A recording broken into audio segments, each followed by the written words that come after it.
Let's clap for our children. Tuwapigie makofi jamani. Amen and Amina. amen. The Lord bless them so much. Bwana wabariki sana. I don't want to take much time. Sitaki nichukue muda mrefu. We're going to the next session. Tunaingia awamu nyingine. And the man that is coming here to minister to us Mtumishi anayekuja kutuhudumia is a man that I love very much. ni mtu ambaye nampenda sana. I've sat under him for the last 12 years. Nimekaa chini yake miaka 12 imepita sasa. And many people know him as a man of prayer. Watu wengi wanamjua kama mtu wa maombi. Which is true. Ambaye ni kweli. But there are two things that I really admire from him. Lakini kuna mambo mawili ambayo napendezwa sana naye. That amazes my life. Ambayo inanishangaza. Number one, ya kwanza the humility. Ni unyenyekevu. Number two, ya pili, the love for the people. Ni kupenda watu. And I came to realize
from Archbishop. Wacha tujifunze kitu kutoka kwa askofu mkuu. Ever since I met Pastor Kisotu, is always alone.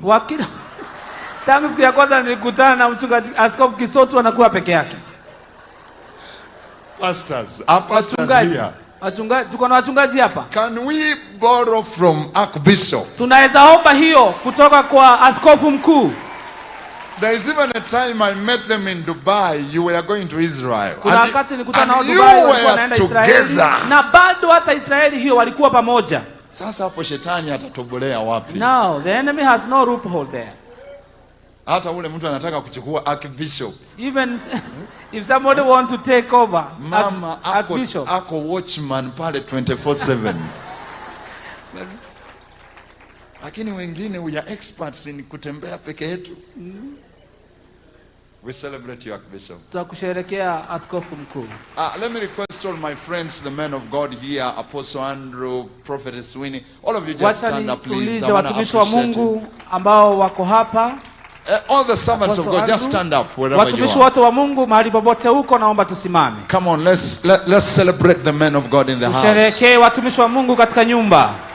Let's give them a mighty hand clap offering. Wacha tuwape makofi mazuri ya nguvu. Some of them I work very closely with them in the prayer movement. Wengine nimefanya kazi na wao pamoja katika miondoko ya maombi. Like Apostle Andrew and Prophetess Winnie from Mount Kenya. Tume Andrew na pia Prophetess Winnie kutoka kule Bishop Nyeri. Topisia. Askofu Topisia.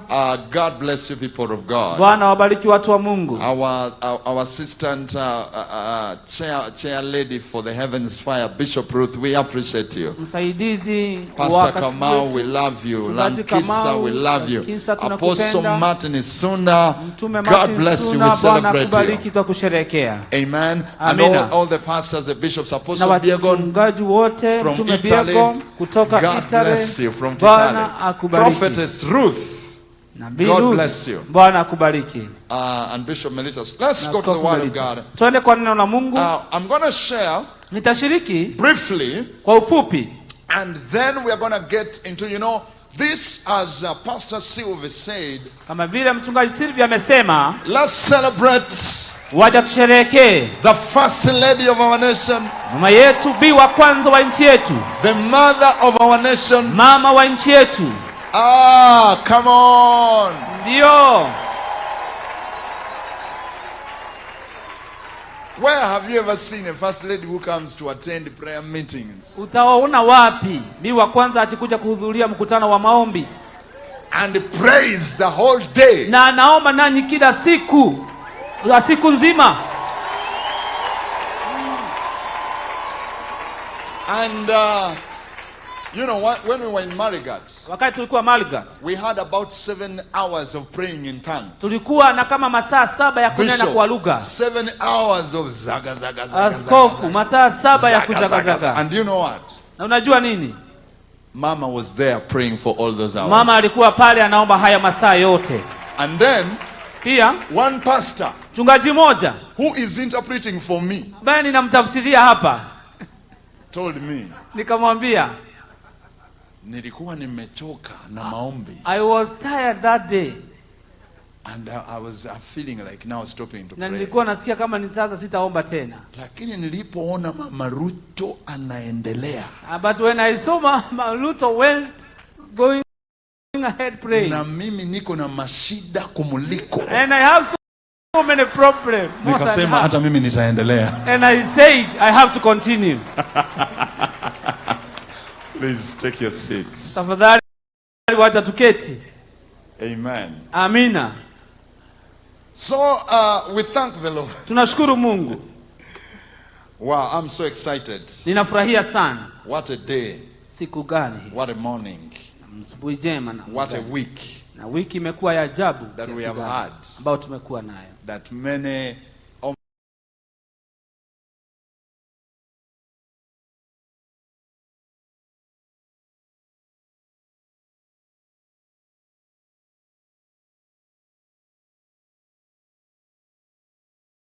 And then we are going to call the nations and pray for them. Tutaita mataifa na tutawaombea. You see, this is a meeting for nations. Huu ni mkutano wa mataifa. Praise the Lord. Bwana asifiwe. It is not only for us in Kenya. Sio sisi tu hapa Kenya. And the reason why we give them reports, sababu tunawapea to give reports, ndio watoe yale mambo ambayo wamekutana nayo, a burden for nations in your heart. Ni kuweza kuwapokesha mzigo wa nchi. Let me tell you, intercessors, wacha niwaambie waombezi, selfishness is at different levels. Ile hali ya ubinafsi iko katika viwango tofauti.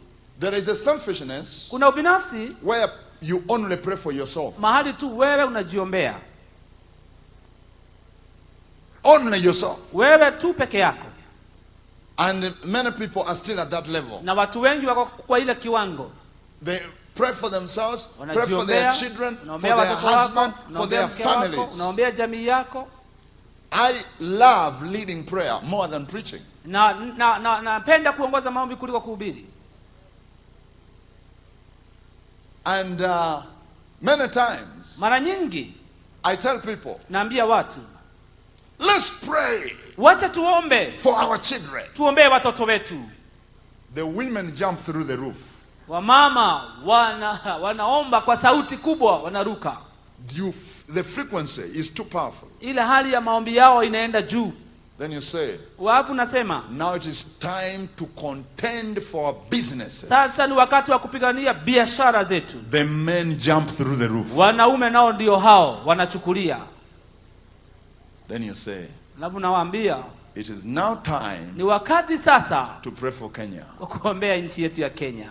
And you begin to hear prayers like this. Unaanza kusikia maombi ya aina hii. Oh Lord, ewe Bwana, you are the one who created Kenya. Wewe ndiye uliumba Kenya. Let your will be done. Wacha mapenzi yako itimie. Concerning their issues, kuhusu mahali yao na mambo yao, Your Excellency, they will not say let your will be done. Hawatasema wacha mapenzi yako yatimie. But we can also, as a nation, become so selfish. Naweza kuwa pia kama nchi kuwa na ubinafsi. Where we are just praying for our nation. Mahali tu tunaombea nchi yetu peke yake. And yet we have a responsibility to disciple nations. Tuko na wajibu wa kufunza mataifa. So, we give people in Heaven's Fire Prayer Summit, because we are blessed with a very powerful spiritual womb in this country. Kwa sababu tumebarikiwa na tumbo nzuri sana ya kiroho katika hii nchi. To give reports of what is happening in their nations. Tunawapea nafasi ya kutoa ripoti kila kinachotendeka katika nchi yao. Then we pray together. Tunaomba pamoja na wao. That way, hivyo basi, you're receiving the burden for nations. Unapokea mzigo wa mataifa. But you are also receiving the anointing for nations. Pia unapokea upako wa mataifa. Praise the Lord. Bwana sifiwe. And I can assure you, na nawahakikishia, by the time you leave here, kabla utoke hapa, you're going to live with an anointing for nations. Utatoka hapa na upako wa mataifa. Okay, let's go to the word of God. Twende kwa neno la Mungu. So we were looking at tunaangalia the kind of prayer aina ya maombi that births the supernatural. Ambao inaleta hali ya kiungu. And I'm going to go through that very quickly. Na nitaendelea nayo kwa haraka. And then we get to prayer. Alafu tuingie kwa maombi. We began to look at that yesterday. Tulianza kuangalia hiyo jana. I even can't remember where did we stop yesterday. Siwezi kumbuka vizuri mahali tulikomea. But let me look at my notes. Wacha niangalie katika maandishi yangu. And then where did we stop? Can somebody remind me? Tulikomea wapi, mtu anikumbushe? 8 hours. Masaa 8. 8 hours of prayer. Masaa 8 ya maombi. Okay, have you tried it? Umejaribu? Did you have a kesha? Ulikuwa na mkesha? Okay.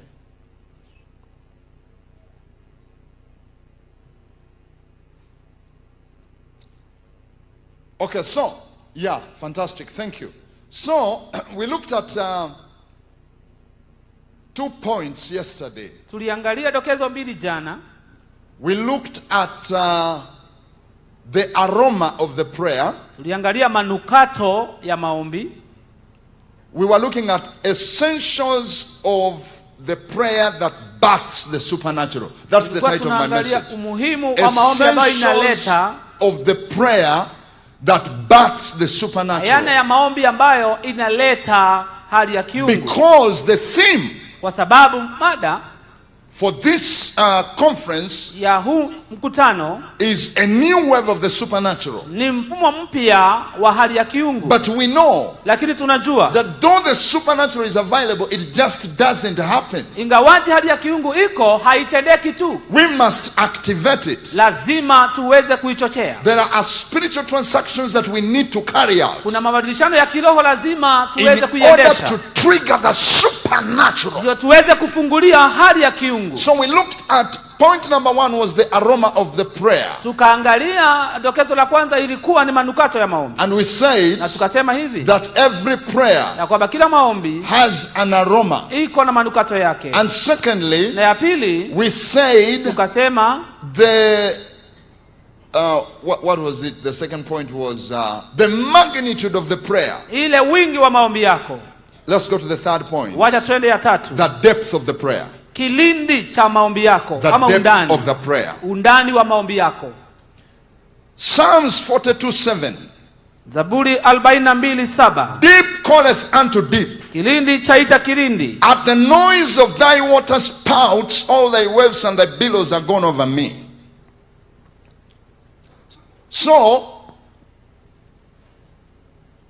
there is a place in God that is called the place of depth. Kuna mahali katika Mungu ambayo inaitwa mahali pa kilindini. And the Lord wants us to go in the deeper waters of the Spirit. Na Bwana anataka tuingie kilindini katika maji ya rohoni. Many of us are dwelling in the shallow waters. Wengine tuko katika mahali pa juu. And that's very unfortunate. Na hiyo ni bahati mbaya. And that's why at times you listen to the tongues of people that they are speaking. Na wakati mwingine unasikiza ndimi ambao watu wanaongea. And you can know how shallow their prayer life is. Na utajua jinsi maombi yao iko ni ya juu tu peke yake. When you begin to hear tongues like kai kai kai kai kai. Wakati utaanza kusikia ndimi kama hizo za kai kai. He. Moto moto moto moto moto moto, like they are interceding for Motorola phone company. Unasikia moto ni kama wanaombea hiyo kampuni ya Motorola.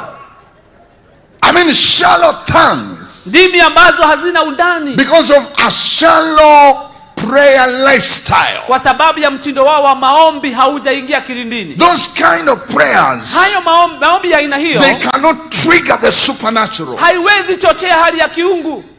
So God wants us to go deep. Kwa hivyo Mungu anataka tuingie kilindini. And for us to go deep, na ndio sisi tuingie kilindini, we must have hunger. Lazima tuwe na njaa. That's why yesterday I prayed for you. Ndio maana jana nikakuombea. To be baptized. Ubatizwe. With the supernatural hunger. Na njaa ya kiungu. That hunger that makes food to be loathsome. Ile njaa ambayo inafanya chakula kikuondokee. Some of us are experts in doing the annual fasts in January. Wengine wetu tuko wazuri sana kufanya ile kufunga saumu kwa mwezi wa kwanza wa Januari. And even the demons in Kenya know that in January don't play around with the Kenyans because they are fasting. Na hata mapepo wanajuaga mwezi wa kwanza usicheze na Wakenya kwa sababu wanafunga saumu. Then we break the fast and the demons say let's go back. Tunamaliza hiyo, mapepo inasema sasa tuende, wamemaliza. We must come from the level of having those kind of annual fasts. Lazima tutoke hiyo kiwango cha kuwa na kufunga tu mara moja mwaka. There are two styles of fasting. Kuna aina mbili ya kufunga saumu. There are the long fasts. Kuna ile ambayo ni ya muda mrefu. And there are the short fasts. Na kuna ile ambayo ni ya muda mfupi. What's the purpose of the long fast? Kusudi ya kufunga muda mrefu ni gani? It is to take you in the deeper waters of the Spirit. It is what I call digging deep. Ni ya kukupeleka katika kilindini, ile ambayo ninaita kuchimba kilindini. But after you do that, baada ya kufanya vile, like you go on a 40-day fast. Unaenda katika kufunga saumu siku 40. There is a spiritual space that you will enter. Kuna nafasi ya rohoni utaingia. Because the spiritual realm has many spiritual spaces. Kwa sababu ulimwengu wa rohoni uko na nafasi tofauti. There are many spaces in the realm of the spirit. Kuna nafasi tofauti katika ulimwengu wa rohoni. Every time you see somebody moving in a certain glory, it means that there is a certain space that they accessed. Ukiona watu wakitembea katika utukufu tofauti, ni kumaanisha ya kwamba kuna nafasi fulani wameingia. But now after you enter there, baada ya kuingia pale, then you need to begin having short fasts. Hata unafaa kuanza kuwa na kufunga. Because what do the short fasts do in your life? Hiyo kufunga kidogo kidogo inamaanisha nini? They keep you on the cutting edge. Inakufanya uendelee kuwa na makali. The cutting edge of your anointing, your revelation or knowledge. Unakuwa na makali katika upako na pia maarifa. The Pharisees used to fast twice in a day. Mafarisayo walikuwa wanafunga mara mbili kwa siku. Actually, Apostle Paul, Mtume Paulo, oh my goodness, for him he fasted a lot. Yeye alifunga zaidi. Let's just look at some scriptures here. Wacha tuangalie maandiko hapa. Where Paul talks about fasting. Mahali Paulo anakuwa ananena kuhusu kufunga. For him he was not fasting the way some of us fast. Yeye hakuwa anafunga vile sisi tunafunga leo. You know?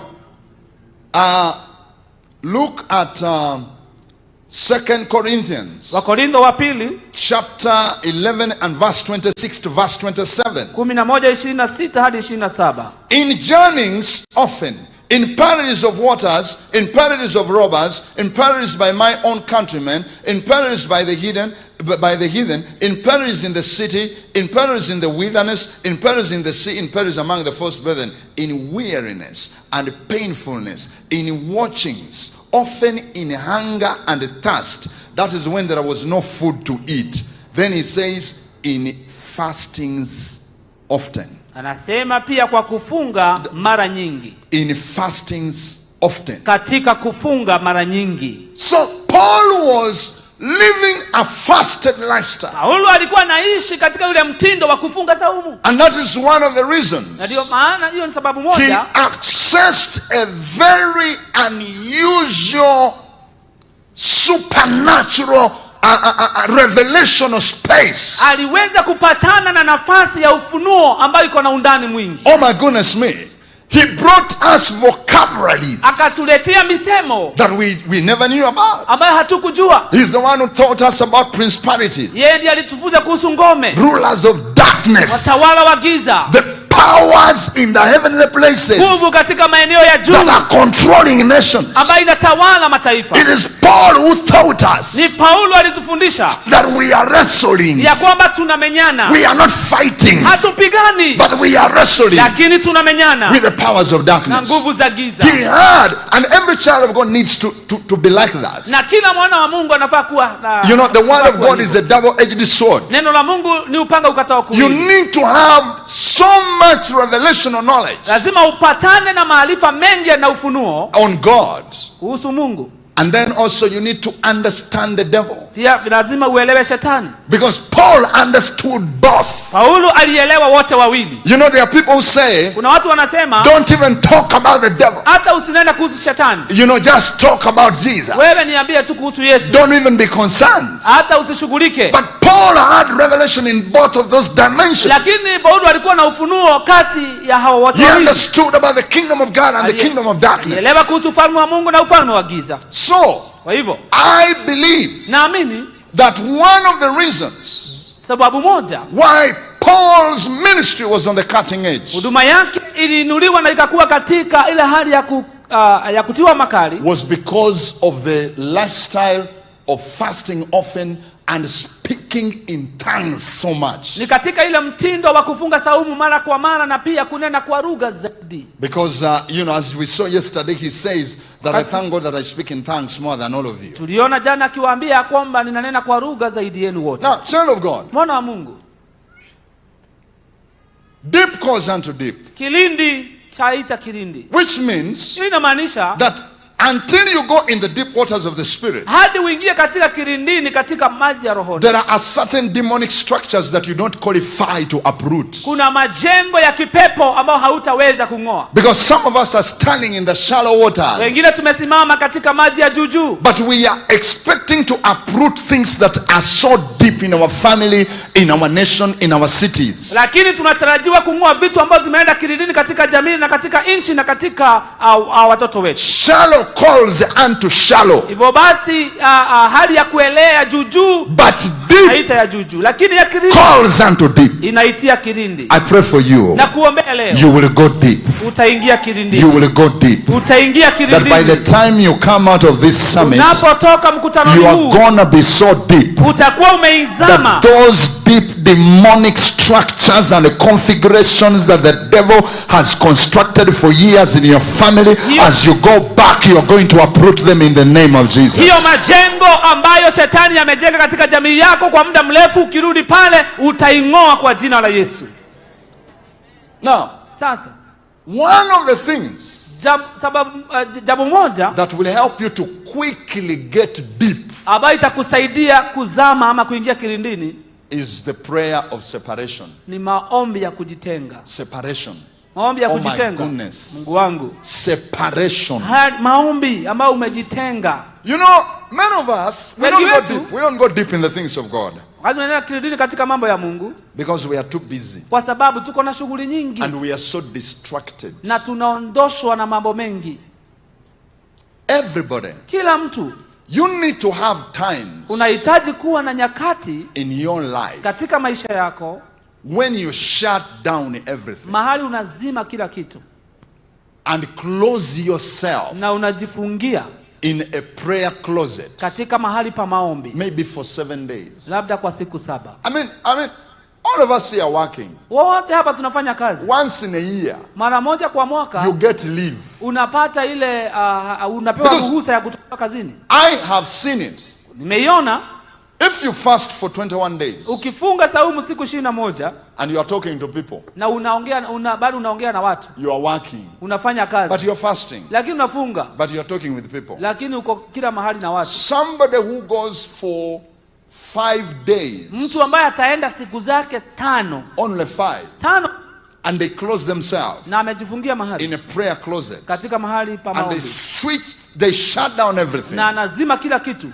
They are going to enter in deeper waters of the spirit more than you. Wataingia kilindini zaidi yako wewe ambao ulifunga 21. The reason why people fast. Sababu yetu ya kufunga and they don't get answers to prayer. Na hatupati majibu. Is because they are fasting but there is nothing. They are watching news, they are listening, reading newspapers. Wanafunga, wanasoma gazeti. I mean, it is not even a moment. It's not even a moment of separation. Hata hakuna hata wakati mdogo wa kujitenga. So how are you going to enter deeper? Because you see, in the spiritual realm, katika ulimwengu wa rohoni, there are what can I call them? Niziite nini? There are limits. Kuna vipimo. You surrender something. Unaachana na kitu, you cross a certain line. Unaingia nafasi ya pili. You surrender something, you cross a certain line. Unaachilia kingine, unaingia ya 3. And that's why ndio maana the light that you carry in your life, ile nuru ama mwanga umembeba maishani mwako, is according to the dimension of personal consecration. Ni kulingana na ile utakaso wa kibinafsi. Because light is the revelation of knowledge. Kwa sababu nuru ni ile maarifa uko nayo. It's the glory of God in your life. Ni utukufu wa Mungu maishani mwako. Jesus said, Yesu akasema, we are the light of the world. Sisi ni nuru ya ulimwengu. But I can tell you, lakini naweza kuambia, all of us don't carry the same light. Wote hatubebi nuru ambayo inatoshana. No. Hana. Demons, mapepo, how do they know that you are born again? Mapepo huwa anajua vipi umeokoka? There is nothing written on your face that I am born again. Hakuna kitu imeandikwa hapa kwa uso wako ya kwamba umeokoka. No. Hapana. It is the light. Ni nuru. When demons see light, wakati mapepo yanaona ile nuru, they say that one is a child of God. Nasema huyo ni mwana wa Mungu. That one is a child of God. Huyo pia ni mwana wa Mungu. But some people are carrying the light of a torch. Lakini wengine wamebeba mwanga wa tochi. It is a small light. Ni kidogo. Because they are born again. Kwa sababu wameokoka. But their life, lakini maisha yao, is mixed up with a lot of things. Imechanganyika na mambo mingi sana. So the light is quenched. Kwa hivyo ile nuru ama mwangaza imezimwa. Some people, wengine, the light is so brilliant. Nuru inaangaza kabisa. And at times, na wakati mwingine, by the way, people need to look at you. Watu wanafaa wakikuangalia and know that you are a child of God. Na wajue wewe ni mwana wa Mungu. They just need to look at your face. Waangalie tu uso. Where did we go? Recently we went somewhere. Moja tulienda mahali. And we were talking. Na tulikuwa tunaongea. And this lady asked us. Na huyu dada akatuuliza. Are you pastors? Nyinyi ni wachungaji? And we said yes. Tukasema ndio. And she said yeah. Actually I guessed. Hiyo nilijijazia. One day I was driving on I was going to Umoja. Siku moja nilikuwa naendesha gari, nilikuwa naelekea Umoja. And you know those matatu guys. Na unajua hawa watu wa matatu. The way they come ahead of you. Unajua vile wanakuja wanakuingia. So I also tried hata mimi nikasema to go ahead of them. Hata mimi nitafanya hivyo. Wanakata hata mimi nakata. If they go this way, even me makanga when traffic makanga akakuja. Akaniambia wacha kutuzuia. Na wewe unaonekana kama ni pastor. And you look like a pastor. I said even Makanga is having a revelation. Nikasema hata Makanga akona ufunuo. Alinimaliza, nilitulia. He finished me and I didn't say anything else. When was the last time you went for ask your neighbor, when was the last time you went for separation? Uliza jirani yako, ni mara gani ya mwisho ulijitenga mahali?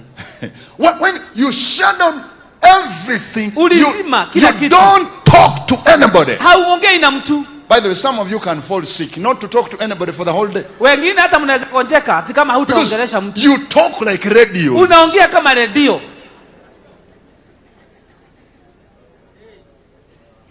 Separation. Kujitenga. Listen. Sikiza. There was a man of God. Kuna mtumishi wa Mungu. He was called A.A. Allen. Bana aitwa A.A. Allen. He was the spiritual father of Schambach. Alikuwa babake wa kiroho wa A.A. Allen. A.A. Allen was seeing miracles. Alikuwa na miujiza in his ministry. Katika huduma yake. But what kind of miracles? Lakini miujiza gani? He was seeing miracles of headaches leaving. Alikuwa naona muujiza kama kichwa kupona. Chest pain. Maumivu ya kifua. But he knew. Lakini alijua. He knew in his heart. Alijua kwa moyo wake. That God has called me for something. Ya kwamba Mungu ameniitia kitu. That is more than what I'm doing now. Una zaidi ya kile ambacho nafanya. And I know that many of you. Na ninajua wengine wetu. You know. Unajua. That you know. Na unajua that where you are. Ya kwamba mahali uko. Is not where you are supposed to be. Sio mahali unafaa kuwa. You know. Unajua. That your spirit testifies to you. Roho yako inashuhudia. And tells you. Na inakuambia. You can do better than this. Unaweza fanya bora kushinda. How many people can testify? They know that where they are is not where they are supposed to be. Ni watu wangapi wanaweza shuhudia mahali uko sio mahali unafaa kuwa? I pray. Naomba. The next time we meet. Wakati mwingine tukikutana. You are going to be operating at full capacity. Utakuwa sasa umeingia katika kiwango kamili. At full capacity. Kiwango kamili. Hallelujah. Hallelujah.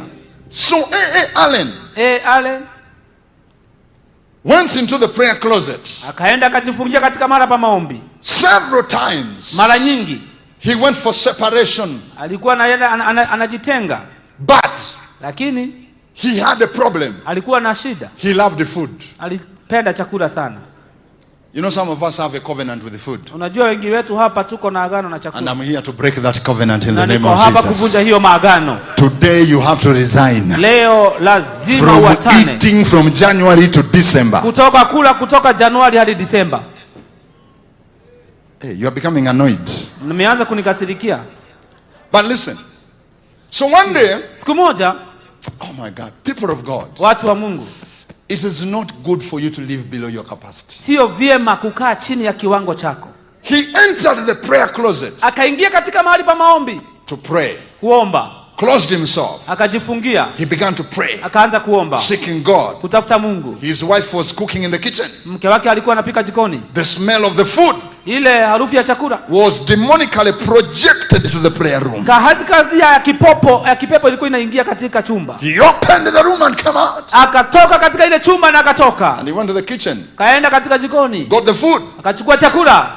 Ate. Akakula. And the Holy Spirit rebuked him. Na Roho Mtakatifu akamkemea. They told him, go back. Rudi. And he went back. Akarudi. Closed the room. Akafunga ile chumba. Threw the key to the wife. Akarusha ile funguo kwa mke wake. They said. Akasema. don't open this door. Usifungue hii mlango. He stayed there. Akakaa pale. He says, anasema he doesn't know how many days. Hajui ni siku ngapi. He stayed in that closet. Alikaa katika hiyo chumba. But he was there praying. Lakini alikuwa huko akiomba. Seeking the Lord. Akitafuta Bwana. Praying. Akiomba. For the supernatural. Kwa hali ya kiungu. I want to enter another dimension. Nataka kuingia kiwango kingine. And people of God, watu wa Mungu, we are speaking like this not because we are not seeing miracles. Tunanena hivi sio ati kwa sababu hatuoni miujiza. Miujiza tunaiona. But for me I know. Lakini kwangu najua. I am operating below my capacity. Mimi niko chini ya uweza wangu. There is something more. Kuna kitu zaidi. There is something more, child Kuna of God. kitu zaidi, mwana wa Mungu. There is something more. Kuna kitu zaidi. You may be in business. Unaweza kuwa kwa biashara. God has called you as a kingdom financer. Mungu amekuita katika kupeana pesa katika ufalme. But you also know. Lakini pia unajua. You are below. Uko chini ya uweza wako.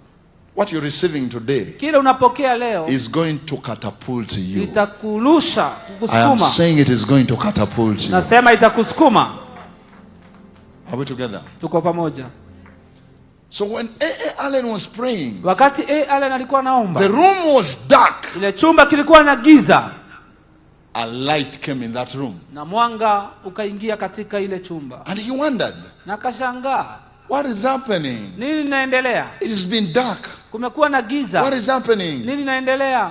Then the Lord came. Bwana akaja. And the Lord began to speak to him. Na Bwana akaanza kunena na yeye. And he gave him na akampa 13 reasons sababu 13 why he was not seeing the supernatural in his ministry. Kwa nini hakuwa naona mtembeo wa kiungu katika huduma yake? And God spoke so quickly. Mungu akanena kwa haraka. He requested God. Akauliza Mungu. Because he realized. Alitambua. Jesus never quoted any scripture. Yesu hakunukuu andiko lolote. But everything that he told him. Lakini kila kitu ambacho alimwambia. Was in scripture. Ilikuwa katika maandiko. It had a scripture that aligns to it. Ilikuwa na andiko ambayo inaambatana nayo. In fact, the first so he began to look around. He had no pen, he had nothing. Akaanza kutafuta kalamu, hana chochote. Then he saw a pencil. Akaona pencil. And then he sharpened it with his teeth. Akaweza kuitia makali kwa meno. He had no paper. Hakuwa na mahali pa kuandika. He got the flaps of a box. Akaweza kufungua sanduku fulani. And then he began to write. Akaanza kuandika. And I remember the first point. Nakumbuka dokezo la kwanza. Kwa sababu anasema hivi. The Lord gave him 13. Bwana alimpea 13. But he only wrote down 11. Lakini aliandika 11. Because the two were his personal issues that he had to sort out with the Lord. Kwa sababu mbili zilikuwa hali zake ambazo lazima angeshughulikia na Bwana. And he wrote them down. Akaziandika chini. And I remember the first one. Nakumbuka ya kwanza. Is that scripture where Jesus said that a disciple is not greater than his master. Nakumbuka ya kwanza ni ile andiko ambayo inasema ya kwamba mwanafunzi si mkuu kushinda bwana wake. I mean, when I read those, and by the way, that book is online. It is online. It is free. Hiyo kitabu ni bure, unaweza ipata kwa mtandao. It is called inaitwa The Price of Miracle Wonder Working Power. Gharama ya nguvu ambayo inafanya miujiza. By A.A. Allen, it will change your life. Na nimeandikwa na A.A. Allen, The Price of Miracle Wonder Working Power. Ile gharama ya nguvu ya kufanya miujiza. So Jesus explained to him. Yesu akamwelezea. I cried when I read that book. Nililia wakati nilisoma hiyo kitabu. And how did I come to read that book? Nilisomaje, nilifikaje mpaka nikasoma hiyo kitabu? Archbishop, I was in one of the countries. Askofu mkuu, nilikuwa katika nchi moja. I had a healing meeting. Nilikuwa na mkutano wa uponyaji. I was in one of the countries in Asia. Nilikuwa katika nchi moja kule Asia. And they brought so many sick people. Na wakaleta wagonjwa wengi sana. And I ministered to them. That's many years ago. Ni miaka nyingi iliyopita. And God healed. Na Bwana akaponya few people. Watu wachache tu. Many people went back home. Watu wengi walirudi nyumbani. They were not healed. Hawakupona. That night I did not sleep. Usiku huo sikulala. I told the Lord. Nikamwambia Bwana. should I give up about the healing ministry? Niachane na hii huduma ya uponyaji kweli? I just become a teacher of the word of God. Nikuwe tu mwalimu wa kufundisha neno. I was so disappointed. Nilikuwa nimefesheka moyo. I had prepared. Nilikuwa nimejiandaa to the best of what I knew. Kwa kile chochote ambacho ninajua. And I was pained to see people come with wheelchairs being taken back with wheelchairs. Nisikia uchungu sana nikiona watu wanaletwa wakiwa viwete na wanarudi. And just a few people had been healed. Na nikaona watu wachache tu wamepona. Then I woke up around 2. Nikaamka saa 8. I looked, I searched on the internet. Nikaangalia katika mtandao. I listened to Ben Hinn. I listened to Ben Hinn. Then I began to Google. Nikaanza kuingia katika mitandaoni. How do you prepare for miracles? Unajiandaa vipi kwa miujiza? And that is how, of the many options that were there, katika mambo mengi ambayo nilikuwa nayo badala, that book came about. Hiyo jambo ikaja. Jesus Christ. Yesu Kristo. The price. Gharama of miracle wonder working power. Na nguvu ya kufanya miujiza. I beseech everybody. Naomba kila mtu that is here to read that book. Ambaye ako hapa asome hiyo kitabu. Go and read that book. Enda usome hiyo kitabu.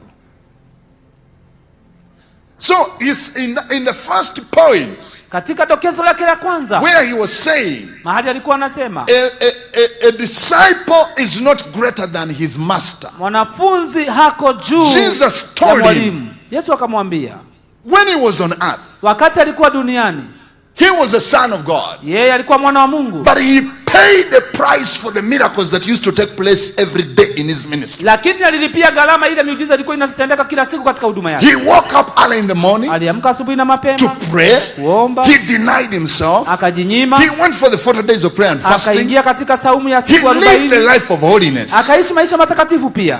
So, if we do not pray, kama tutaomba, we do not live a holy life, hatutaishi maisha matakatifu, and God continues to use us in the miraculous ministry, na Mungu aendelee kututumia katika miujiza, it means inamaanisha we are greater than Jesus. Hivyo basi sisi ni wakuu kushinda Yesu.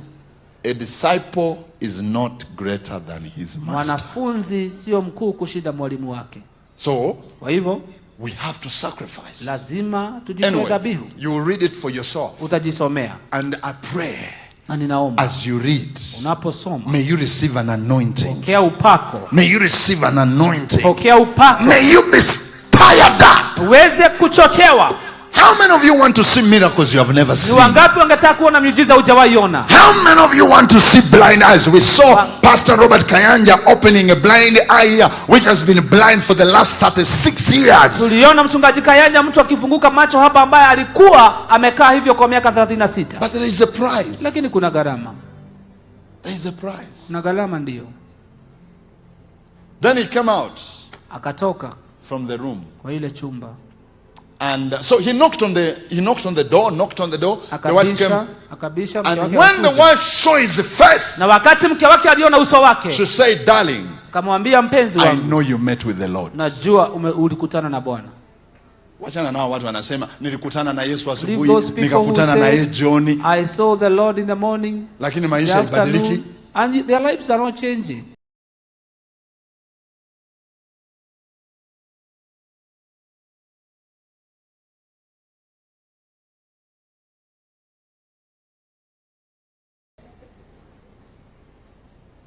So he told his wife, come. They went to the dining table. And he began to tell him what Jesus explained to him. And Jesus told him, the reason why you don't see miracles of supernatural power that you desire.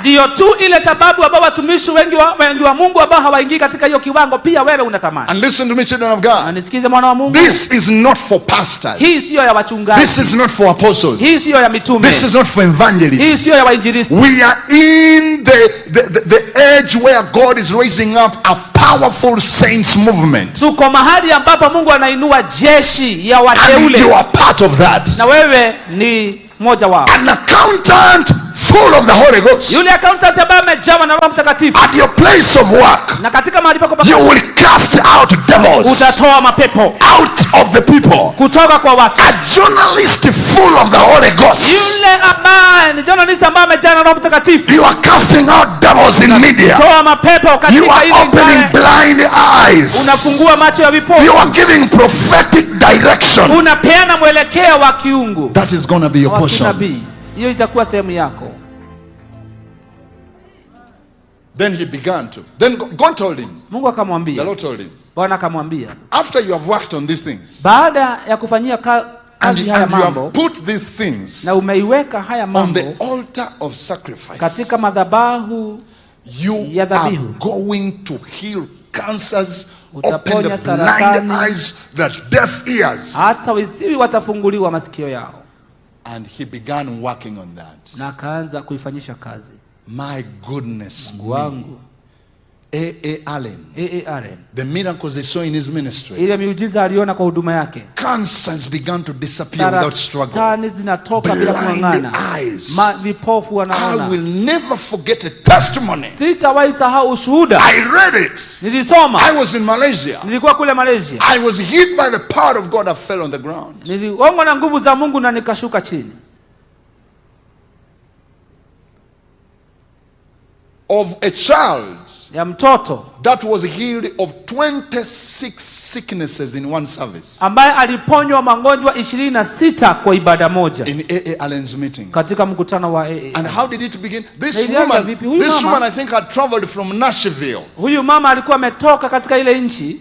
This testimony was given by R.W. Schambach. Ili ushuhuda ilipeanwa na R.W. Schambach. He was working with A.A. Allen. Alikuwa anafanya kazi kwa ukaribu sana na A.A. Allen. The greatest miracle he ever saw. Ule muujiza mkubwa ameiona.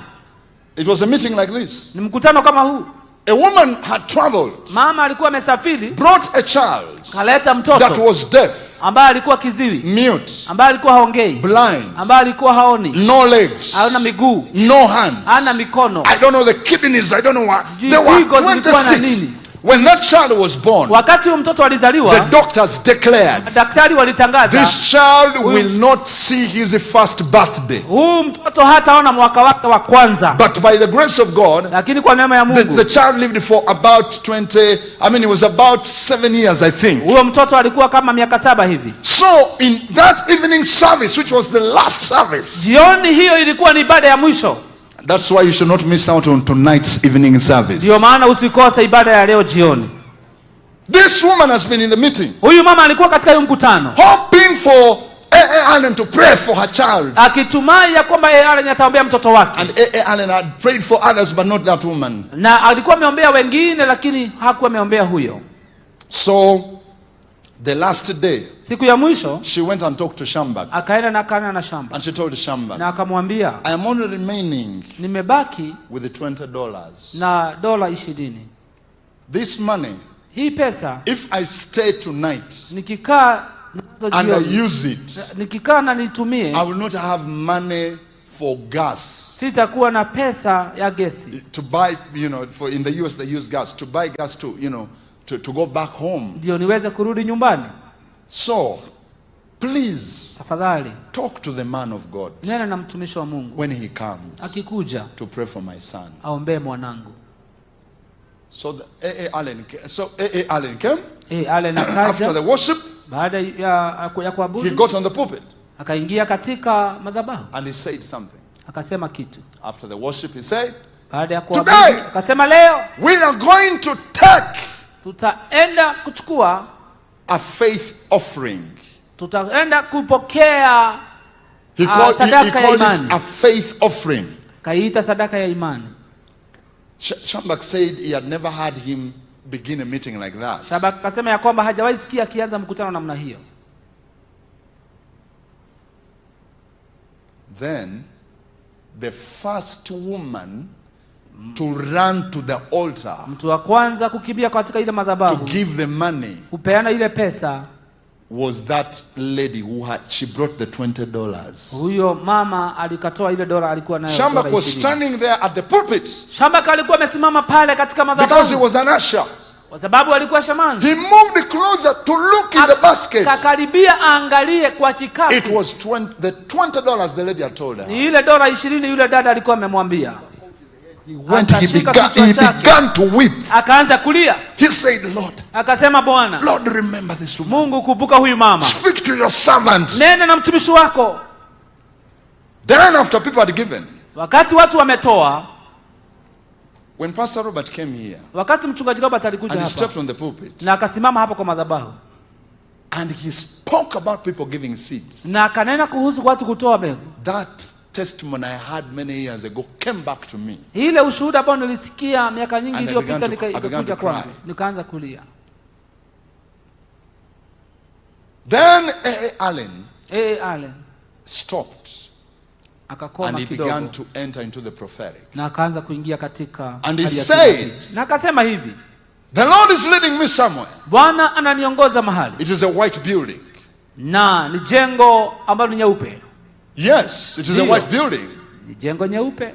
It looks like a hospital. Inakaa ni kama hospitali. I can see doctors. Naona madaktari. They are surrounding this child. Wanazingira huyu mtoto. And I can hear the conversation. Na ninaweza sikia mazungumzo. This child huyu mtoto will not see his first birthday. Hata umaliza mwaka mmoja. This child huyu mtoto has 18 diseases. Ako na magonjwa 18. Oh no, 20. Akasema 20. Oh no, 22. 22. Oh no, it is 24. Hana ni 24. Ah no, it is 26. Sema ni 26. This child huyu mtoto is here. Ako hapa. And today na leo is the day ndio siku of the visitation of that child. Ya kutembelewa kwa huyo mtoto.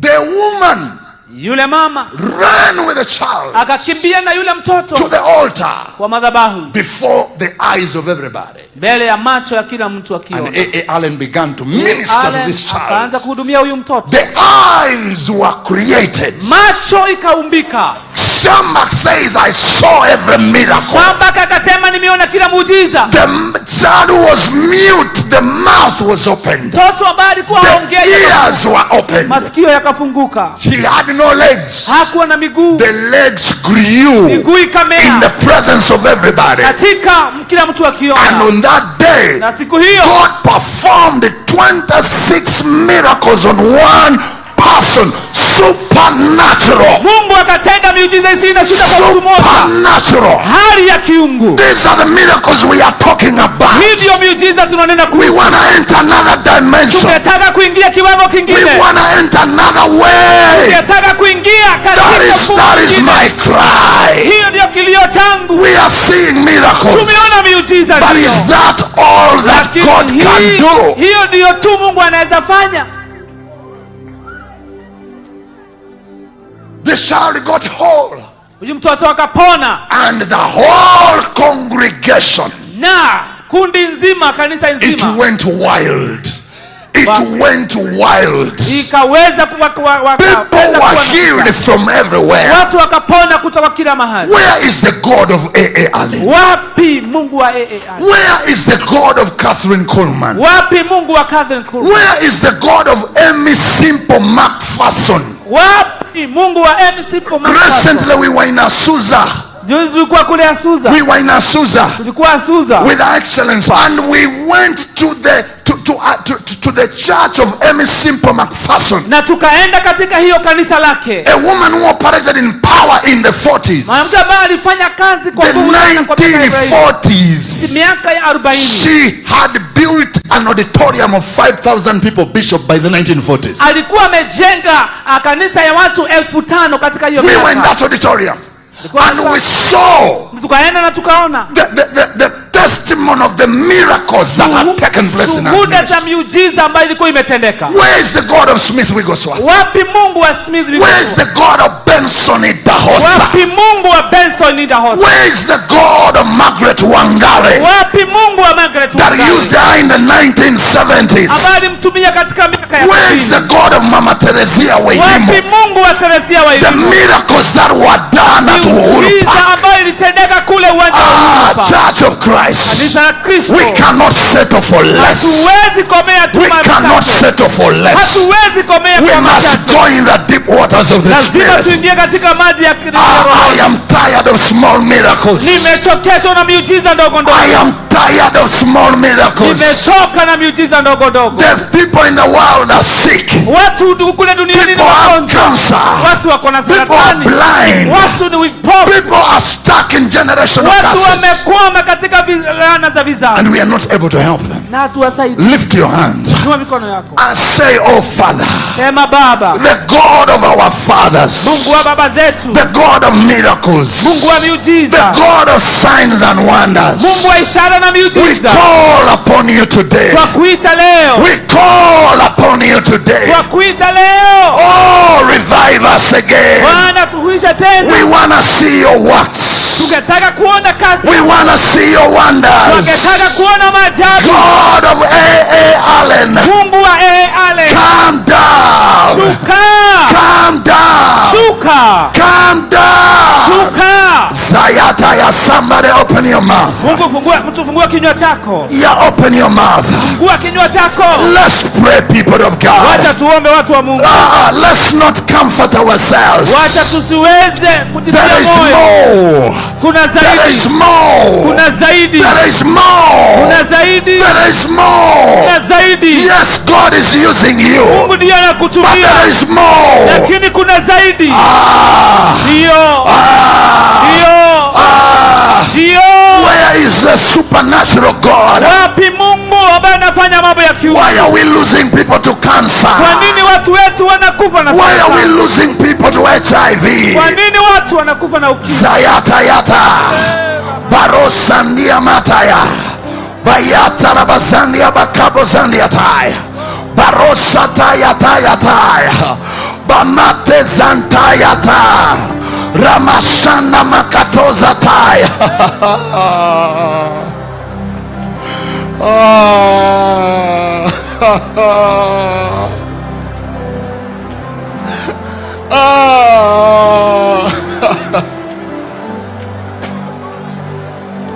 Oh my God. Oh my God. Oh my God. Oh my God. Why should the heathen say, where is their God?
We pray for people and they don't get healed. Oh my God. Oh my God. Oh my God. Shandarayandeza. Basianayande. Mayandele mayande zandara mayanda.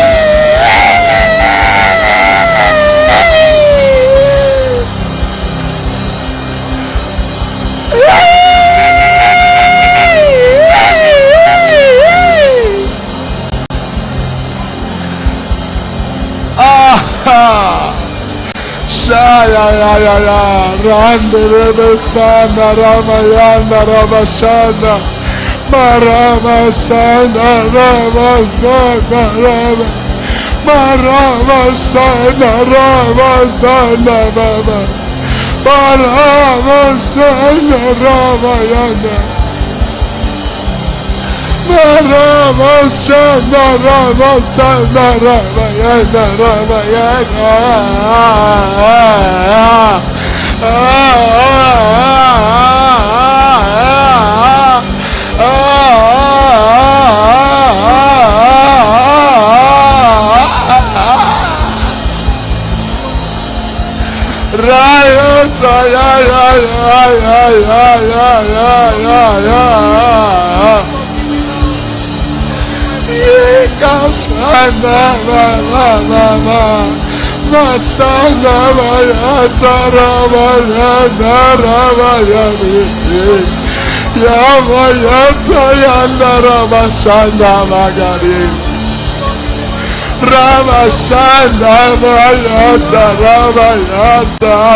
Oh God of miracles, where are you? We search for you. We search for you. Mashani Amataya Bayata Ramasana Bayata Ramashata Yarara Maramashana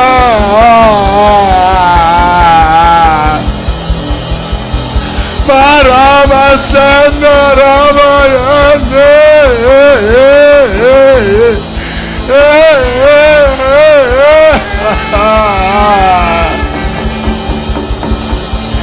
Oh Lord, a new wave, Lord, a new wave, a new wave of supernatural power. My desire, Ratia dia. Santaya Mayane, Rente Sete Yane, Bayano Saniatai, Barama Shandende, Bantaya Matiatai, Baresata.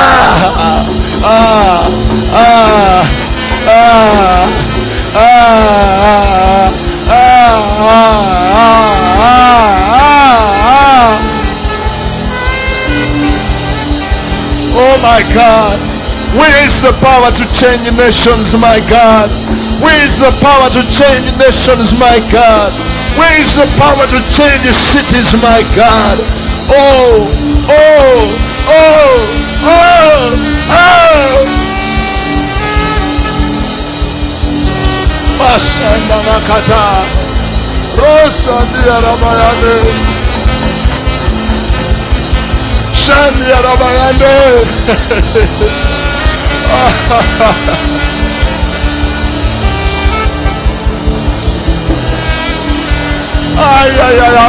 Why are your children defeated by the powers of darkness? Why are people defeated by diseases and sicknesses?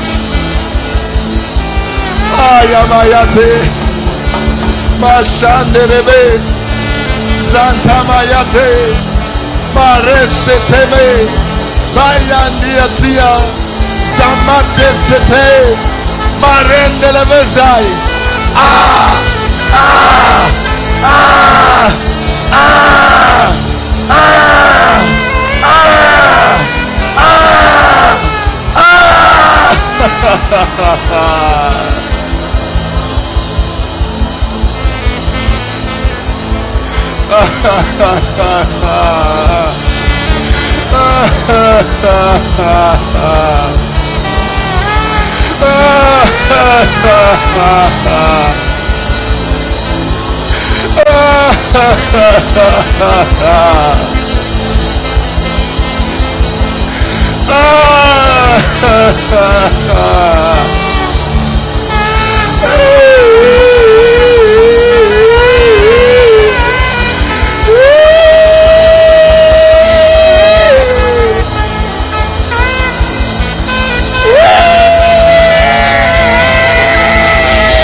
Zayana, Zayana, Zayana, Zayana, Zayana, Zayana.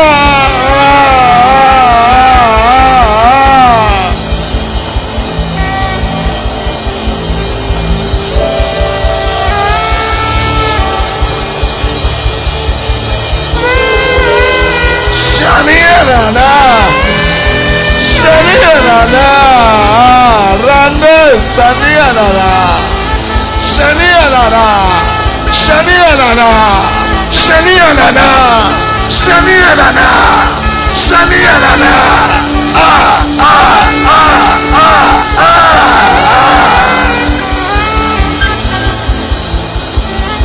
We trigger something new. We trigger something new. We trigger something new. The miraculous, the miraculous, the miraculous, a new wave of the miraculous, a new wave.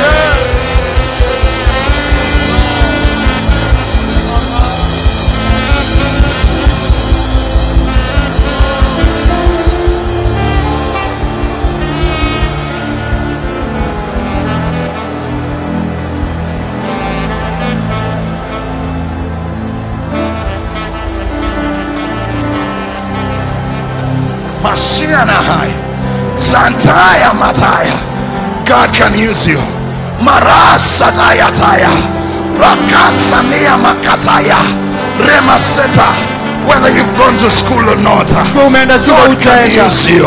Masia Makato Zandia Gadaga, Zamato Zatai Makato Zanaya, Rimasia Namato Zataya.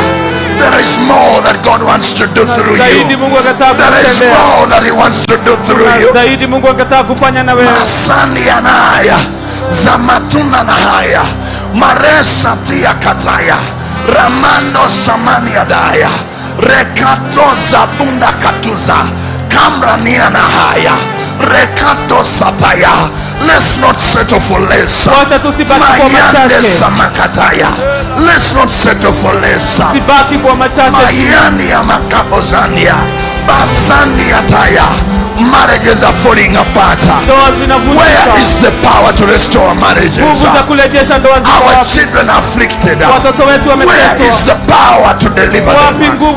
Children are caught in drugs. Where is the power to deliver them? An entire generation is caught in pornography. Where is the power to deliver them?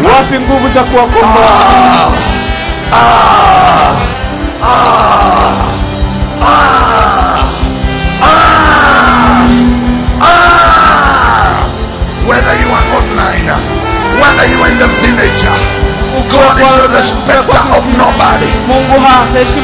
How can people live in poverty? How can nations live in poverty? How can our whole family not go to school? How can our daughters not be getting married? They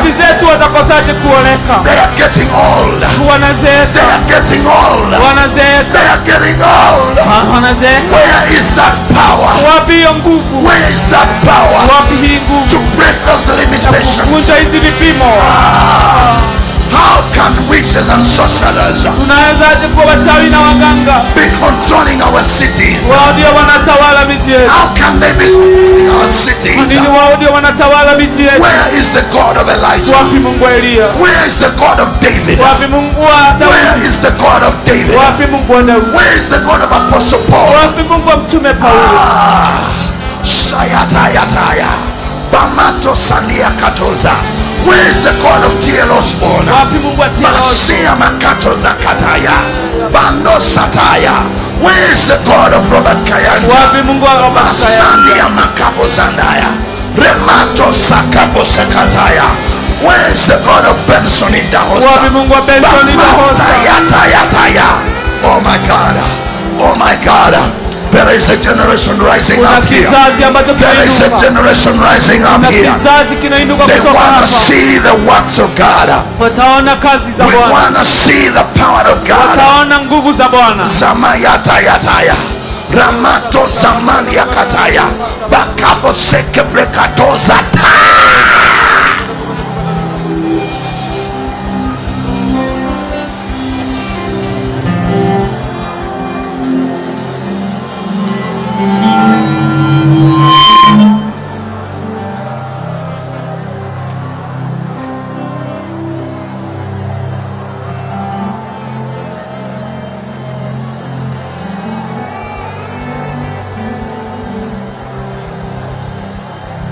Shamayania Ramasandiatai Bayata Makataya Ramato Samanahai Zamrakati Yanonhai Zimanuna Lahai Bato Samania Kato Zatai Baros Samania Mato Zandiatai.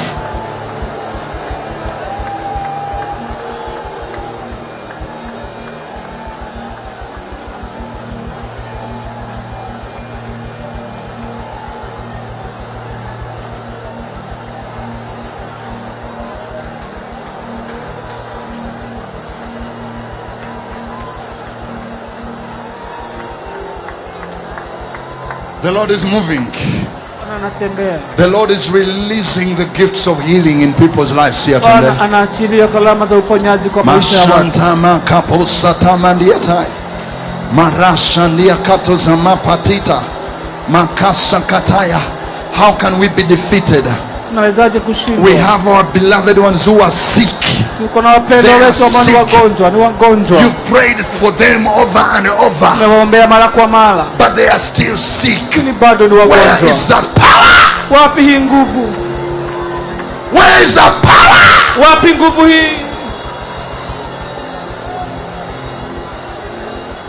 Makasiatai Zamakaboseketezai Kanusania Hanai Peneke teke teke tai Bantula makuna nunanaka Zintina na antonda la ateza.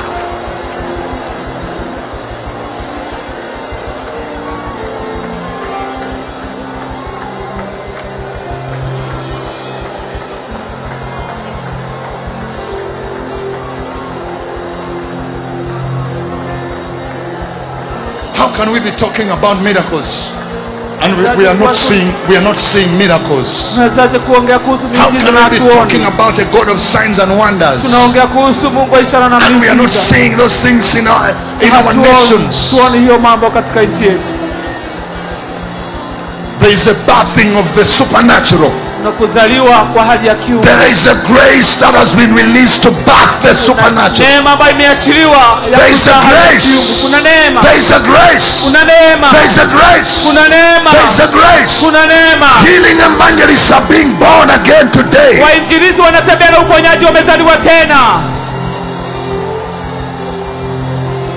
My God, my God, my God. The Holy Spirit is doing something. He's releasing a new wave. He's releasing a new wave of the supernatural. Oh my God. Samrasiatai.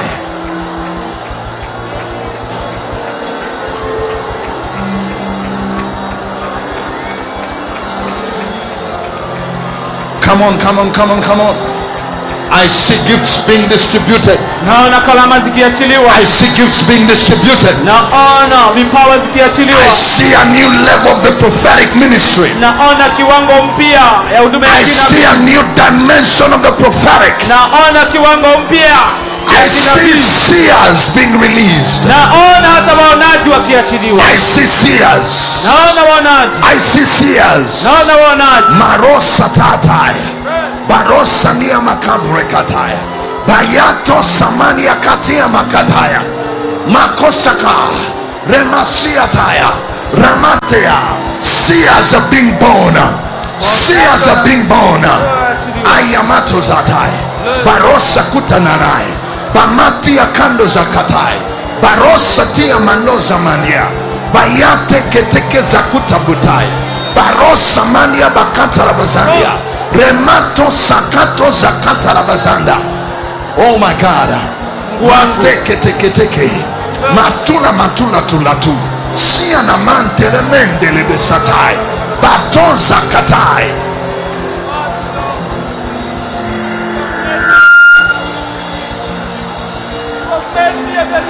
Thank you, Jesus.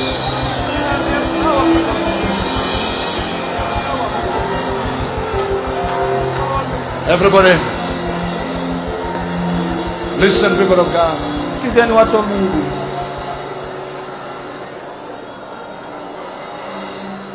There is a new wave of the supernatural.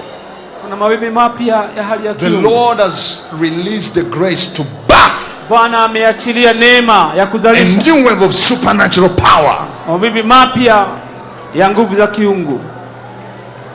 I saw gifts being distributed. Niona kalama zikiachiliwa. A new dimension of gifts. Viwango mpya za kalama. This is what Smith Wigglesworth saw in 1939. Hii ndiyo Smith Wigglesworth aliona katika miaka ya 39. In 1939, Katika miaka ya 39, the Lord showed him a vision Bwana akamuonyesha maono of the gifts of the Spirit ya karama za rohoni that are going to be given to the end time church ambayo itaachiliwa katika kanisa ya nyakati za mwisho for one purpose: kwa kusudi moja, to bring in the harvest. kuleta mavuno. To bring in the harvest. Kuleta mavuno. I am seeing the Holy Ghost is doing that. Naona Roho Lift Mtakatifu your anafanya hands. hivyo. Inua mikono yako. Lift your hands. Inua mikono yako. We are going to pray a corporate prayer. Tutaomba ombi la jumla. A corporate prayer. Ombi la jumla And we moja. are going to pray all of Na us. tutaomba sisi wote. We are going to call upon the fire of God. Tutaita moto wa Mungu. As we call, Tunapoita, we are receiving gifts. tunapokea karama. We are hizo. receiving power. Tunapokea nguvu. We are receiving power. Tunapokea We are nguvu. receiving enablement Tunapokea uweza for the supernatural. wa kufanya kazi ya In the kiungu. name of Jesus. Kwa jina la Yesu. Lift your hands up. Inua mikono yako. Open your hearts. Fungua moyo Open wako. your spirits. Fungua roho yako. Get ready to receive. Kuwa tayari kupokea. I know God has been using you, Najua Mungu amekuwa akikutumia, but He wants to take you to a new lakini dimension. akataka kukuingisha kilindini. He was using A.A. Allen. Alitumia He Allen, was using Robert na Kayanja pia akatumia Robert and all the Kayanja other men of na God watumishi wengine wa Mungu until something happened. hadi kitu itendeke. This is your summit Hii ni mkutano wako, for you to move into a new level. ndio uingie katika kiwango Lift your kingine. hands. Inua mikono We're going yako. to call upon the fire of God 5 times. Taita moto wa Mungu mara 5. And let's receive what the Holy Ghost is giving us. Na wacha tupokee kila Roho Mtakatifu. Everybody say fire! Fire! Fire! Fire! Fire! Fire! Fire! Fire! Now get ready for the 5th time.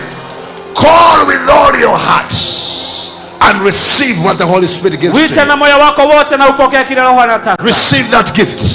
Pokea hiyo kalamu. Fire! Fire!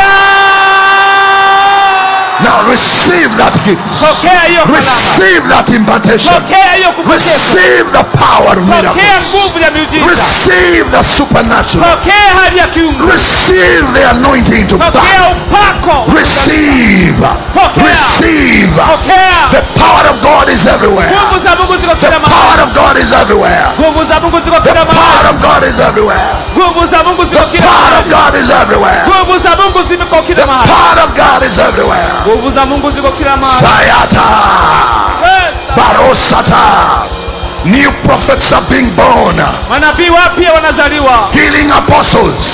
Hata mitume wanaoponya. Miracle workers. Wafanyaji To miujiza. another Kwa level. kiwango To kingine. another dimension. Kwa kiwango kingine. Ah. Ndio. Ah. Ndio. Ndio. Seers are being born. Waonaji wanaachiliwa. Receive it, receive it, receive it. Ipokee. I see the hand of God. Receive it, receive it. Pokea, pokea. Take it, take it, take it, take it. Ipokee, ipokee. Take it, take it, take it. Ipokee, ipokee. A new wave of worshippers. Worshippers. A new wave of worshippers. Ministers are being born. Kingdom finances. Kingdom finances. A new wave of politicians that will have impacts in nations. They will demonstrate the power of God in the mountain of politics. Receive it where you are. Receive it where you are. I see the gift of prophecy on about 26 people on this side. It is coming upon you on a new dimension. Receive it. Receive it. Receive it.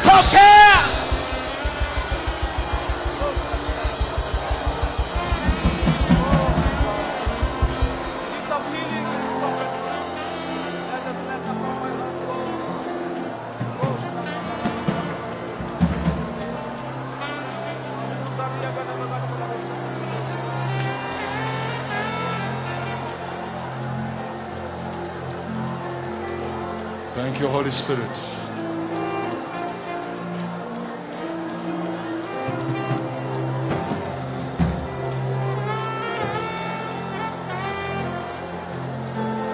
Shana mama mama na na na na na na. Sara shani na na na. Zarete Zara ta ra ra ra ra ra.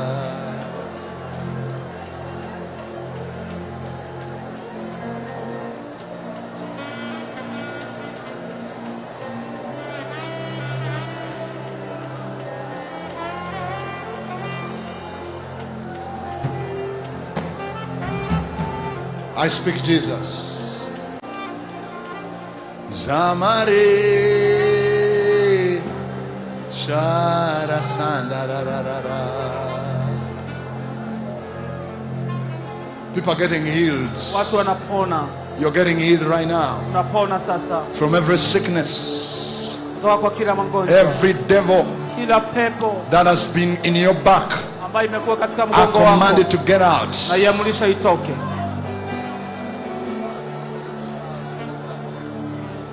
See, na na na na na na na. I just want to speak the name of Jesus over every heart, every mind. You have migraine which has been there for the last 7 years. Just put your hands on the head. Unaumwa na kichwa ambayo imekaa hapo kwa muda mrefu. Put your hand on the head. Weka mkono wako kwa kichwa. Those of you who have that migraine for the last 7 years. Wale ambao wamekuwa na kiumwa na kichwa kwa miaka 7. The Lord is healing you. I rebuke that spirit. Bwana anakuponya. I break that spirit. Naondoa hiyo roho. I command it to loose. Na iamrisha itoke. I command it to get out of your life. Na iamrisha itoke kwa maisha yako. In the name of Jesus. Kwa jina la Yesu. Powerless. Haina nguvu. Your name is power. Your name is healing. Your name is life. Break every stronghold through the shadows, burn like a fire. Your name is power.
Thank you, Holy Spirit.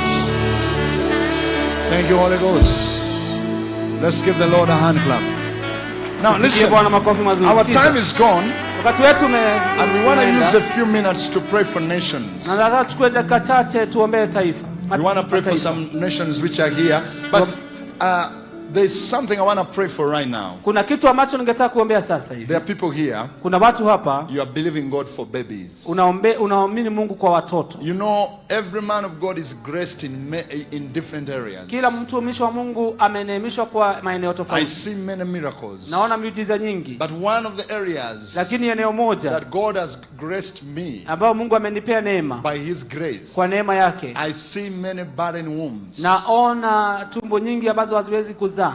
People, God visiting them. 13 years, 10 years. So if you're here, you're barren in this atmosphere of the supernatural, I want you to come to the front.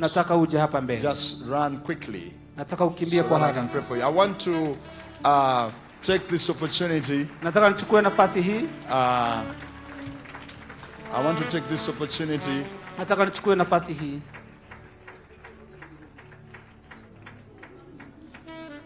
Your barren, come over here.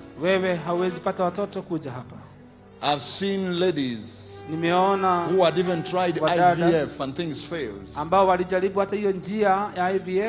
after prayer, God did miracles.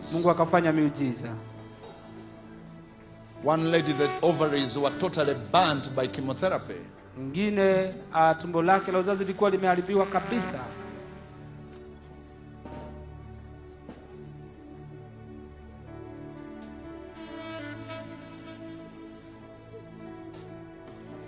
You're going to have heaven's fire babies. And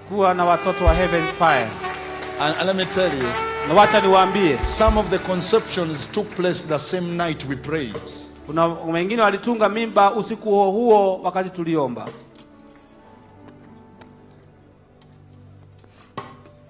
Just touch your womb.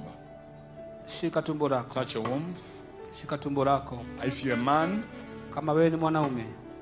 touch your heart. Shabagandia. Just close your eyes. Look unto Jesus. He's the one who gives us babies. Meanwhile, we will begin with the PNG. PNG, prepare. I will only give you 5 minutes. 5 minutes, and then we pray for 3 minutes. And Andrew, missionary, you're going to lead us in praying for PNG.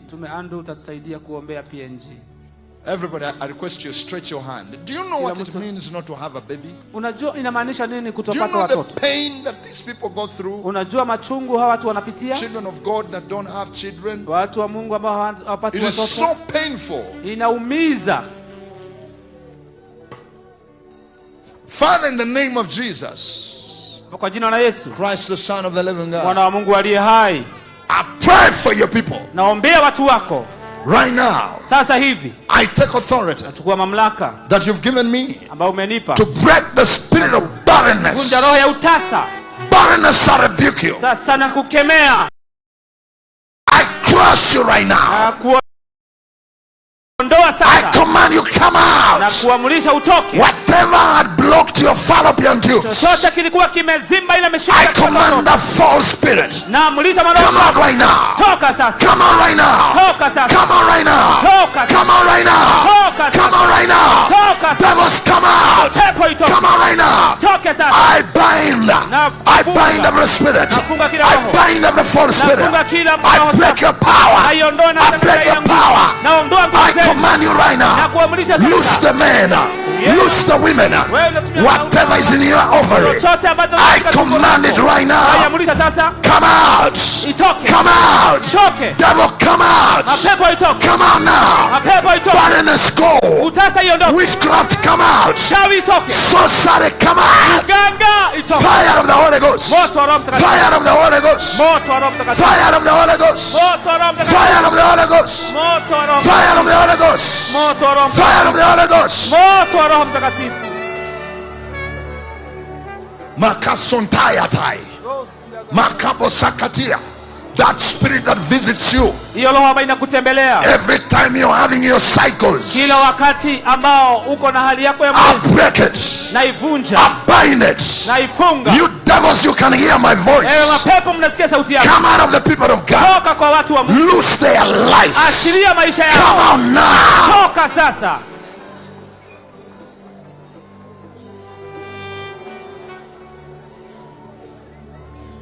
Shanhonahai.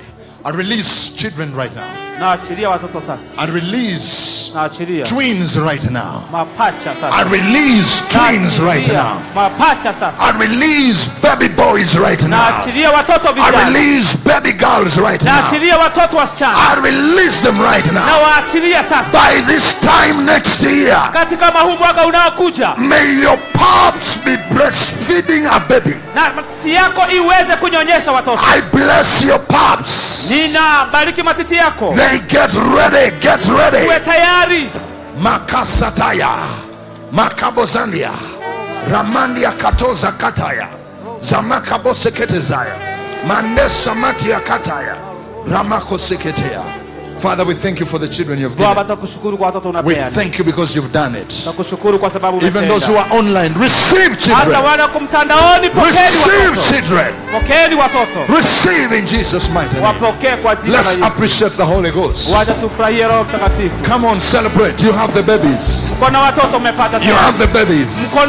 Tell us what has happened. The moment you conceive, you can go back and sit.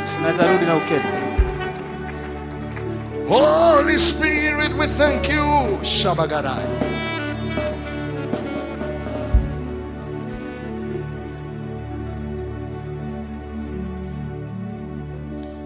Let's take our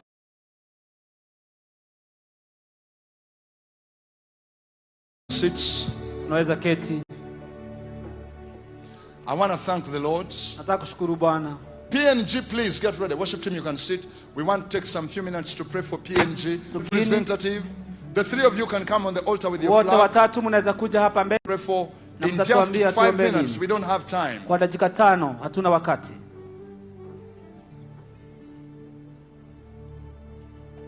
I want to take this opportunity to appreciate the presence of Bishop Margaret.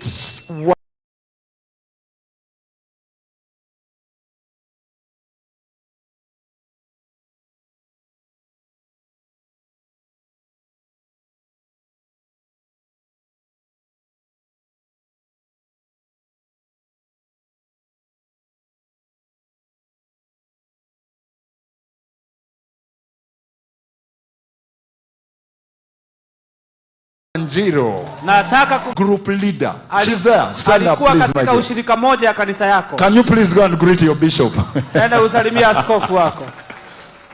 I met her in Jesus is Alive Ministries. Nilikutana na yeye kule katika kanisa lako la Jesus is Alive. I will never forget that day, Bishop. Sitawahi sahau siku hiyo askofu. I entered Jesus is Alive Niliingia kanisani, and I saw this lady. nikaona huyu dada. You know, God, when I was praying to God to ask him for a wife, Wakati nilikuwa naomba Mungu anipe mke, he showed me my wife. alinionyesha mke wangu. He never showed me the face, Hakunionyesha uso, but he showed me the structure. alinionyesha kunyuma. So as I entered the church, Wakati niliingia kanisani, I see the structure I saw. nikaona ile jengo ni Maprakatoza.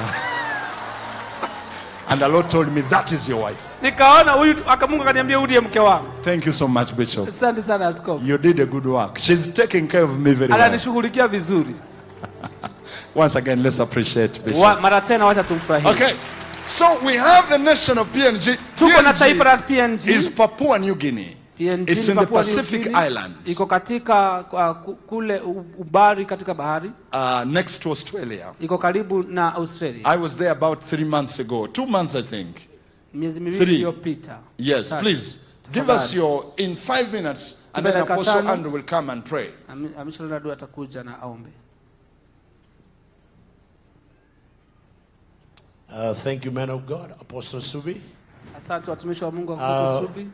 Good afternoon or good morning, Kenya. Bahari ya Dhuhuli, Kenya. Greetings from PNG. We are honored to be here. Tunaheshimika kuwa hapa. Very honored. It took 3 of us some hours to travel, but it's very rewarding, honestly. Nimechukua masaa mengi sana kusafiri, lakini iko na thawabu kubwa. We're here not just for ourselves, but on behalf of our great land. Yeah. With rich promises, God promises. I have 5 minutes to say, so before I proceed,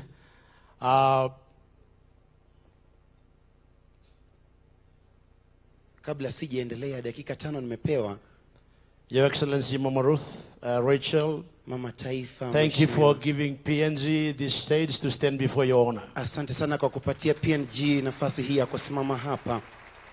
I'm humbled to stand before you and other great men and women of God who are here, Nanyenyekea sana as well as the population and the citizens of this great land of Kenya. Na raia wa taifa hili kubwa. Hallelujah. Amina. We are so honored. Sorry, our color skin is not white. We are just like you. Wajua rangi yetu ya ngozi si nyeupe. You might be asking, how is it that we are found in the Pacific and not in Africa? Mnajiuliza mbona tunapatikana kule Pacific na sio hapa Kenya? Well, only God knows. Lakini Mungu tu ndiye anajua. Why we are located there and you are here. Mbona tuko pale nanyi mko hapa? But there might be some link somewhere. Lakini lazima kuna kupatana mahali. Where PNG is a country, there's an island. Unajua PNG ni nchi na pia iko katikati ya maji. This morning I'd like us to pray. Na asubuhi leo ningependa tuombe.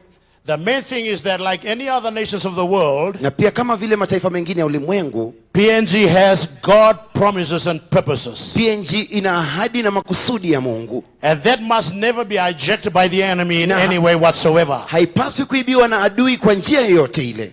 So what I'd like us to pray for, kwa hivyo kile ningependa tuombee, is that the purposes of God will not be aborted. Ni kwamba makusudi ya Mungu hayataaviwa, must not be hijacked. Hayataibiwa.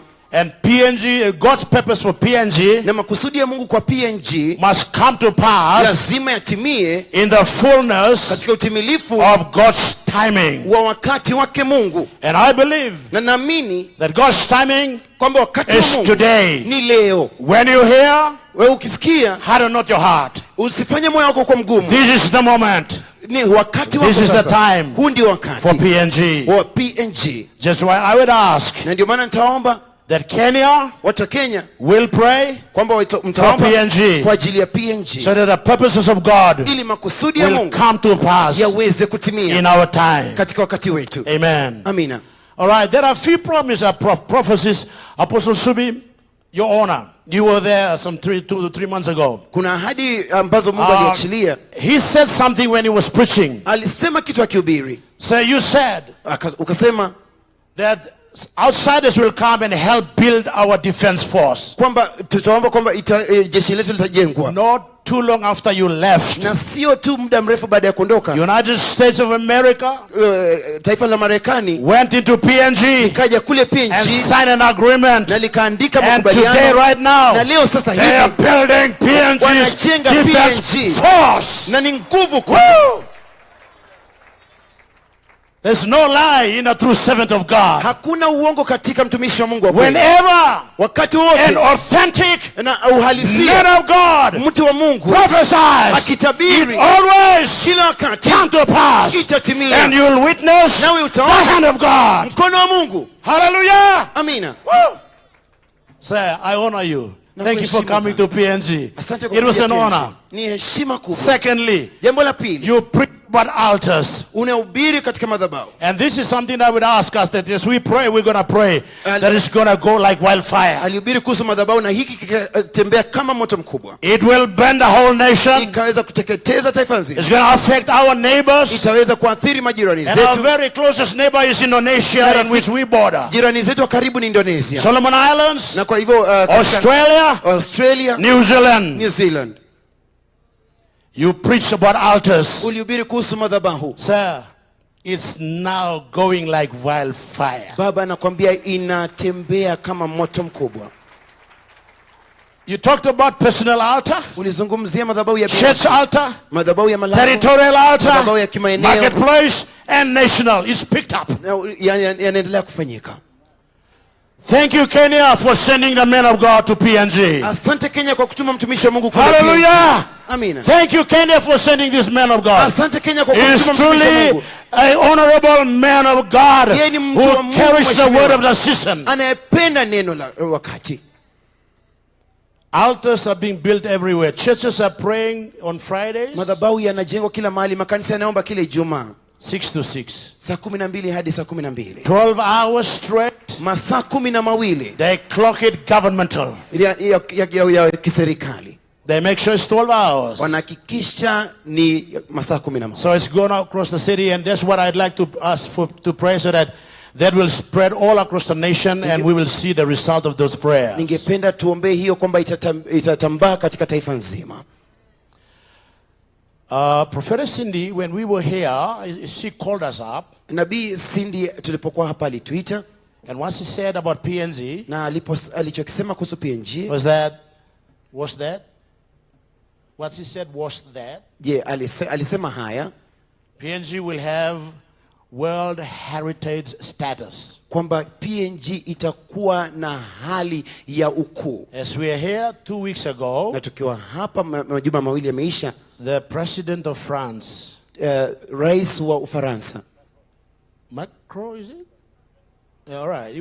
He went to our country. Alienda katika taifa letu. After Americans came, baada ya Marekani kuja, Chinese went in, baada ya Uchina kuja, France went in, Ufaransa wakaja, in spaces of only just 3 months or 2 months. Na katika muda wa miezi mitatu tu miwili hivi. Right now, sasa hivi, like you, kama jinsi ulivyo, our people are living below poverty line. Watu wetu walikuwa maskini sana. Though we are rich with resources, ingawaje tumejaa rasilimali, gold, dhahabu. All right, I got only 1 minute. Please do pray for us. The poverty must be destroyed. Tuombe kwamba umaskini uharibiwe. Prophet has talked about World Heritage status. The French are going to do surveys. And they're going to do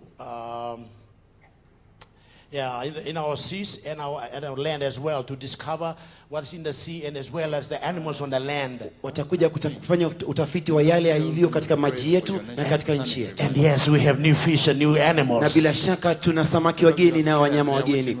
It's a small island. Na ingawaje ni nchi ndogo, people have gone through the land. Watu wamepita haya. They've discovered everything. Wameona kila kitu. But new animals are now being created. Lakini kuna wanyama wageni wanazaliwa. And new fish as well. Na samaki wageni pia. Please do stand with us and pray with us. Naliomba nasi. This conference is wildfire right now as I'm speaking. Hili ni kama moto huko. We've got feedback from our land. Huko kwetu. That this is going on fire and wildfire. People are watching this conference back home. Tumeambiwa kwamba ni kama moto, watu wanaendelea kutazama. And let me tell you, Pastor, please, I'll beg you only 1 more minute. One of the who serves in the Foreign Affairs Department of our land, na katika idara ya testified of the fulfillment of the prophecies. Anazungumzia utimilifu wa unabii. This conference is going all the way up to the top. Kongamano hili linatembea. Amen. Amen. Thank you. Amen. Yes, Apostle Andrew, please pray for us in 3 minutes for PNG. I request everybody. Do you love PNG? By the way, before I went to PNG, Her Excellency prayed for me and released some prophetic declarations. And I went with that governmental anointing and even met with the Prime Minister of PNG. God bless you. Bwana akubariki. Let's stand up and pray for the nation of PNG. Wacha tusimame tuombe nchi ya PNG. Yes. Men of God who love PNG, come and stand with them here, please. Apostle, hold their flag. Yes, Apostle Andrew. Tusimame hapa. For those who are asking what is PNG, PNG is Papua New Guinea. Wale ambao wanauliza PNG ni nini, ni Papua New Guinea. Okay. I believe we've heard praise reports. Mainly what they're telling us is God has spoken many things and he has brought those things to pass. Can we stand with them to give thanks to God first for fulfilling his word? Just for a few minutes, let's thank God for PNG.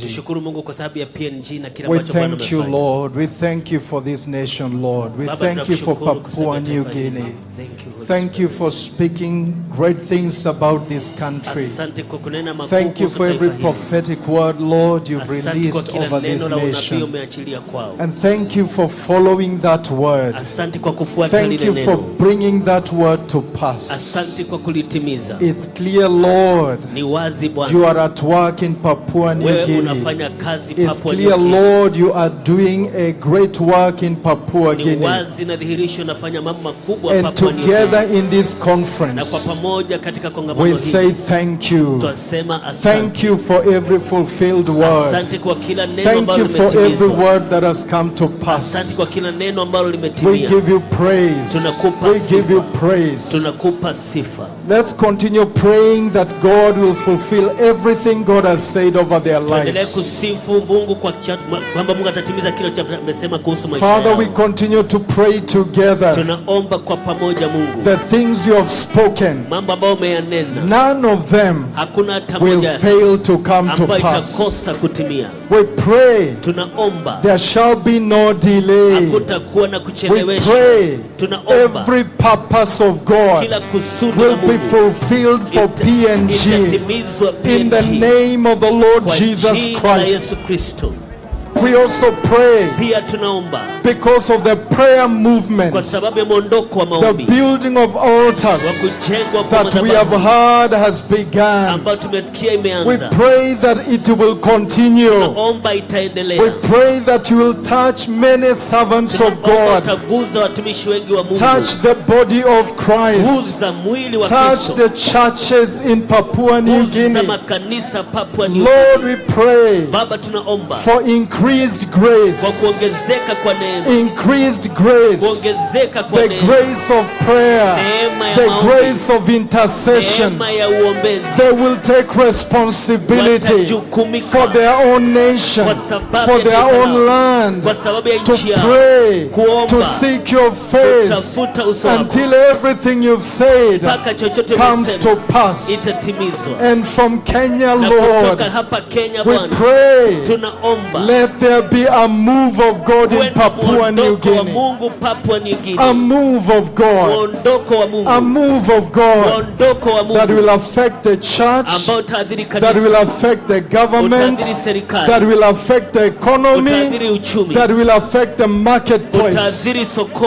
Thank you, Lord, for Papua New Guinea. This we pray, believing together in the name of the Lord Jesus Christ. Amen. Amen and amen and amen. Let's celebrate the Lord. Thank you, PNG. We love you. Asante PNG, tunawapenda. We love the fish. Tunapenda samaki. And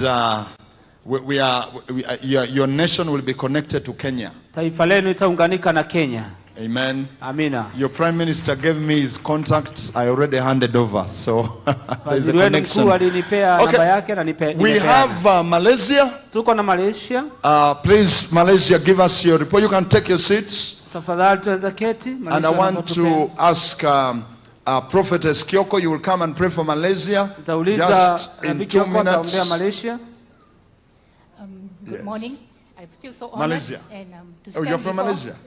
Oh. To stand before Her Excellency, Archbishops and the bishops and the people of Kenya. Firstly, I'd like to thank all of you for praying for Malaysia. Thank you for your prayers. And when I went back many years ago when I came to Kenya, and I saw the way you prayed for Malaysia, I went back and told my prayer group, you know the Kenyans prayed more fervently for our country than we ourselves pray for the country. So we want to thank you for praying for us. And through your prayers, we could see the government that was holding our country for over 47 years of corruption and injustice came to an end. And today we have a unity government that is fighting corruption, fighting injustice. Thank you so much for praying for us. And on the other note about the prayer movement in Malaysia, in 2012, when Apostle Subi came to our church, I tell you, there were our church about 5,000 people. And in our prayer meeting, there were only 70 people. He conducted 7 prayer schools in our church. From then on, our church attendance for prayer school, for prayer meetings went out to over 1,000 people. We thank Ongezeko, you, idadi ya waombezi waliongezeka 1,000. yeah, for releasing your apostle to us. Nashukuru who kwa has kuachilia sparked the mtume fire of kwetu. prayer in Alianzisha our moto wa nation. maombi taifa And kwetu. also, over now, Na sasa, there are so many altars that are raised up. kuna Prayer madhabahu walls, nyingi altars zimeinuka are raised za up all maombi. over the country Taifa because nzima. of that one man Kwa sababu who ya came mtu to Malaysia. mmoja aliyekuja And Malaysia. also on behalf of Malaysia Na today, kwa Malaysia I would leo, like to say sorry to Apostle tungependa Subi that kumwomba when you first msamaha. came, Malaysia could not accept you because of the Alikuja color. Malaysia ilimkataa We kwa sababu ya apologize to rangi. you. Tunakuomba We repent and we msamaha. apologize on behalf Tunatubu of sana. Malaysia. Thank Kwa you. niaba ya Malaysia. Asante.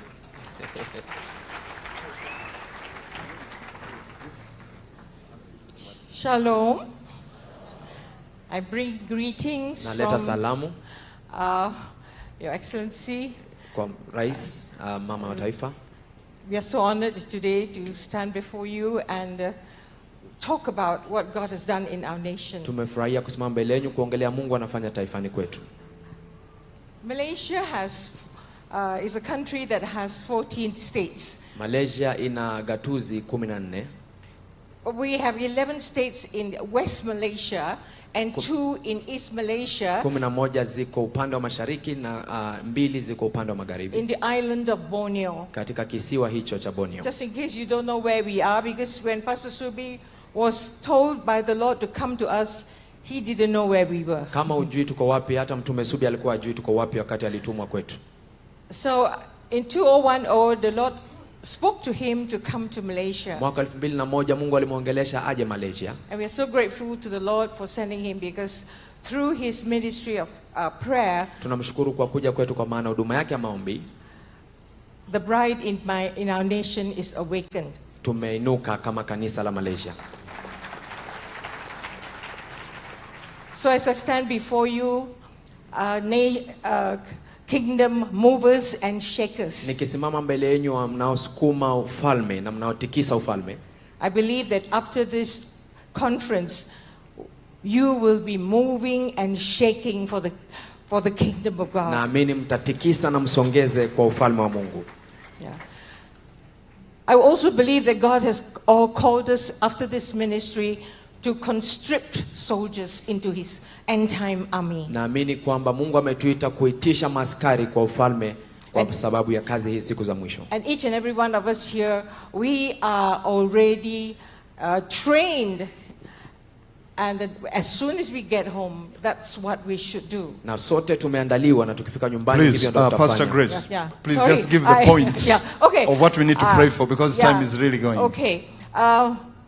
My country has a population of 33.5 million people. Taifa langu lina idadi ya watu milioni 33. 60% Muslims. Asilimia 60 ni Waislamu. And 10% Christians. Na asilimia 10 ni Wakristo.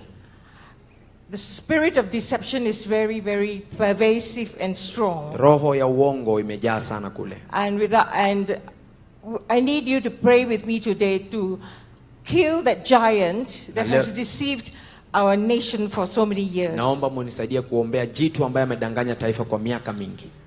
Just as Goliath lopped off the head of just as David lopped off the head of Goliath. Kama vile Daudi alikata kichwa cha cha Goliathi.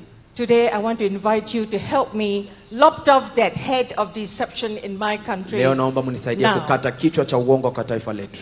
And that giant is the deception that has deceived people for many, many years. Na huyo jitu ni ule amedanganya watu miaka mingi. You will see on my flag that symbol. Mkiona katika bendera kuna ile mfano. And you know what? I believe you know what it is. Na mnajua ninamaanisha nini? Amen. Amina. Also, our economy has suffered. Uchumi pia umeumia. In 1.2 trillion in debt. Wako na deni ya trilioni 1.2. So the two things I want to pray now is for the spirit of deception to be removed. Leo kwanza nataka tuombe roho wa uongo aondolewe. As of this moment. Kutokea sasa. And forever. Milele. So that our nation will be liberated. Ili taifa letu liwe huru. If it is not removed, but Pastor Subi say we will suffer the fate of like Uganda when it came under the rule of Idi Amin. Kama itaondolewa tutakuwa kama Waganda waliokuwa chini ya Idi Amin. The other is that the rampant corruption that has caused our debt to go to 1.3 trillion, and with liabilities it goes to 1.5. Na ufisadi umeleta deni hiyo ya trilioni 1.2 na ikielekea. So with that I will invite you to stand up and pray for us. Ningeomba tusimame munisaidie kuombea taifa langu. Amen. Amen. As Switzerland prepares, wakati Switzerland wanaandaa, I want Switzerland to come on the altar. Nataka waje tu kwa madhabahu. Yeah, as we're going to pray for Malaysia. And Malaysia. Men of God to just come and stand with them. Watumishi wa Mungu waje tu wasimame naye.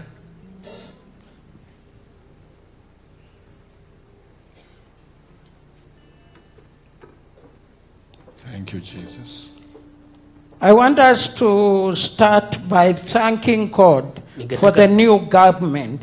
God sent me to Kuala Lumpur, Malaysia. Mungu alinituma Kuala Lumpur, Malaysia. In the year 205. Mwaka wa 205. To send a prophetic word. Kupeleka neno la unabii. I knew no one. Sikujua mtu. I knew no church. Sikujua kanisa. But I prayed. Nikaomba. And the Lord gave me names. Bwana akanipatia majina. Of a man of God called Apostle Dr. Henry Ramaya in Kuala Lumpur, Malaysia. Bishop Ramaya, Kuala Lumpur, Malaysia.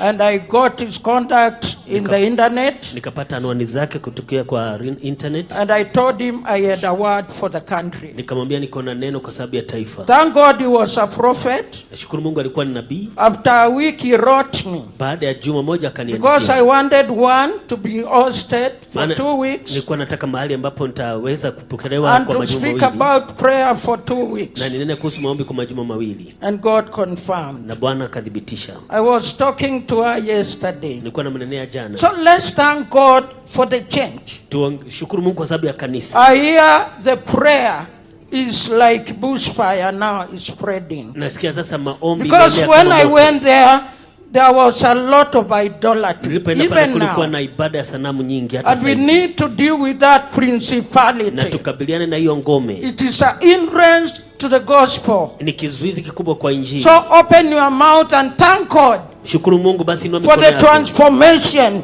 Right now there is prayer going on. Saizi kuna right now there is a new government. Saizi kuna serikali. Oh rabababa santa rabababa sia. Lord, I thank you for the nation of Malaysia in the mighty name of Jesus. I remember spiritual fathers like Apostle Dr. Henry Ramaya, who is a key spiritual leader in that nation with a passion for the gospel in the mighty name of Jesus. Let's break the spirit of oppression even to the women. The spirit of oppression, of deception, of corruption. Raise your voice in the mighty name of Jesus. We declare no corruption in the mighty name of Jesus. Rikama Baba Bakaya. Speak revival of economy in the nation of Kuala Lumpur, Malaysia, in the mighty name of Jesus. Pray for the unity of the church in the mighty name of Jesus. Break every principality of the sons of the bondwoman in the mighty name of Jesus. Declare Malaysia will be saved. Malaysia will be saved. Call for the wave of revival from this altar to sweep the whole nation, to revive the economy in the name of the Lord. Pray God to raise the fivefold ministry for the sake of evangelism and the gospel. We are calling forth in the name of the Lord the apostles, the prophets, the teachers, the evangelists, and we declare by the grace of God, Malaysia will stand as a beacon of light kama to the nations of the earth. kwa miisho ya Lord, we enthrone you. Baba, tunakupia In nguvu the name of the Father, katika jina la Baba and of the na Son, Mwana and of the Holy na Roho Spirit. Mtakatifu. Amen. Go and show Amen. Malaysia I'm coming again. Amen, amen, amen. Let's give the Lord a hand clap offering. Bwana makofi. Let's have Switzerland. Pata Switzerland. And let's have Bishop Topisia. You're going to pray for Switzerland. Askofu Topisia utaombea Uswizi. Yes. And Switzerland, it is good you are here. Vizuri mko hapa. Because many politicians who stole our money in Africa, they kept Wanasiasa it wengi there. wameweka kwa hii taifa yenu. So today, Leo I'm told there are secret accounts there. najua kuna akaunti za siri huko. Is that true? Ni kweli. Where the money has been hidden. Penye pesa imefichwa. So we want our money back. Tunataka pesa yetu. In fact, we are going to use him as a point of contact. Tutamtumia. Hizo pesa ziliyoficha kule lazima zirudi Kenya. Must come back to Kenya. Hallelujah. Good afternoon. Habari za mchana. It's an honor to represent Switzerland here. Heshima kusimamia Uswizi leo. I'm French, but the Lord sent me to Switzerland Mimi ni for ministry. Mfaransa lakini Mungu alinituma Uswizi kihuduma. I'll talk about mainly 2 points about Switzerland. Nitaongelea mambo mawili. Well, as Apostle Subi said, kama vile mtume Subi amesema, though Switzerland is a very beautiful nation, Uswizi ni nchi inapendeza. It's a very wealthy nation. Na ni taifa tajiri. Salaries are extremely high. It's a very wealthy nation. Mshahara huko ni juu sana, ni tajiri sana. But it's a nation that controls the banking system of all the other nations. Na ni taifa ambalo linaongoza mifumo ya kibenki ya mataifa mengine. It holds the central bank of central banks. Iko na benki kuu ya mabenki kuu. So it's a very important nation for the banking system. Kwa hivyo ni taifa muhimu sana kwa sekta ya ubenki. There is no transaction in the world that is not going through Switzerland in a way or another. Hakuna mabadilishano ya pesa yanafanyika dunia nzima isipopitia Uswizi. So a system has been built to try to control the wealth of nations there. Mfumo umeundwa kusongeza ama kutawala that we have to deal with. Ambayo lazima tupambane nayo. When it comes to faith, ikifika imani, Switzerland is rather open to the gospel compared to France, for example. Uswizi imefunguka tu kwa njia kwa injili ukilinganisha na Ufaransa. But Christians are extremely closed up to everything that is spiritual. Lakini Wakristo wamefungwa kwa vitu vya kiroho. It's a very intellectual gospel. Ni injili ya kiakili. The manifestations of the Holy Spirit are fought against in the body of Roho Christ. Mtakatifu umepingwa sana. The prophetic movement is fought against. Mondoko wa kinabii umepigwa. You will not see manifestations of power. Hautaona nguvu ikidhihirika kule. You will not see strong prayers. Hautaona maombi ya nguvu. In fact, even when you go to prayer houses, hata ukienda nyumba za maombi, that they call prayer houses, wanaziita nyumba za maombi, you must remain silent. Lazima unyamaze. Otherwise, you bother people. Utasumbua watu. It is very special. Ni muhimu sana. So, power is not released. Nguvu hayachiliwi. Increase is not released. Kupanuka hakuachiliwi. The expansion of the gospel is not released. Hata kuenea kwa injili hauruhusiwi. The third point that I want to talk about, I said two, but actually there's three. Dokezo la tatu nimekumbuka. We never hear about it, but Switzerland is full of witchcraft. Hatusikii lakini Uswizi imejaa uchawi. There are processions taking place every year in every Swiss city. Kuna masafara inafanyika kila mwaka kwa kila mji wa Uswizi. That are hidden behind carnivals. Ambayo yanafichwa nyuma ya tamasha. And those processions are extremely demonic. Na masafara hiyo ni ya kipepo. And controlled by, I'm going to call them guilds. Na imetawaliwa na watu hao. So fraternities. Fraternities. Brotherhoods. Ni undugu wa kipepo. I hope this was correct. Tuamini Bwana.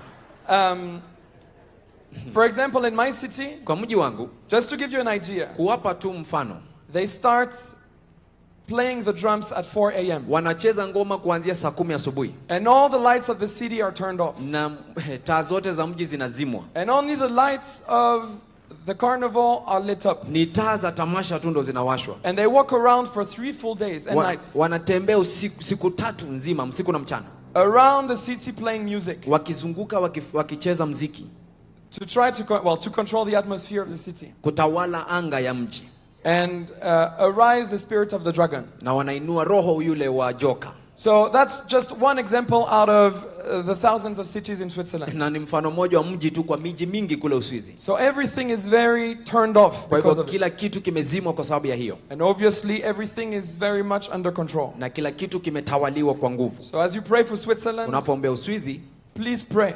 Omba That we manage to break through this thick atmosphere. Tupenye anga hii nzito. And that we manage to release the wealth of this nation for the nations. Mali ya taifa hii kwa mataifa. Switzerland has a great calling.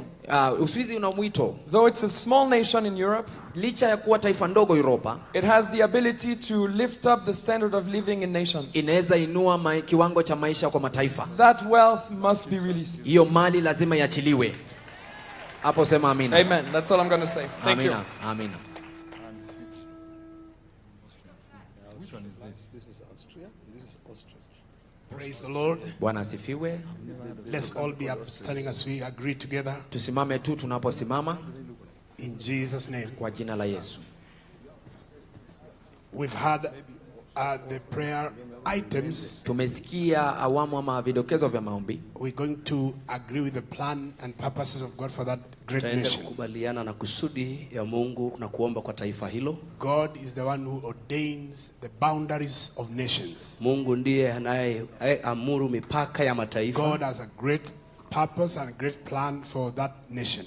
Ana makusudi makubwa katika taifa hilo. And we are in agreement with God's plan and purpose. Kwa hivyo tunakubaliana na kusudi la Mungu. Let's all open our mouth and raise a sound and raise a cry to the Lord. Inua sauti yako tumulilie Bwana. In the mighty name of Jesus. Katika jina kuu la Yesu. Father, in Jesus' name. Baba, kwa jina la Yesu. We agree with your plan and purpose. Tunakubaliana na kusudi lako for the nation of Switzerland. Kwa ajili ya nchi ya Switzerland. That which is written. Kwamba kile kimeandikwa in heaven concerning that nation. Mbinguni kuhusu taifa la Switzerland. The destiny of that nation. Hatima ya nchi hiyo. Your plan and purpose for that nation. Mpango wako na kusudi lako. Come to pass. Ikaweze kutimilika. In our generation. Katika kizazi chetu. In the mighty name of Jesus. Katika jina kuu la Yesu. Lord God Almighty. Bwana Mungu mwenye nguvu. Your kingdom come. Ufalme wako uje. Your will be done. Mapenzi yako yatendeke. Your purposes for that nation. Kusudi zako za taifa hilo. Be established. Zikaweze kustawishwa. In the mighty name of Jesus. Katika jina la Yesu. By the blood of the Lamb. Kwa damu ya mwana kondoo. We cancel the agenda of the enemy. Tunafutilia mbali mipango ya adui. To hijack your plan. Ya kuweza kushuhudia mpango wako na kunyima nafasi ya mapenzi yako kwa taifa la Switzerland. You are the one that created that nation. Wewe ndio uliumba taifa la Switzerland. To fulfill your agenda. Kutimiza kusudi lako. And therefore in Jesus' name. Kwa hivyo kwa jina la Yesu. Whatever contradicts your plan. Chochote ambacho kinaleta kuchafuka mpango wako kwa damu ya Yesu. In the mighty name of Jesus. Katika jina la Yesu. We stand against it. Tunasimama kinyume nayo. We cancel. Tunaifutilia mbali. The desire of the enemy. Ila moto wa adui. Concerning that nation. Juu ya taifa la Switzerland. We pray for your church. Tunaombea kanisa lako. To experience an awakening. Waishi mwamko mpya. Let the portals. Waacha kila miingilio. Spiritual portals. Ya kiroho. Over the nation of Switzerland. Juu ya taifa la Switzerland. Be opened right now. Ifunguke sasa. We speak to the gates. Tunanena na malango. Of the nation of Switzerland. Ya taifa la Switzerland. Lift up your heads. Inueni vichwa vyenu. All ye gates. Enyi malango. And be ye lifted up. Muinuliwe. You everlasting doors. Enyi milango ya kale. That the King of glory may come in. Mfalme wa utukufu aingie. The King of glory. Bwana wa utukufu. The Lord Jesus Christ. Bwana Yesu Kristo. To take place. Achukue nafasi ya kwanza katika nchi ya Switzerland. In the name of Jesus. Kwa jina la Yesu. We call forth. Tunakuita. The destiny of that nation. Hatima ya taifa hili. To manifestation. Idhihirike. In the name of Jesus. Kwa jina la Yesu. We pray for your church. Tunaombea kanisa lako. Strengthen your church with might. Nguvu na uweza. By your spirit. Kwa roho wako. In the inner man. Katika mtu wa ndani. In the name of Jesus. Kwa jina la Yesu. And we cancel. Na tunafutilia mbali. The agenda of the enemy. Agenda ya adui. To take hostage. Kuchukua mateka. The wealth of the nation. Utajiri wa mataifa. In that nation. Katika taifa la Switzerland. We declare. Tunatangaza. Isaiah 45. Isaiah 45. In the mighty name of Jesus. Kwa jina la Yesu. We break the bars of iron. Tunavunja malango ya chuma. We destroy the gates of bronze. Tunaharibu milango ya shaba. And we claim back. Na tunatuvunja the wealth of nations. Tunadai utajiri wa mataifa. Finance your plan. Ya kuweza kuegeza katika kazi yako kwa mataifa. We give you glory. Kwa kupa utukufu. We give you honor. Kwa kupa sifa. We pray. Tunaomba for the there are altars, kwa madhabahu, my God, in every region, katika kila eneo Mungu in wangu, the nation of Switzerland, katika nchi ya Switzerland, to be strengthened by your spirit. madhabahu ya kiroho ipate Fresh nguvu yako, fire, moto mpya, fresh fire, moto mpya, fresh fire, moto mpya, in the name of katika Jesus. jina la Yesu. And we pray Na tunaomba that as your move begin, kama vuguvugu lako lapoondoka, it shall be sustained itakuwa ya nguvu by na your spirit. kustahilishwa na roho wako. We give you glory. Takupa utukufu In Jesus' name. kwa jina la Yesu. Amen. Amen. Amen. Amen. God bless Switzerland. Mungu abariki Switzerland. Worshippers, come on. We are going to continue with the nations. Taendelea na mataifa after the lunchtime. Baada ya saa 7. So let the worshippers come. Waimbaji And give waje. us, take us as we prepare for the next session. Tuandae kwa muda. We will get on those other countries. We have Fiji, we have Austria, America, Uganda, Tanzania. I think those are the countries which are remaining. Tuko na mataifa mengine kama vile Australia, Fiji, Amerikani, Tanzania, baadhi ya mataifa ambayo yamesalia.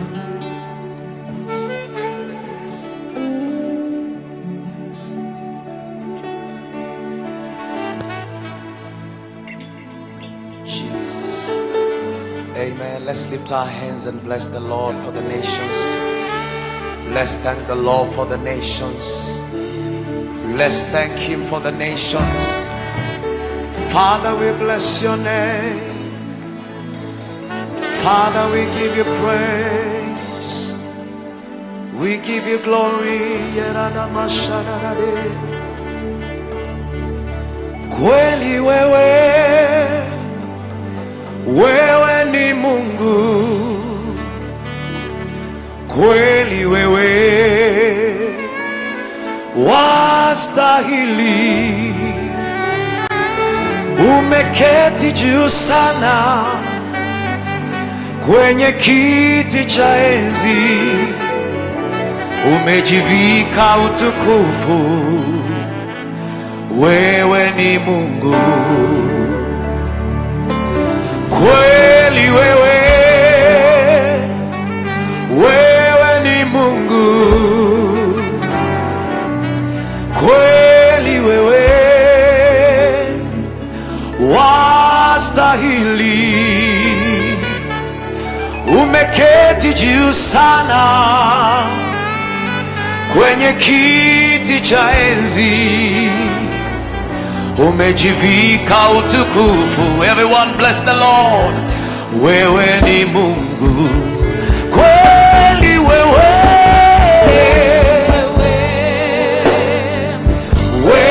ni Mungu, kweli wewe wastahili, umeketi juu sana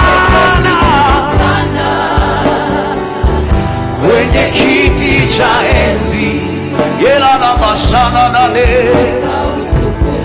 Wewe ni Mungu, kweli wewe ni Mungu,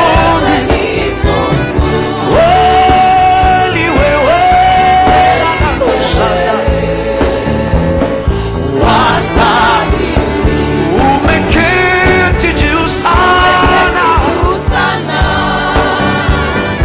kwenye kiti cha enzi, yela na mana na dosana na de. One more time.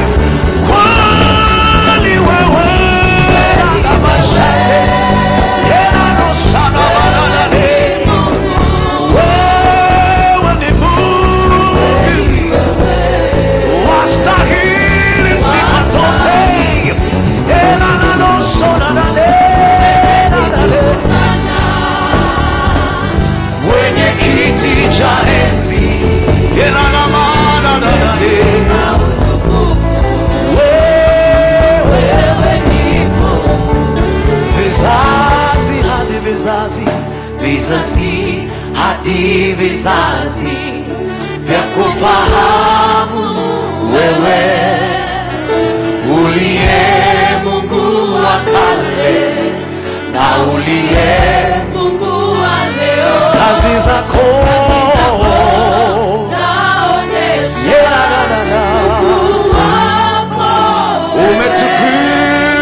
umetukuka, umeinuliwa ewe Bwana. One more time. Vizazi hadi vizazi hadi vizazi vya kufahamu wewe uliye Mungu wa kale na uliye Mungu wa leo. Hallelujah. Kazi zako zaonyesha umetukuka, umeinuliwa ewe Bwana. Kwani wewe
yes, you are the Lord, Most High. Yes, you are the Lord, Most High. Yes, you are the Lord, Most High. Yes, you are the Lord over the nations. Most, you are the Lord. You are the Lord. You are the Lord. You are the Lord. You are the Lord. You are the Lord. You are the Lord. You are the Lord. Yes, you are. Say it, the corner, no, say it. You are the most Hey, you are from the beginning and the end. You are. You are. You are the Lord. You are the Lord. Yes, you are. You are the Lord. Yeah, no, so no.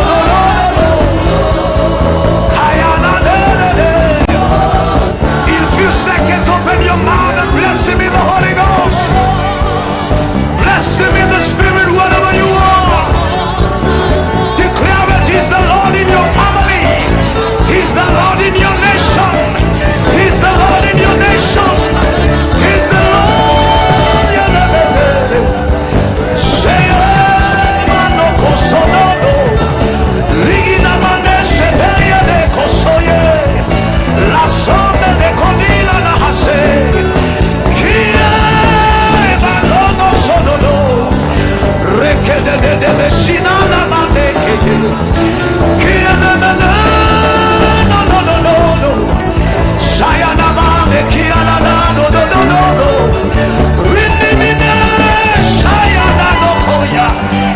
Yes, you are the Lord. You are the Lord. You are the Lord over Kenya. You are the Lord over France. You are the Lord over Malaysia. All over the nations of the world. You remain to be God. You remain to be God. You remain to be God. Yes. Yes, you are. You are. Yes, you are. You are. You are. Yeah, yeah, yeah, yeah,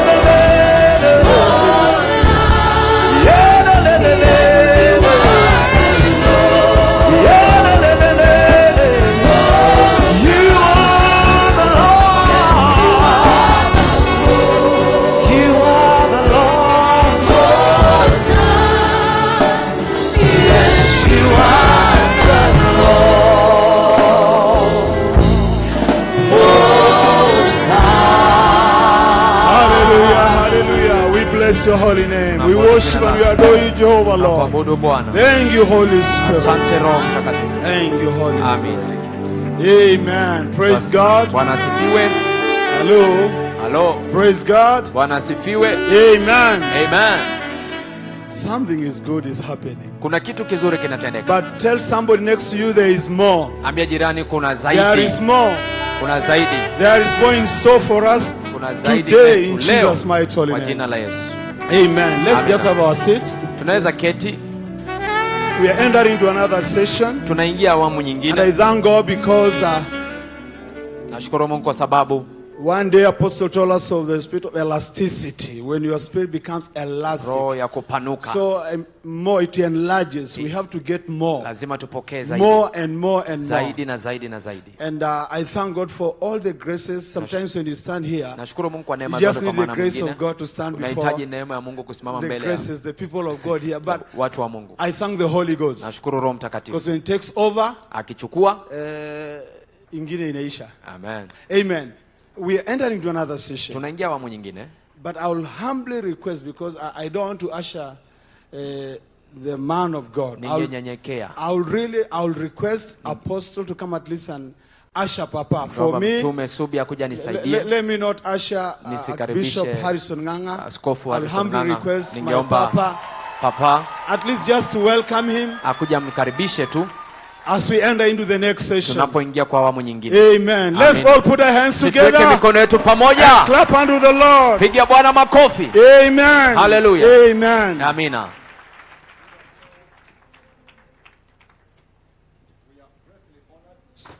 We are greatly honored to have a great man of God who is a father in our nation.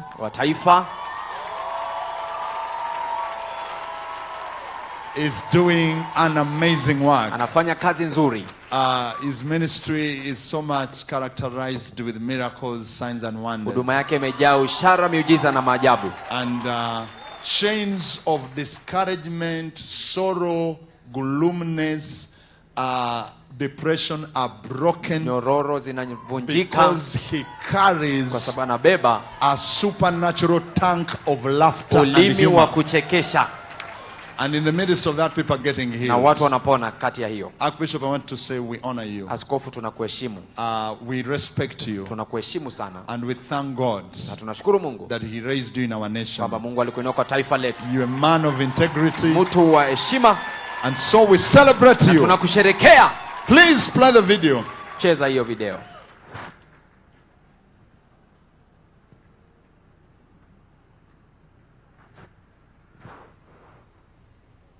Mama aje tusalimie. Let's celebrate Mama as she comes. Mama anapokuja to just come and greet us. Aje tusalimie. Come on, come on, come on. Jamani. We know that without Mama, Bishop would not be here. Bila mama askofu angekuwa hapa. So let's celebrate her. Tumsherehekee. She's going to greet us. Atatusalimia. Always well dressed, both of them. I don't know who coaches who. Thank you, Apostle. Sijui ni nani anaelimisha nani. Greet people. Oh, Apostle Subi. Apostle Subi. Glory be to God. I'm grateful this afternoon. Ninashukurani sana adhuhuri hii. Even studying before Her Excellency. Kusimama mbele ya mama wa taifa. I know it's not an easy thing. Natambua si jambo la rahisi. But I thank God for everything. Nashukuru Mungu kwa kila jambo. I don't have many words. Sina maneno mengi I ya kusema. always said in our meetings, in our conferences, in our tent meetings. Nasema kwa mikutano ile ambayo tunapanga. That I don't have many words. Sina maneno mengi. But I thank God for my husband. Namshukuru Mungu kwa mume wangu. Because God saw what is in his life. Mungu aliona kilicho moyoni mwake, maishani mwake. Na akaona niwe mmoja wake. And he saw fit that I be part of him. Amen. Amen. And I said I will start with him. Nikasema nitasimama pamoja naye. Until I see what God is going to do. Mpaka nitakapoona kile ambacho Mungu anataka kufanya. Until the end of times. Mpaka mwisho wa nyakati. And I know. Na ninajua God is taking him far. Mungu anampeleka mbali. For the glory and honor of his holy name. Kwa utukufu na sifa za jina la Mungu. I have seen God using him in a mighty way. Nimeona Mungu akimtumia kwa juu sana. And I believe even today. Naamini hata leo. God have something for you. Mungu ana kitu kwa ajili yetu. And each and every one of us. Na kila mmoja wetu. I know everything will be done. Najua chochote kitatendeka. And we have received many things from this pulpit. Na amepokea mengi kutoka kwa madhabahu. And I know God will continue to do things. Na najua Mungu ataendelea kufanya mambo makuu. For the glory and honor of his holy name. Kwa utukufu wa jina lake takatifu. So it's my honor. Kwa hivyo ni heshima yangu. Welcome the servant of God. Nimlete kwenu mtumishi wa Mungu. Come and bring what God has put in his life. Awapagiwie kile Mungu ameweka maishani mwake. In the name of Jesus. Kwa jina la Yesu. Hallelujah. Amen, amen. Let's appreciate her. Amen, God amen. Tupongeze mama. Let's take our seats. Unaweza ukaketi. I always tell men, siku zote mimi huambia wanaume, if you are born again, kama umeokoka, let your wife say so. Wacha mke wako ashuhudie wokovu wako. Don't tell us a lot about being born again. Usituambie mengi kuhusu kuokoka. Wacha mke wako. She is the only one who knows whether Harrison Ng'ang'a is truly born again. Huyo mama ndiye anajua tu vizuri kama Harrison Ng'ang'a Apostle ameokoka vizuri. Thank you, Apostle Subi. Asante Apostle Subi. Your wife. Na mke wako mpenzi. Saga. Powerful. Hallelujah. Your Excellency Rachel Ruto. Mheshimiwa mama wa taifa Rachel Ruto. We are very glad to be with you here. Tunafurahi sana kuwa pamoja nawe hapa. And I hapa. have the privilege to speak again before you. Na nina nafasi tena nzuri ya kuongea mbele yako. God bless you very much. Mungu akubariki sana. It is I used to see myself preaching to you in dreams. Now it is reality. Nilikuwa nikiona nikikuhubiria kwa ndoto, sasa imekuwa dhahiri. And I know many people here dream speaking with the president, speaking with the first lady. How many dream these dreams? Oh, I'm not alone. Najua ni wengi waliota ndoto hiyo ya kuweza May your dreams come to pass in Jesus' name. Ndoto zenu zitimie kwa jina la Yesu. Amen. Amen. Honorable Bishop.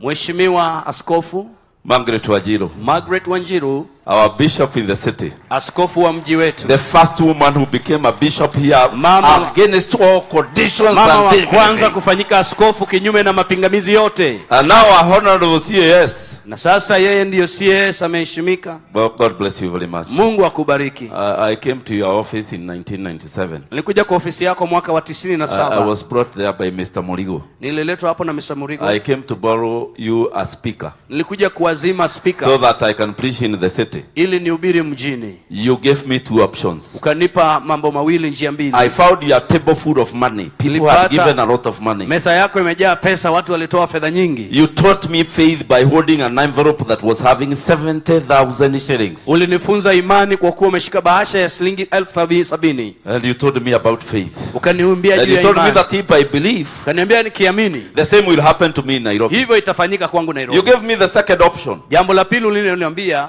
I should come on Saturday. Nikuje Jumamosi. You will give me all the equipment. Utanipa vyombo vyote. I never came. Sikuja. Because on Saturday, maana Jumamosi, a man brought all the equipment, the preaching equipment. Mtu alileta vyombo vyote vya kuhubiria kanisani. I always pray for you. Kila siku na kuombea. May God prosper you. Mungu akufanikishe. Amen. Amen. So I want to thank God for Apostle Subi. Napenda nimshukuru Mungu kwa ajili ya Mtume Subi. This meeting was his idea. Hii mkutano ni maono yake.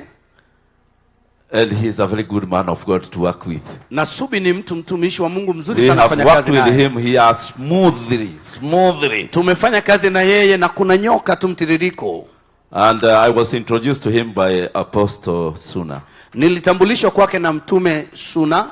Two important friends from Uganda. I will work with many years to come. Marafiki wazuri kutoka Uganda wawili nitafanya kazi nao miaka nyingi sana. And by the way, how many know the church of Apostle Subi where it is? Nauliza swali, ni wangapi wanajua kanisa la Mtume Subi liko wapi? Only a quarter of you. Wachache sana baadhi yenu. Please, Apostle, as soon as I finish, kabla nikimaliza haraka tu, prepare one gentleman taambua mtu mmoja to tell us where we are going tomorrow. Tuambie mahali tunaenda kesho. We will be in his church. Tutakuwa kanisani mwake. We must make sure we will cause a problem there. Tutahakikisha tumeleta shida ya kufurika, ya kujaa na kufurika. And it's my faith, na ni imani yangu, Apostle Subi will have a mega church here in this city. Mtume Subi atakuwa na kanisa kubwa, mega church hapa mjini. Amen. Amen. It is not a prophecy, but when a servant of God speaks, si unabii, lakini mtumishi wa Mungu anenapo, he is backed by the Holy Spirit. Roho Mtakatifu. I also believe I have the Holy Spirit. Hata mimi naamini na Roho Mtakatifu. Amen. Amen. Thank you. God bless you very Mungu much. akubariki, asante. Thank you fellow servants who worked with me here. Shukrani za dhati watumishi wa Mungu mnaofanya kazi pamoja nami hapa. Prophetess Francine is with us here. Prophetess prophesied to us very much. Ulitutolea unabii sana. And yesterday you preached. Na jana ukahubiri. Everybody is talking about it. Kila mtu anaiongea. It was not like any other day. Haikuwa kama siku nyingine. You shined. Uling'aa. May God be with you. Mungu akubariki. Hallelujah. Amen. And all the other servants of God, the husband of Sid is here, prophetess. Na watumishi wale wengine, mume wa Sid nabii yuko hapa. You are a blessing to us. Tuweni baraka kwetu. I have seen my friend Boaz from Israel. I mentioning nations. Boaz, this is a man from Israel, Boaz. Israeli, rafiki yangu huyo. And his dear wife. Na mke wake mpenzi. From Turkana County. Kutoka Turkana God County. God bless you very much. Mungu akubariki sana. God bless you very much. Hallelujah. Amen. I hope we will pray for Israel. Natumai tutaombea Israeli. And we have a representative there. Tuna mwakilishi wa Israeli hapa. So I want to bring the word of God to you. Nataka nilete neno la Mungu kwenu. Prophet Manton is here, my friend. Nabii Manton rafiki yangu yuko hapa. God bless you very much. Mungu akubariki sana Manton. He is the one who prophesied about Kenya's prosperity. Ndiye alitoa unabii kuhusu ufanisi wa Kenya. And even he spoke a prophecy about a government that will come, that will be of born again Christians. Katoa unabii kwamba serikali itakayoingia itakuwa ya watu waliokoka. Ni huyo alitoa huo unabii. In 2010 or 2011 mwaka wa 2010 ama 11. God bless you forever in Jesus name. Asante, Mungu akubariki. I recognize the other servants of God. Natambua pia watumishi wa Mungu wale wengine. Thank you from Nyeri kutoka Nyeri. And all the other servants of God here, Bishop Hinga, I see you there. Watumishi wengine wa Mungu, Bishop Hinga. Karanja Bishop, I saw you. Karanja Bishop nilikuona. And the men of God from Kajiado. Na mtu wa Mungu kutoka Kajiado. God bless you very much. Mungu awabariki sana. And I can't forget my daughter is here, to be followed by your daughter into the ministry. Sasa binti yangu pia yuko hapa, usifikiri jambo la rahisi kufuatwa na binti yako, jambo la nguvu sana. God bless you very much. Mungu akubariki. Now I want to get into the word. Nataka niingie kwa neno la Mungu. And I want to speak about a family in the Bible called the family of the Rechabite family. Nataka kuzungumza juu ya familia, kwa hivyo familia tutaonenea iko katika Biblia inaitwa Rechabite, familia ya Warakabai. Warakabi. Yes, Rechabite. And before I tell you where we will find that scripture, kabla sijakwambia tutawapata wapi, there is a word in the book of Matthew. Kuna neno katika kitabu cha Mathayo chapter 7 sura ya 7 that talks about 3 levels of prayer. Inayozungumzia viwango vitatu vya maombi. And every man of God that have stood here, na kila mtumishi wa Mungu aliyesimama hapa, even Apostle Subi who has just left here, hata mtume Subi ambaye ametoka hapa, they talked about all those levels. Wameongea viwango hivyo vitatu. Jesus spoke very simply. Yesu aliongea kwa urahisi tu. Pray, omba, or ask, ama uliza. and you shall be given. Na utapewa. Seek, tafuta, and you shall na fight. Utapata. Knock, bisha, and it shall be opened. Na utafunguliwa mlango. Those are 3 levels of prayer. Hiyo ni viwango vitatu vya maombi. The first level of asking, kiwango cha kwanza cha kuuliza, is the most common.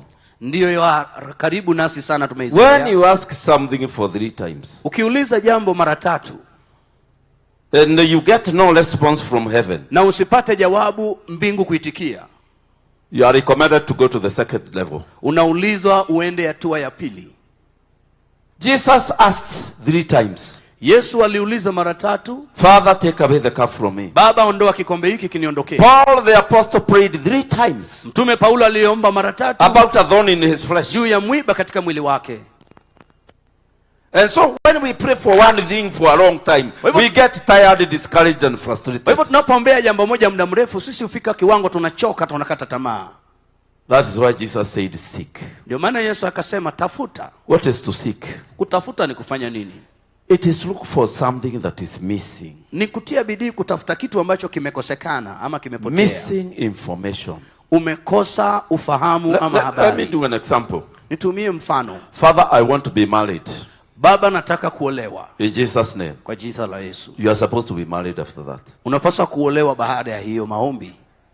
That is asking. Ni kuuliza, umeomba. And the Bible says ask in the name of Jesus, it shall be given unto you. Omba kwa jina la Yesu na utapewa. But then if it doesn't happen, kwa hivyo isipofanyika, you must go now to the second level of prayer. Enda kiwango cha pili cha maombi. You must seek the reason why heaven is quiet. Basi tafuta kwa nini mbingu iko kimya. Is it more amount of prayer that is needed? Je, ni kima ama wingi wa maombi inahitajika?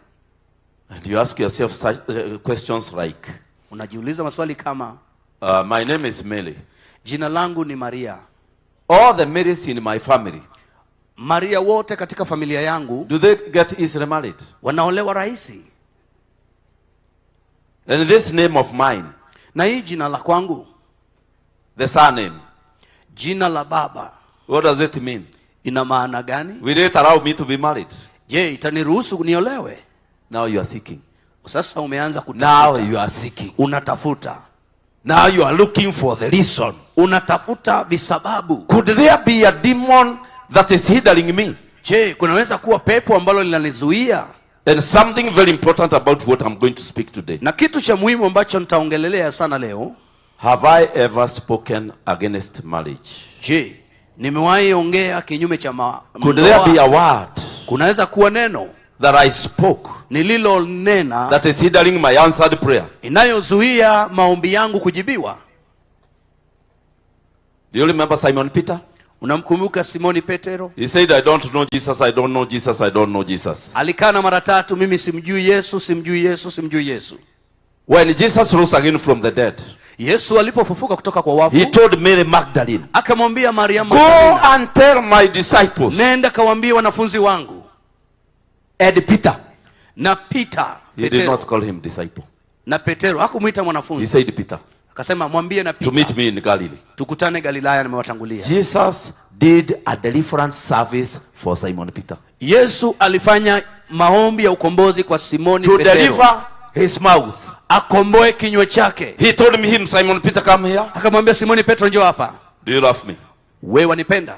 Yes, Lord, I love you. Ndio Bwana, nakupenda. Simon Peter, son of Jonas. Simoni Petero, mwana wa Jona. Do you love me more than this? Je, wanipenda zaidi ya hizi? And the Bible says he was troubled. Biblia inasema akasusunika moyoni. Akasema ndio. Look after my lambs. Angalia basi. Then he asked him, Simon Peter, son of Jonas, do you love me? Simoni Petero, mwana wa Jona, je, wanipenda? What was Jesus doing? Yesu alikuwa anafanya nini? He was counseling the words that he spoke. Alikuwa anakatilia mbali na kufutilia mbali maneno aliyonena Petero. Every word that has been spoken, kila neno ambalo limewahi nenwa, cannot remove itself. Aliwezi likajiondoa. Somebody must remove it. Itabidi mtu aliondoe. And if it is not removed, na lisipoondolewa, it will hang around for a long time and trouble the owner. Litaendelea kuning'inia kwa hanga muda mrefu na litamsumbua mwenye kuyanena. I am preparing you to receive this word. Ninawaandaa mpokee neno hili. Jesus spoke about another third level. Yesu akaongea kiwango kingine cha maombi. He said knock. Akasema bisha. What is prayer of knocking? Basi maombi ya kubisha ni nini? We know that knocking is done not on the wall but where there is a door but it is closed. Tunaelewa kwamba kubisha, mtu abishi katika ukuta bali penye mlango, na anabisha mlango kwa sababu umefungwa. If God wants you to start prayers of knocking, kama Mungu anataka uanze maombi ya mubisho, you must find out the doors that never open for your family. Lazima uyatambue milango ambayo haijawahi funguka kwa familia yako. Or doors that have never opened for your church. Milango ambayo haijawahi funguka kwa kanisa lako. Doors that never open for females in your family. Milango ambayo haijawahi fungukia wanawake katika familia yako. Doors that never open for meals in your family. Milango ambayo haijawahi fungukia chakula ya milango ya familia yako. Doors that never open for your children in the family. Milango ambayo haikufungukia familia watoto wako katika familia. Doors that never open for a country. Milango ambayo haikufungukia taifa. That is the third level. Hiyo ni kiwango cha tatu. Now that I am seeking to go to another country. Sasa wana natafuta kuenda katika taifa lingine. Our blood where we come from. Damu ya mahali nimetoka. Is there an open door for international ministry? Je, kuna milango ya kufunguka huduma ya mataifa? Now that I am seeking to be a teacher. Sasa ninatafuta kuwa mwalimu. Our blood where I come from. Damu ya kule nimetoka. Is there anybody who has ever been a teacher, or I'm the one who is going to open that door as a beginner? Kuna mtu ambaye kufanyika mwalimu ama ni mimi wa kwanza katika familia hiyo? And everybody who is the first in the family, na kila mtu ambaye ni wa kwanza katika familia, pays the price. Analipa gharama kubwa. Amen. Amen. Who paid the price of this conference? Nani kalipa gharama ya huduma hii? Kongamano. Apostle Subi. Today I'm not paying the price, I'm just preaching. Mimi silipi gharama na ubiri tu. He told us. Alituambia. The conferences he did. Kongamano aliyofanya. Magumu. The problems. Matatizo. But now we are wondering, how did he bring all these people together? Sasa tunashangaa iliwezekanaje watu hao wote wamekusanyika hapa? Wherever you see a move of God, ukiona muondoko ama vuguvugu la Mungu, somebody paid the price. Kuna mtu kalipa gharama. We have the first lady who is born again in that office. We have never had. Tuko na mama wa taifa ambaye ameokoka kwa mara ya kwanza katika ofisi hiyo. Hatujawahi kuona mama ameokoka.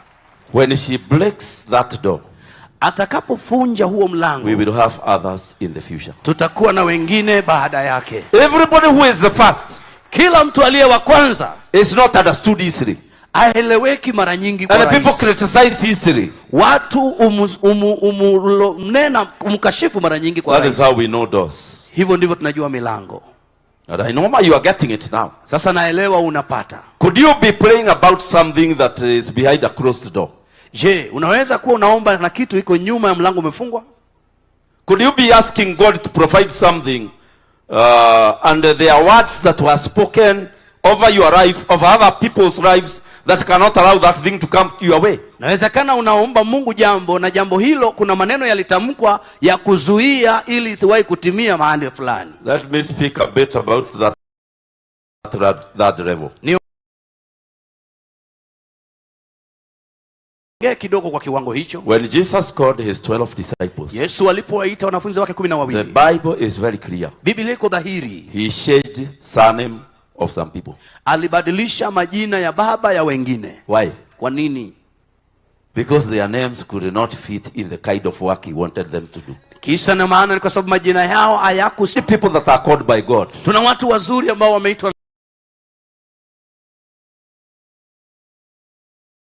Mungu, but their names are against it. Lakini majina yao inazuia, inakataa. Are we talking Pastor Wanjohi? Tunanena mchungaji Wanjohi? Belonging to the beer. Wanjohi inamaanisha ambaye ni wa pombe, bia. I normally use the place I come from. Mimi hutumia sana mahali ninatoka. That is Sister Wangari means a woman belonging to the leopard. Hiyo jina Wangari inamaanisha mwanamke ambaye ni wachui. Wamboi means a woman belonging to Wamboi inamaanisha mwanamke ambaye ni wa pundamlia.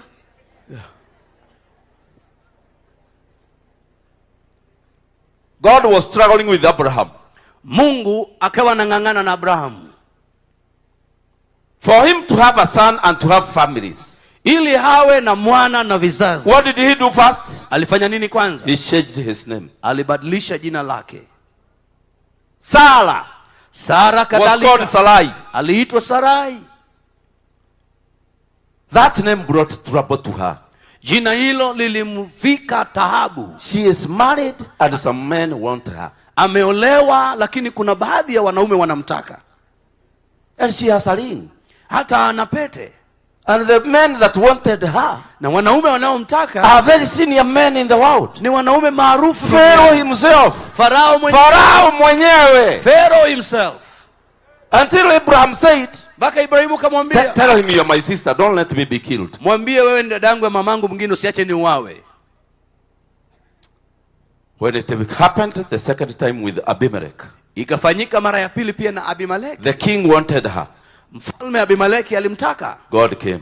Mungu akaja. He told her your name akamwambia jina lako will not be Sarai the princess. Hautaitwa Sarai malkia. You will be called Sarah. Utaitwa kuanzia leo Sara. And no other man wanted her. Na tangu wakati huo hakuna mwanaume mwingine alitaka kuwa na chochote. Some of us are facing difficulties in this world. Wengine tunakabiliana na magumu duniani. Because something is following our name. Maana kuna kitu kinafuata majina yetu. When that woman called Rachel was giving birth to her lastborn, yule mama aliyeitwa Rachel akizaa kitinda mimba wake, Benjamin, aliyeitwa Benjamin, what did she name her? Alimuita nini? Benoni. Benoni. And when the dad heard that the wife had called that new child Benoni, that is pain and trouble, Yakobo baba aliposikia kwamba mama anamtaja mwanawe jina la uchungu na shida, he changed the name instantly. Alibadilisha jina ghafla. He said he can't be called Benoni. Akasema hataitwa Benoni. He will be Benjamin. Ataitwa Benjamin. That was the idea with the white missionaries when they came to Kenya. Hiyo ndio ilikuwa wazo ya missionary waliokuja Kenya. They came and gave us new names. Wakaja wakatupa majina to try to deliver us. Wakijaribu kutukomboa. Hallelujah. I also have the name Harrison. Hata mimi ninayo jina. Meaning the son of a general. Harrison, mwana wa komanda mkuu. Now I want to ask you to ask your neighbor. Nataka uulize jirani yako. This African name of yours. Hii jina lako la Kiafrika. What does it exactly mean? Inamaanisha nini? Could it be interfering with your finances? Inawezekana inaingiliana na fedha zako. Could it be the name that is interfering with your with getting a family? Inawezekana ndio inaitileta itilafu ya wewe kupata familia. I have not read the word. I have not started preaching. Sijasoma neno na sijaweza kuhubiri, ninanena na wewe tu kwanza. Wanjiru. Wanjiru. Those were the leaders in the Kikuyu family. Hao ndio walikuwa viongozi katika familia. She cannot run away from leadership. Whatever she wants to do, she must become a leader. Hawezi toroka kuwa kiongozi, maana ni jina lake. Hivyo ndivyo walivyokuwa. Amen. Amen. In our culture, Wangui is the woman who used to lead us in songs and music. Katika mila na tamaduni yao, Wangui alikuwa ni mama ama mwanadada aliyeongoza katika uimbaji nyimbo za tamaduni. Could your name be interfering with your life? Je, inawezekana jina lako ndio tatizo katika maisha yako? You can deal with it in the spiritual realms. Unaweza kuishughulikia katika upeo. You don't need to go to the register of names. Hauhitaji kwenda kutafuta majina mapya. Because the devil is not found there, so your name is still your name. Maana jina yako bado inapatikana. But you can access the heavenlies. Unaweza kupenya anga. These are not prayers for people who feel sleepy when they are praying. Hii si majina ya watu wanaosikia kulala wakati wanaomba. Father, I come before you because of my name. No, you can't go that way. Huwezi enda hivyo.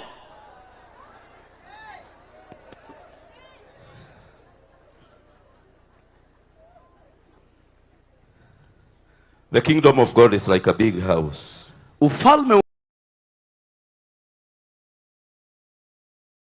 Mungu ni kama nyumba kubwa. Try to use the kitchen key to open the bedroom. Uwezi tumia ufunguo wa jikoni kufungua chumba cha kulala. And you start there saying, in the name of Jesus, it is going to open. And I have power, I have authority. You will waste a lot of time there. Nothing will happen. Umesimama pale unasema nina upeso, nina nguvu, unajaribu, hakuna chochote kitafanyika, unaharibu muda wako. We must use the right key for the right room.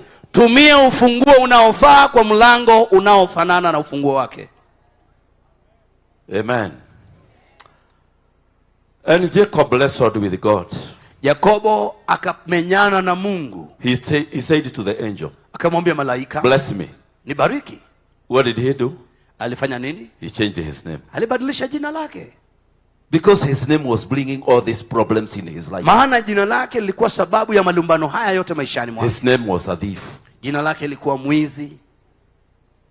You want to tell me we are better than those people?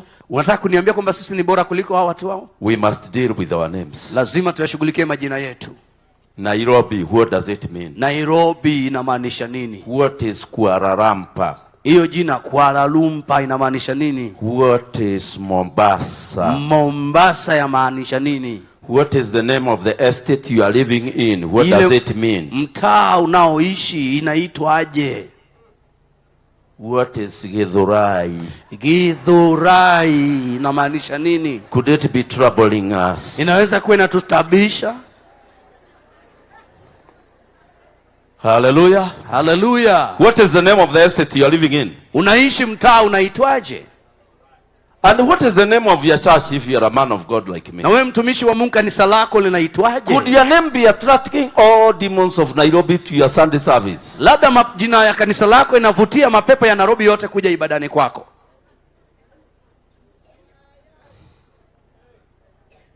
These are levels of prayer. Hizi zote viwango vya maombi. Amen. Hallelujah. That is why God was very careful. Ndio maana Mungu alikuwa makini. When Jesus was coming to be born here on earth, Yesu alipokuwa anakuja kuzaliwa duniani, he said, akasema, his name shall be Jesus. Ataitwa jina lake Yesu. Then he said, because, akasema kwa sababu he will save his people. Ataokoa watu wake. Names are very important. Majina ni ya muhimu sana. The name your people used to call you, even if you have changed it, it still follows you. Uliloitwa na watu wako hata kama ulibadilisha na ukalikataa bado linakuandama. Before I get off the issue of names, kabla nitoke kwa mambo ya majina, I want you to find out. Nataka wewe uweze kujua. The people who are called by your name in the family. Watu ambao wanaitwa kwa jina lako katika familia. Are you having similar demons fighting you? Je, mapepo yanayowasumbua yanafanana? Did they get married? Je, waliolewa? And when did they die? Na walikufa haje na lini?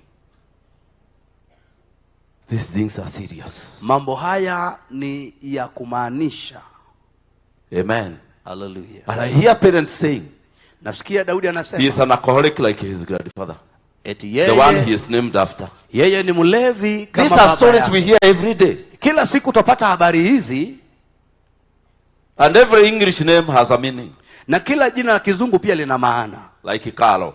Kama Caro means a man. Inamaanisha mwanaume. So Caros are very tough. Kwa hivyo na Caro ni watu sugu.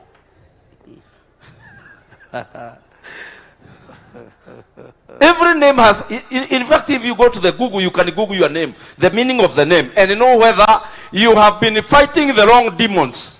Unaweza kuangalia kwenye Google ukajua kama unapigana na mapepo ambayo sio ama yale ya kweli. We come to the second thing that is very important from the Bible. Sasa tutakuja kwa jambo la pili ambalo la muhimu sana kutoka kwa Biblia. The power, the topic today is reversing evil spoken words. Ujumbe tunaozungumza leo ni kurudisha nyuma ama kuyafutilia uwezo wa maneno maovu yaliyotamkwa. There is a formula. Kunayo mbinu. If you don't know the formula, you don't get the answer to a sum. Usipojua mbinu ya kuifanya hesabu basi hutapata jawabu. And words must be reversed. Maneno lazima yafutiliwe ama but we can ignore words because we are born again. Lakini pia tunaweza kupuuza maneno kwa sababu tumeokoka. But the world is controlled by by words. Lakini ulimwengu unatawalwa kwa maneno. Amen. Amen. I have talked to many people that are not married. Nimeongea na watu wengi ambao hawajaolewa. And it is somebody who spoke into their lives. You will never get married. Na ni mtu kaongea maishani mwao akamwambia wewe hautawahi olewa. Some of us have called us cows. Wengine tukaitwa ng'ombe. Let me see the people who have never been called a cow. Wacha nione wale hawajawahi itwa ng'ombe. Lift your hands. Kama hujawahi itwa ng'ombe nyosha mkono. Can you imagine only 4 people? Watu 4 tu ndo hawajawahi itwa ng'ombe hapa.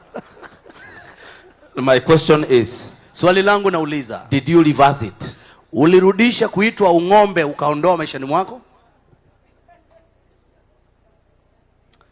Because we have waheshimiwas here.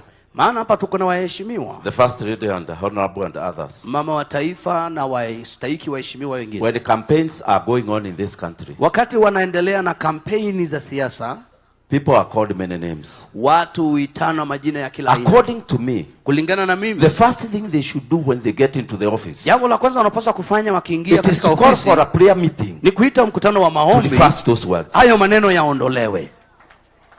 Amen. Amen.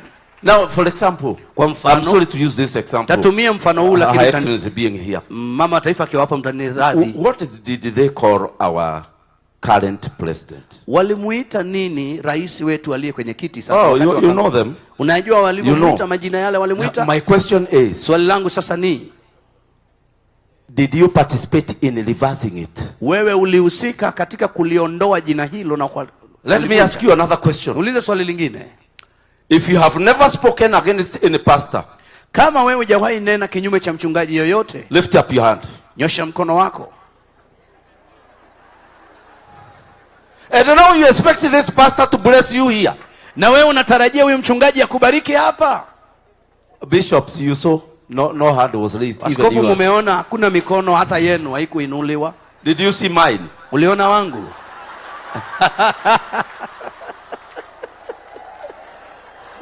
Did he lift his hand? Yes. Among the choir members, did you see any hand raised? Mliona mikono yoyote imenuliwa? That is how we destroy ourselves. Hivyo ndivyo tunajenga. And then you say, when that pastor touches me, I will be changed. Na unasema huyo mchungaji atakaponiguza atabadilika. Because you have spoken against them. How can they change you? Maneno yale ulinena yanapinga. Hata ukikuelea mkono, iwezi fanyika kitu maana ulinena vibaya kwake. So after I finish praying, hivyo nikimaliza kuomba, every word that was spoken against our president that is ruling us today, kila neno lililonenwa kinyume na rais wetu ambaye anatusumbua leo tutaishughulikia. Every word spoken against your marriage, kila neno lililonenwa juu ya we will reverse it. Tutaiondoa. Every word spoken against your office as a pastor, kila neno lililonenwa kinyume ya ofisi yako kama mchungaji, we will reverse these words. Tutahamisha neno hilo. And I'll give you the formula. Na nitakupatia formula ama, and this country will prosper. Na nchi yetu itanawiri. But as long as many words are flying in the air, lakini madamu maneno yana, and everybody has forgotten them, na kila mtu ameyasahau. Words don't die because we have forgotten them. Maneno hayafi kwa sababu tumeyasahau. They continue for years and years. Yanaendelea miaka na miaka. I'm going to show you. Nitakuonyesha. Can you imagine you are calling your wife sweetheart today and you called her bad names some other time? Kumbuka leo unaweza kuwa unamuita mke wako peremende tamu na hapo awali ulimuita majina mabaya mabaya. When you are in trouble with your husband, ulipokuwa katika taabu na mumeo, you said it's better this man dies. Ukasema afadhali huyu mtu afe. Now that he has changed, sasa amebadilika. He has become very good. Amekuwa mwema mzuri. He can die. Anaweza kufa. Because you said it. Ana ulisema wewe. Let me ask the last question. Swali la mwisho niulize. If you have never said, kama hujawahi nena, I wish I would die, haiti ningekufa, lift up your hand. Inua mkono wako. Me that when I want to lift because I wanted it. Mimi sitauliza hiyo, inua sababu nilitaka. Oh, we are very many. Tuko wengi. I am now after baada ya time, ya wakati huu, and now your good vehicle is there. Gari yako nzuri iko pale. And you have a house and children. Na uko na nyumba na watoto. Utapenda kufa? Have you changed your mind? Je, umetoa hilo dhana ya kufa? Did you reverse those words? Hayo maneno uliondoa? If Jesus came to reverse words of Simon Peter, Why don't you allow him again to come and reverse yours? Kama Yesu alikuja kuyafutilia mbali maneno ya Petro ya kumkana, sumruhusu haje kwa maisha yako pia afanye hivyo. Jeremiah 35. Jeremiah 35. That was soup, mash soup before we hear the word. Hiyo ilikuwa ni kiamsha kinywa kabla tusikie neno. Jeremiah 35. Jeremiah 35. Words spoken. Maneno yaliyonenwa into a certain family. Katika familia fulani. The Bible says the word which came to Jeremiah from the Lord in the days of Jehoiakim the son of Josiah king of Judah saying. Neno hili ndilo lililomjia Yeremia kutoka kwa Bwana katika siku ya Yoakim mwana wa Yosia mfalme wa Yuda kusema, go to the Rechabites and speak to them. Enda nyumbani kwa Warekabi ukanene nao. And bring them into the house of the Lord. Ukawalete nyumbani kwa Bwana. Into the one of the Shebas. Katika chumba kimoja wapo. And give them wine to drink. Ukawape divai wanywe.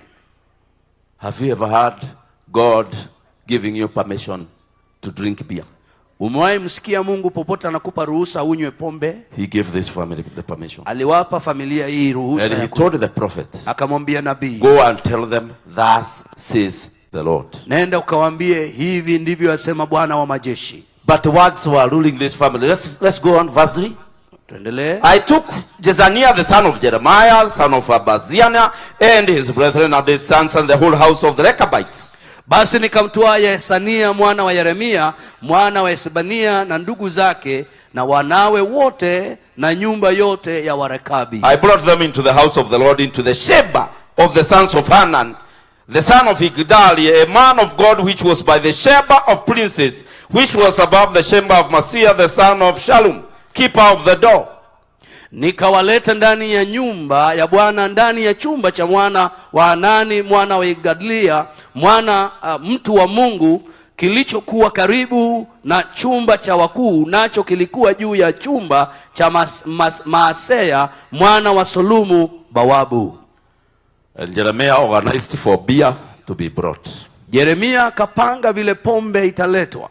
And the Bible says he brought it in pots. Na Biblia inasema akailete kwenye mtungi. Manyungu.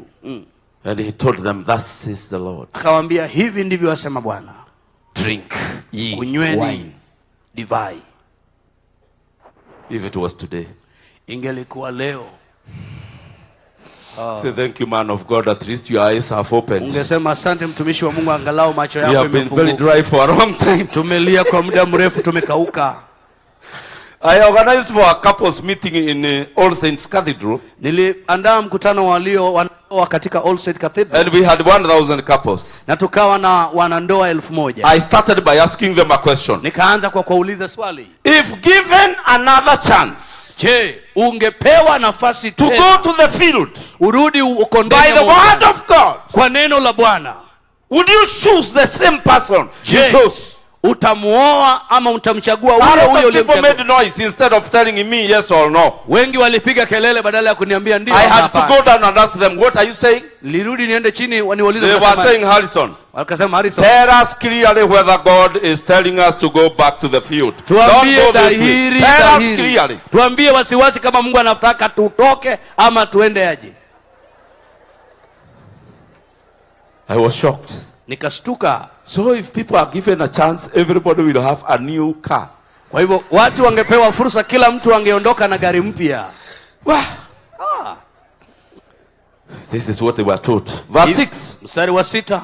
They told Jeremiah. Wakamwambia Jeremiah. We know you are a prophet. Tunajua wewe ni nabii. God has spoken. Mungu amenena. But we will not drink any wine. Lakini sisi hatutakunywa divai yoyote. The reason? Kwa sababu gani? Jonadab the son of Rechab our father, Yonadabu mwana wa Rechab baba commanded us saying, alituamuru akisema, you shall drink no wine, msinywe divai, neither ye nor your sons forever, ninyi wala wana wenu hata milele, neither ye shall build houses, wala msijenge manyumba, you will not sow seed, wala msipande you will not plant vineyard, wala msipande misabibu, you will not have any, wala msiwe na yoyote, but all your days you shall dwell in tents, tutakaa kwa mahema, that you may live many days in the land where you be strangers, ili mtakaa siku nyingi katika nchi mtakuwa kwa wageni. Very strange. Jambo la ajabu. That words of a dad, kwamba maneno ya baba, is powerful enough, ina nguvu sana, to resist a command from heaven, kupinga amri ya mbingu. This is what we are having in our world. Hii ndiyo tunayo duniani leo. God is speaking every day. Mungu ananena kila siku. Some of us are dreaming and the voices we are getting are clear from heaven. Wengine tunaota ndoto na sauti tunazopokea. But when we try to move, tukijaribu kutembea, words are tying us. Maneno yametufunga. The book of Ecclesiastes spoke about words. Kitabu cha Mhubiri kilinena juu ya maneno. And he said that words are like ropes. Akasema kwamba maneno ni kama kamba. They bind people. Zinafunga watu. They tie people. Zinazofunga watu. Some have tied themselves with the tongue. Wengine kajifunga kwa ndimi zao. Others have tied themselves with neighbors have tied them. Majirani wamewafunga wengine. For example, we were told by Pastor Kayaja. Kama vile tuliambiwa na mchungaji Kayanja. The way heavens is going to open and bless us here in Kenya. Vile mbingu itafunguka na kutubariki hapa Kenya. But all these people one day or the other. Lakini watu hawa wote wakati mmoja wapo. They have ever said that Kenya is bad. Waliwahi tamka wakasema Kenya ni mbaya. They have ever said that this country has no money. Wamewahi sema kwamba hii nchi haina pesa. Then they tell God, alafu anamwambia Mungu, nipe. Unless those words are cut, mpaka hayo maneno ambayo yamefunganishwa nayo yakatwe, our hearts will change, mioyo yetu itabadilika, but our physical one will not. Lakini hali asili yetu itabadilika. Because we are still being ruled by words. Maana bado tunatawalwa na maneno. When a word is spoken, neno litamkwapo, according to that verse, kulingana na andiko hilo, it can control your diet in life. Inaweza kutawala na kudhibiti maisha yako kabisa. My grandmother, nyanyangu, my great grandmother, nyanya mkuu wa nyanya, developed white patches on her skin. Aliweza kupata pachiko vya ngozi nyeupe nyusoni. My grandfather was a pastor like me. Babu yangu alikuwa mchungaji kama mimi. So he went to her. Akamwendea. And asked her, we should take you to the hospital. Kamwambia nahitaji tukupeleke hospitali. She said no. Akasema hapana. I have done a mistake. Nimefanya makosa. When my father was alive, baba yangu alipokuwa hai, he called us children. Aliwaita wanawe. And told us never to eat meat. Na akatuambia tusiwahi kula nyama. That is not domestic. Ambayo sio ya kufugwa.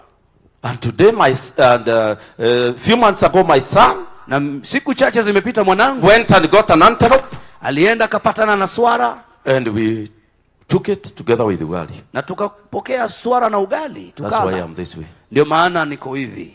And everybody who ate that meat, na kila mtu aliyekula hiyo nyama, patches, alipata hizo alama nyeupe. Powerful words of a dead man.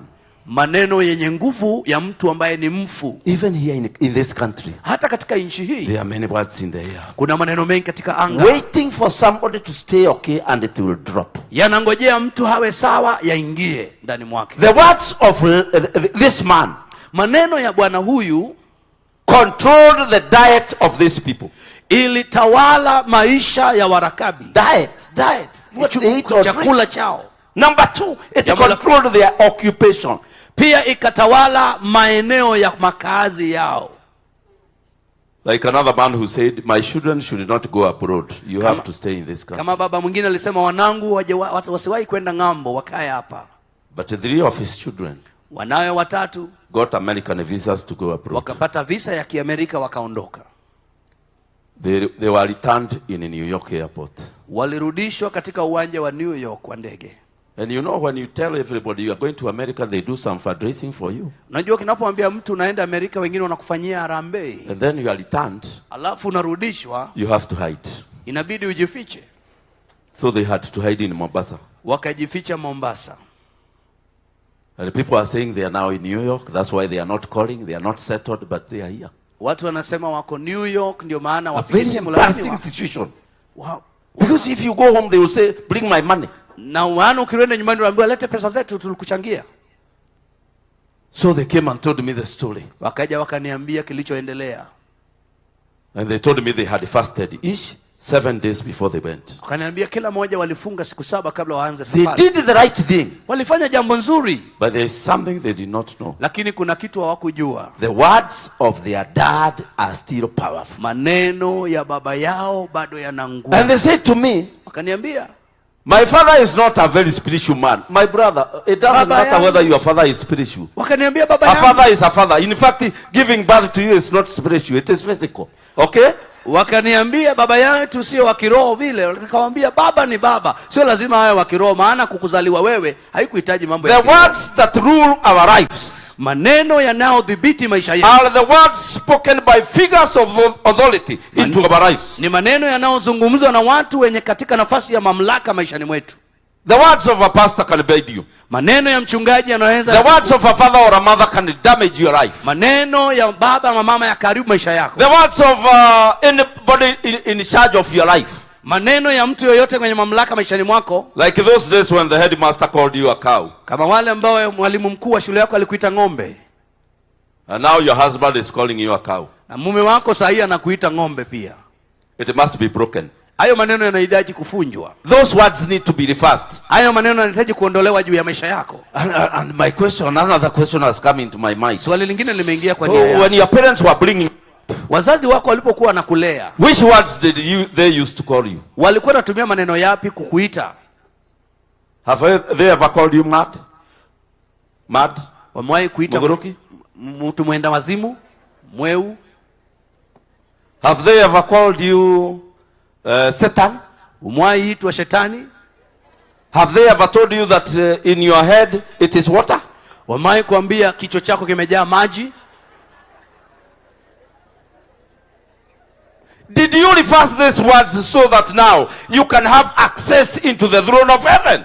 Je, maneno haya uliyashughulikia ili uweze kuweza na kuwa na nafasi mbele za Mungu? Do you know you have wasted many years? Unajua umepoteza muda wa miaka mingi going around words spoken by other human beings into your life. Maneno ambayo yamenenwa na watu wengine katika maisha yako na yazingika. The words spoken by this dad, maneno yaliyozungumzwa na huyu baba, controlled their diet, ilitawala chakula chao, controlled their occupations, ilitawala maeneo ya makazi yao, it even controlled their building of houses, ikadhibiti hata kujenga manyumba kwao.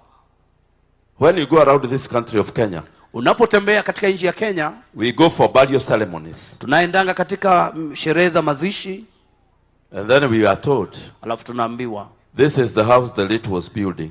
Hii ndio nyumba ya marehemu alikuwa akijenga.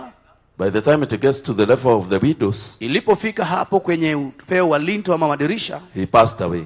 Alikufa. The man who is telling us, anayetuambia, is his elder brother. Ni kakake mkubwa. The person who built the house dies, the one who is living in a grass-thatched house is still living. Mwenye anajenga nyumba ya kisasa nzuri anakufa, lakini anayekaa kwa nyumba ya nyasi na matope anaishi. The successful child dies.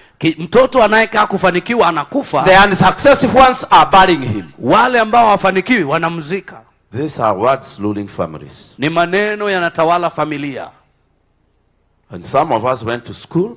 Wengine tulienda shule. And our dads spoke against the white man education. Na baba zetu wakaongea vibaya juu ya elimu ya mtu mweupe mzungu. That is why you are holding a degree from Nairobi University. Ndio maana uko na shahada ya kutoka chuo cha Nairobi. And you are employed by a man who doesn't know how to put a signature. Na aliyekuajiri ni mtu ambaye hajui kuweka sahihi kwa kalamu, anafinya kidole.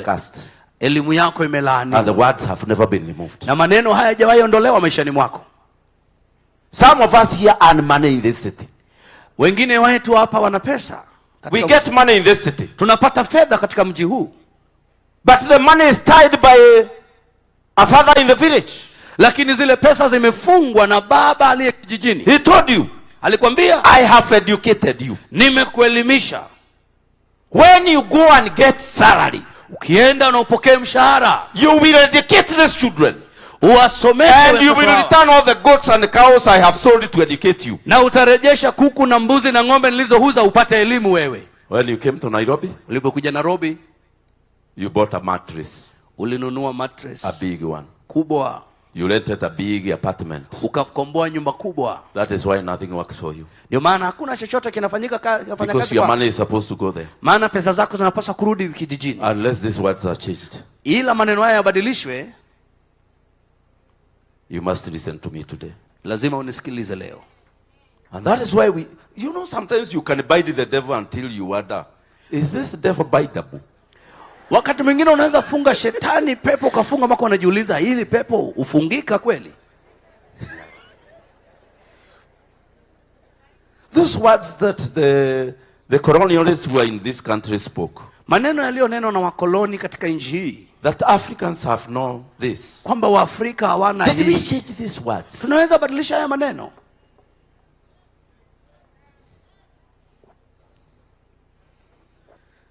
Listen. Nisikilize. This man bowed the future of his children. Huyu baba alifunga hatima ya watoto wake. They can't sow a seed. Hawezi wakapanda mbegu. So if you preach about seed sowing and they sow, they will come and tell you, Pastor, even when I gave that seed, the trouble increased because there is a word. Walifungiwa wasipande, kwa hivyo ukihubiri juu ya kupanda, wakipanda wanakuja kuambia kila nikipanda shida inakuwa mingi. And there are some people here in spiritual churches. Na kuna watu hapa katika makanisa ya kiroho. When you used to be in those other churches, ulipokuwa makanisa yale mengine, you are saying spiritual churches are mad. Ulisema makanisa ya kiroho ni ya wenda wazimu. Now you have come to join the madness. Sasa umeunganika na wenda wazimu. How do you expect us to bless you? Utatarajiaje tukubariki sisi wenda wazimu? Did you change those words? Ulibadilisha maneno hayo?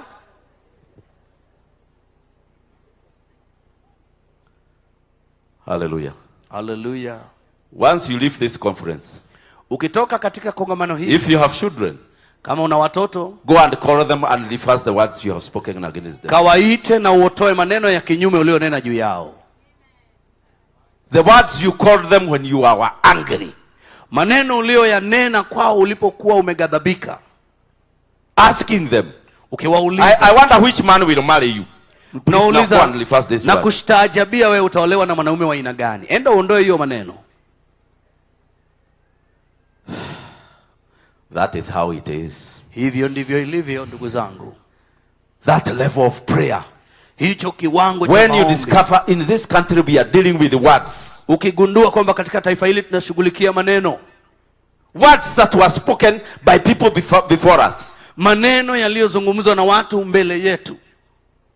Nobody cared about these words. Hakuna aliyejali maneno. And now we struggle in life. Na sasa tunang'ang'ana maishani. We cannot succeed. Tuwezi kufaulu. Because these words are tying our hands. Maneno haya yamefunga miguu yetu. So they were set by the words of their dad to become farmers. Kwa hivyo neno la baba yao ikawafanya kuwa wakulima. Suppose one of them decides to become a teacher. Je, mmoja wapo akitaka kuwa mwalimu? He will cry. Atalia. He will always be saying, siku zote atakuwa anasema, the work of teaching is tiring. Kazi ya ualimu ni difficult. Ni ngumu. But it is somebody who tied them. Ni mtu aliwafunga.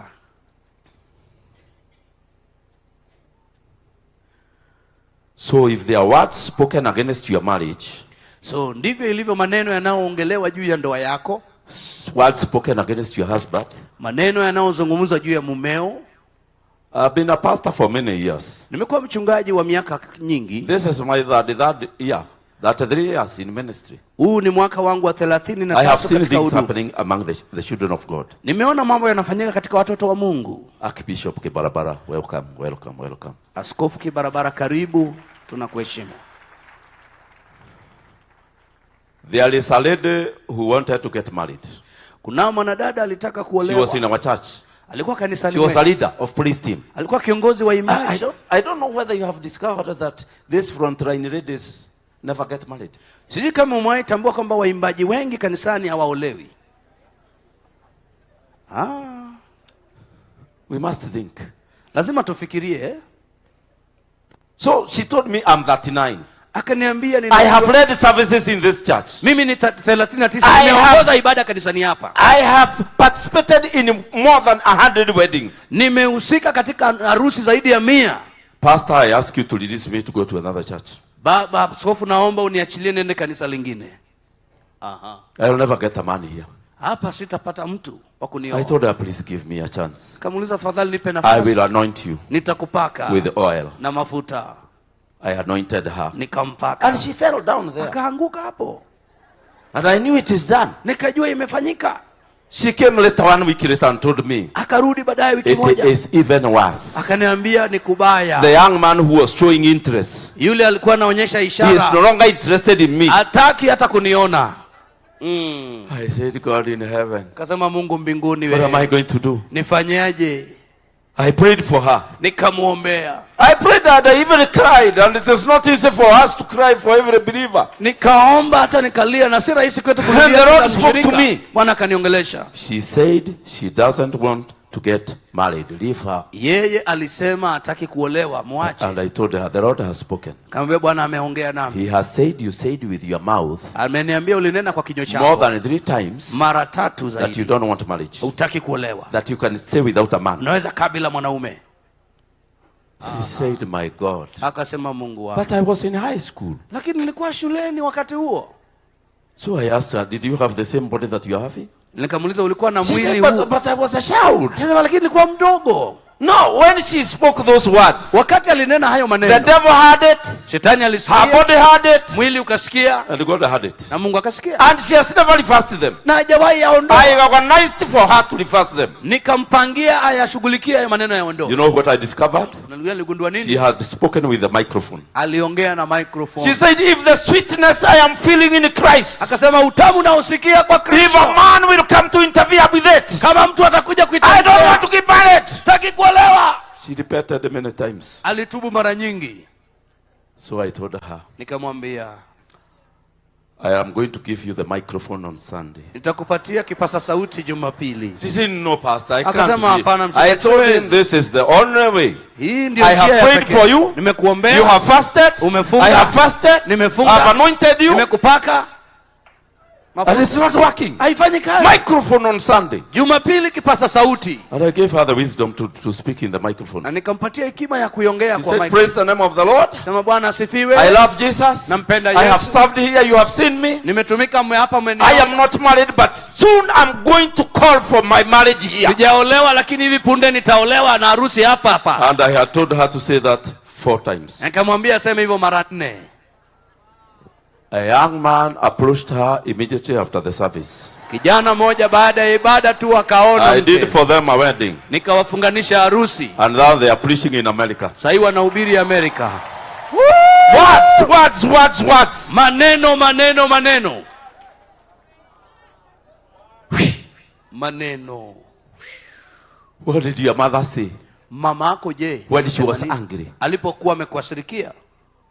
And some of you I know, you used to steal something at home. Wengine mlikuwa wezi wa kuiba tu vitu dogo nyumbani. By the way, if you have never stolen anything here on earth, please let's see your hands. Na kama wewe hujawahi iba hapa duniani kitu chochote kidogo, tuone mkono wako juu. Wale wajawahi iba. So we are all former thieves. Kwa hivyo sasa wote tulikuwa wezi wakati mmoja. Now, those days when you stole, sasa siku hiyo wakati uliiba, and they were very angry about you, na wakakasirika mno juu yako. What did they say? Walisema nini? Did you reverse those words? Hayo maneno uliyaondoa maishani mwako? I remember the day I was reversing the words in my life. Nakumbuka wakati nilikuwa naondoa maneno niliyonena maishani mwangu. I prayed from 6 in the morning. Niliomba asubuhi saa 12 up to 9 p.m. mpaka saa 3 When I woke up, nilipoamka, my mouth was speaking on itself like free gear. Mdomo wangu ulikuwa unaongea peke yake. God, I have a problem.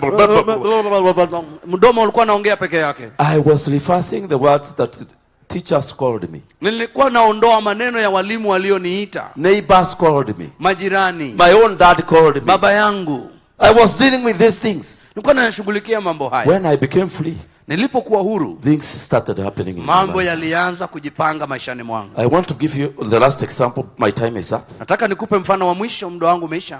In the book of Joshua chapter 6 verse 26. Kitabu cha Joshua mlango wa 6 mstari wa 26. And verse 27. Na mstari wa 27. Words, very bad words were spoken by the prophet Joshua. Maneno makali sana yalizungumzwa. They are words of curse. Maneno ya laana. Let me read them here. Acha tuyasome hapa. And Joshua adjured them at that time, saying, Cursed be the man before the Lord that raises up and builds this city Jericho. He shall lay the foundation in his firstborn, and in his youngest son he shall set the gates thereof. Naye Joshua akawaapisha kiapo wakati ule akasema, na alaaniwe mbele za Bwana mtu yule atakayeinuka na kujenga tena mji huu wa Yeriko. Ataiweka msingi wake kwa kufiliwa na mzaliwa wake wa kwanza, tena ataisimamisha malango yake kwa kufiliwa na mtoto wake mwanaume aliye mdogo. Nobody tried to build the walls again. Hakuna mtu alijaribu kujenga mji tena. Because Joshua said, kwa sababu Joshua alisema, if anybody builds this wall, kama mtu yote atajenga ukuta huu. You know that man was tired. Huyo mtu alikuwa amechoka. How many times did they go around Jericho? Unakumbuka walienda Jericho mara ngapi ukizunguka? How many? Mara ngapi? Please, not 7. Si 7. They went 7, yes. Walienda 7. But on the 7th day they went another 7. Lakini siku ya 7 walienda mara 7 tena. Such a prophecy released by such a man of God. Unabii ukitolewa na mtu wa aina hiyo wa Mungu. It is called a dangerous prophecy. Inaitwa unabii hatari. That is what we are facing here in our rad. Hiyo ndio tunakabiliana nayo katika nchi yetu. You go here in Ruai. Unaenda hapa Ruai. You buy a piece of land. Unanunua ardhi. But the owner doesn't tell you. Mwenyewe akwambii the words he spoke to that rad. Yeye alinena nini juu ya hiyo? The swear words he spoke into that rad. Maneno aliyotoa. The words he spoke there. Maneno aliyonena pale. He just says it as if there is nothing. Anaona ni kama hakuna kitu anauza. The minute you buy that rad, unaponunua, everything you have starts going down. Kila kitu ulichonacho inaanza kupotea. Because that's why we need pastors to dedicate rad. Ndio maana tunahitaji wachungaji wa so that they can remove the words spoken there. Ili watoe maneno yaliyotamkwa. When children are being born, watoto wanapozaliwa, some women are not happy about giving birth to children. Kuna wanawake ambao wana furaha wanapozaa. Maybe the children can be by rape.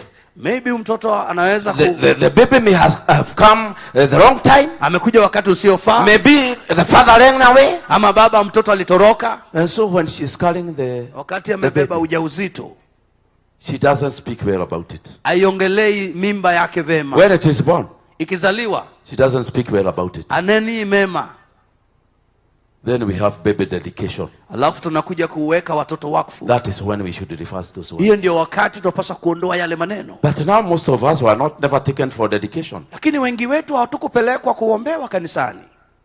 And that is why you are followed by spirits that cannot be imagined. Ndio maana unafuata na mapepo ambayo hawezi kuelezeka. When this man said this, huyu baba aliyesema hivi maneno, according to annotated Bible, kulingana na Biblia ambayo imeelezea. Annotated is a Bible that likes details, histories and whatever. It's a very good Bible. Biblia ambayo inaelezea historia na maneno haya. They did calculation. Wameweka kunakili vizuri. Because in the book of 1 Kings chapter 16, maana katika kitabu cha Wafalme wa kwanza 16 verse 33, mstari wa there is a man that decided to build the Jericho wall. Kuna mwanaume aliamua kujenga Jericho. Imagine. Nobody told him there were words here. Hakuna mtu alimwambia kulikuwa na maneno hapa. Do you know how many years had passed? Wewe unajua ni miaka ngapi ilipita? According to annotated Bible, kulingana na Biblia ambayo ina nakili historia, it was 613 years. Ilikuwa ni miaka 613 during the time of Ahab. Wakati wa mfalme Ahabu. The Bible says that during the time of Ahab, Biblia inasema wakati wa mfalme Ahabu, in verse 34, mstari wa 34. Give us 34, we see. 34. A man in his days did Hiel the Bethelite build Jericho. Katika siku zake Haeli Metheli akajenga Jericho. The timing was Ahab's kingdom. Wakati ulipimwa na wakati wa mfalme wa Ahabu. Because the kingdom was being ruled by Ahab and his wife was a witch. Na mfalme aliyekuwa anatawala ni Ahabu na mke wake alikuwa mchawi. When you hear us saying we bide witches, please bide with us. Ukisikia tunafunga wachawi, when witches are in control, wachawi wakiwa, every bad word comes to pass. Kila neno mbaya inakuja kutimia. When Ahab was ruling, wakati Ahabu alikuwa anatawala, the Bible says this man, huyu mwanaume, the Bethelite, Mbetheli, built Jericho. Akajenga Jericho. He laid the foundation with Abraham his firstborn. Akatia misingi yake kwa kufiwa na Biramu mzaliwa wake wa kwanza. And he did the gates, na akafanya malango, by the death of his son kwa kufiwa na mwanawake mdogo Segubu, according to the word of the Lord, kulingana na neno la which Bwana, he spake by Joshua the son of Nun, alilolinena kwa kinywa cha Yoshua mtumishi wake mwana wa Nuni. Words spoken against Jericho walls, maneno yaliyonenwa kinyume ya mijengo ya Jericho, hanging in the air 613, yalikaa kwa anga miaka 613. Before you build a house in that plot, kabla hujajenga nyumba kwa hiyo udongo, remember that plot was there 600 years ago. Kumbuka hiyo plot imekuwepo miaka 600 iliyopita. What did they say about that? Walinena nini kuhusu hiyo ardhi? I heard you got a plot where there used to be a cemetery before. Nilisikia ulipata uwanja mahali kulikuwa na makaburi hapo awali. Do you know how many pastors and Catholic fathers and priests stood there and buried somebody? What did they say? Wewe unajua ni mapadiri wangapi na wachungaji wangapi walisimama hapo katika watu walisema nini? Na wewe unaenda hapo kujenga. You have a second car. Uko na a second hand car. Gari ya somebody else was using it before. Ilitumika na mtu mwingine. Or other 2 people or 3 people. Ama watu wengine wawili walikuwa nayo. Do you know people speak many things in the car? Je, wajua watu unena mambo mengi sana kwa magari? When you got that car, ulipopata hiyo gari, did you dedicate it so that it can become fresh? Ulipeana kwa Mungu ili uwe mpya tena? You got into a new room. I hear you got a new apartment. Ulienda ukahamia majengo mapya, nyumba mpya. And somebody used to live in the same house you have taken. Na kuna mtu alikuwa anaishi nyumba hiyo hiyo umeingia. The same place they placed the bed. Mahali pale pale waliweka kitanda. You placed yours. Uliweka cha kwako. You think the devil is a joker? Unafikiria shetani anafanya sarakasi? And he killed the owner at that corner. Aliua mwenye nyumba wa kwanza katika kona hiyo. Or they divorced in that house. Ama waliachana, ndoa iliisha katika hiyo nyumba. There is an estate in this country. I will not mention where it is. They may be seeing me. Kuna estate katika nchi hii, sitaisema maana labda wananiangalia. That estate is for widows only. Hiyo estate ni ya wamama wajane peke yao. One of the presidents of Kenya decided to honor some widows and he gave them that estate. Mmoja wa marais wa nchi hii aliamua kuheshimu wajane na akawapatia hiyo mtaa. So it is full of widows. Kwa hivyo hiyo mtaa imejaa wajane. But one man decided to buy a plot there. Mwanaume mmoja, baba mmoja akaamua kununua pale na akae pale. He died. Akafa. So we went there. Tukaenda. And the women were telling us, wamama wakawa wanatuambia, we told this family, tulimwambia huyu baba, only widows here. Hapa ni mahali pa wajane tu. And he said he is saved. Akasema ameokoka. Now bury him. Sasa mumuzike. These words can catch everybody. Nasema haya maneno yanaweza shika kila mtu. We need to pray. Tunahitaji kuomba. We need to pray. Upendo, tunahitaji kuomba.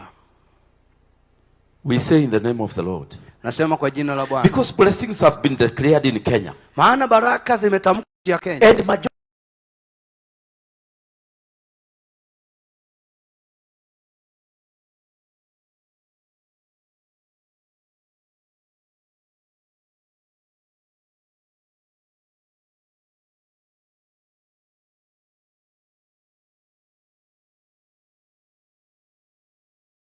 Jesus name. Lazima tuyaondoe kwa jina la Yesu. Every word spoken against Kenya, we must remove it. Neno lililotamkwa kinyume na Kenya tuondoe.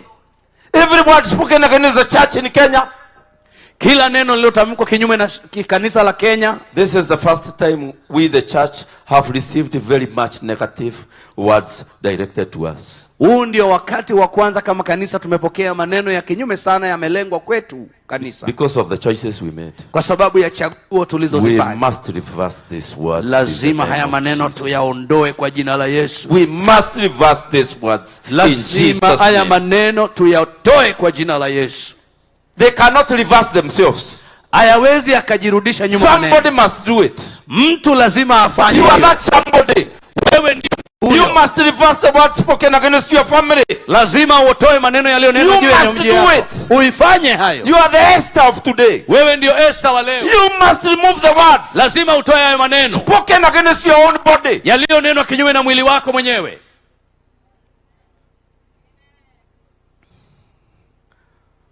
There is a woman who came to me one day and told me she has cancer of the stomach. Mama moja alinijia akaniambia ako na saratani ya tumboni. So she told me, akaniambia, Pastor, I want you to give me some work to do at the altar. Akaniambia, mchungaji, naomba unipe kazi nifanye katika madhabahu. I told her, no, you don't go that way. Kamwambia tuende. You can't just come and say you are working here. Uwezi tu kuingia useme unafanya kazi hapa. She told me it is urgent. Akaniambia ni ya dharura. I will die next year. Utakufa mwaka ujao.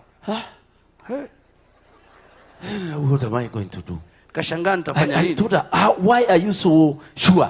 Nikamuuliza, mbona una hakika sana utakufa mwaka ujao? She told me my mom died when she was 46. Akaniambia mamangu alikufa akiwa na umri wa miaka 46. She got cancer of the stomach when she was 45. Alipata saratani ya utumbo akiwa miaka 45. My time is learning. Muda wangu kweli unatupa kisogo. Praise the name of the Lord. Bwana sifiwe.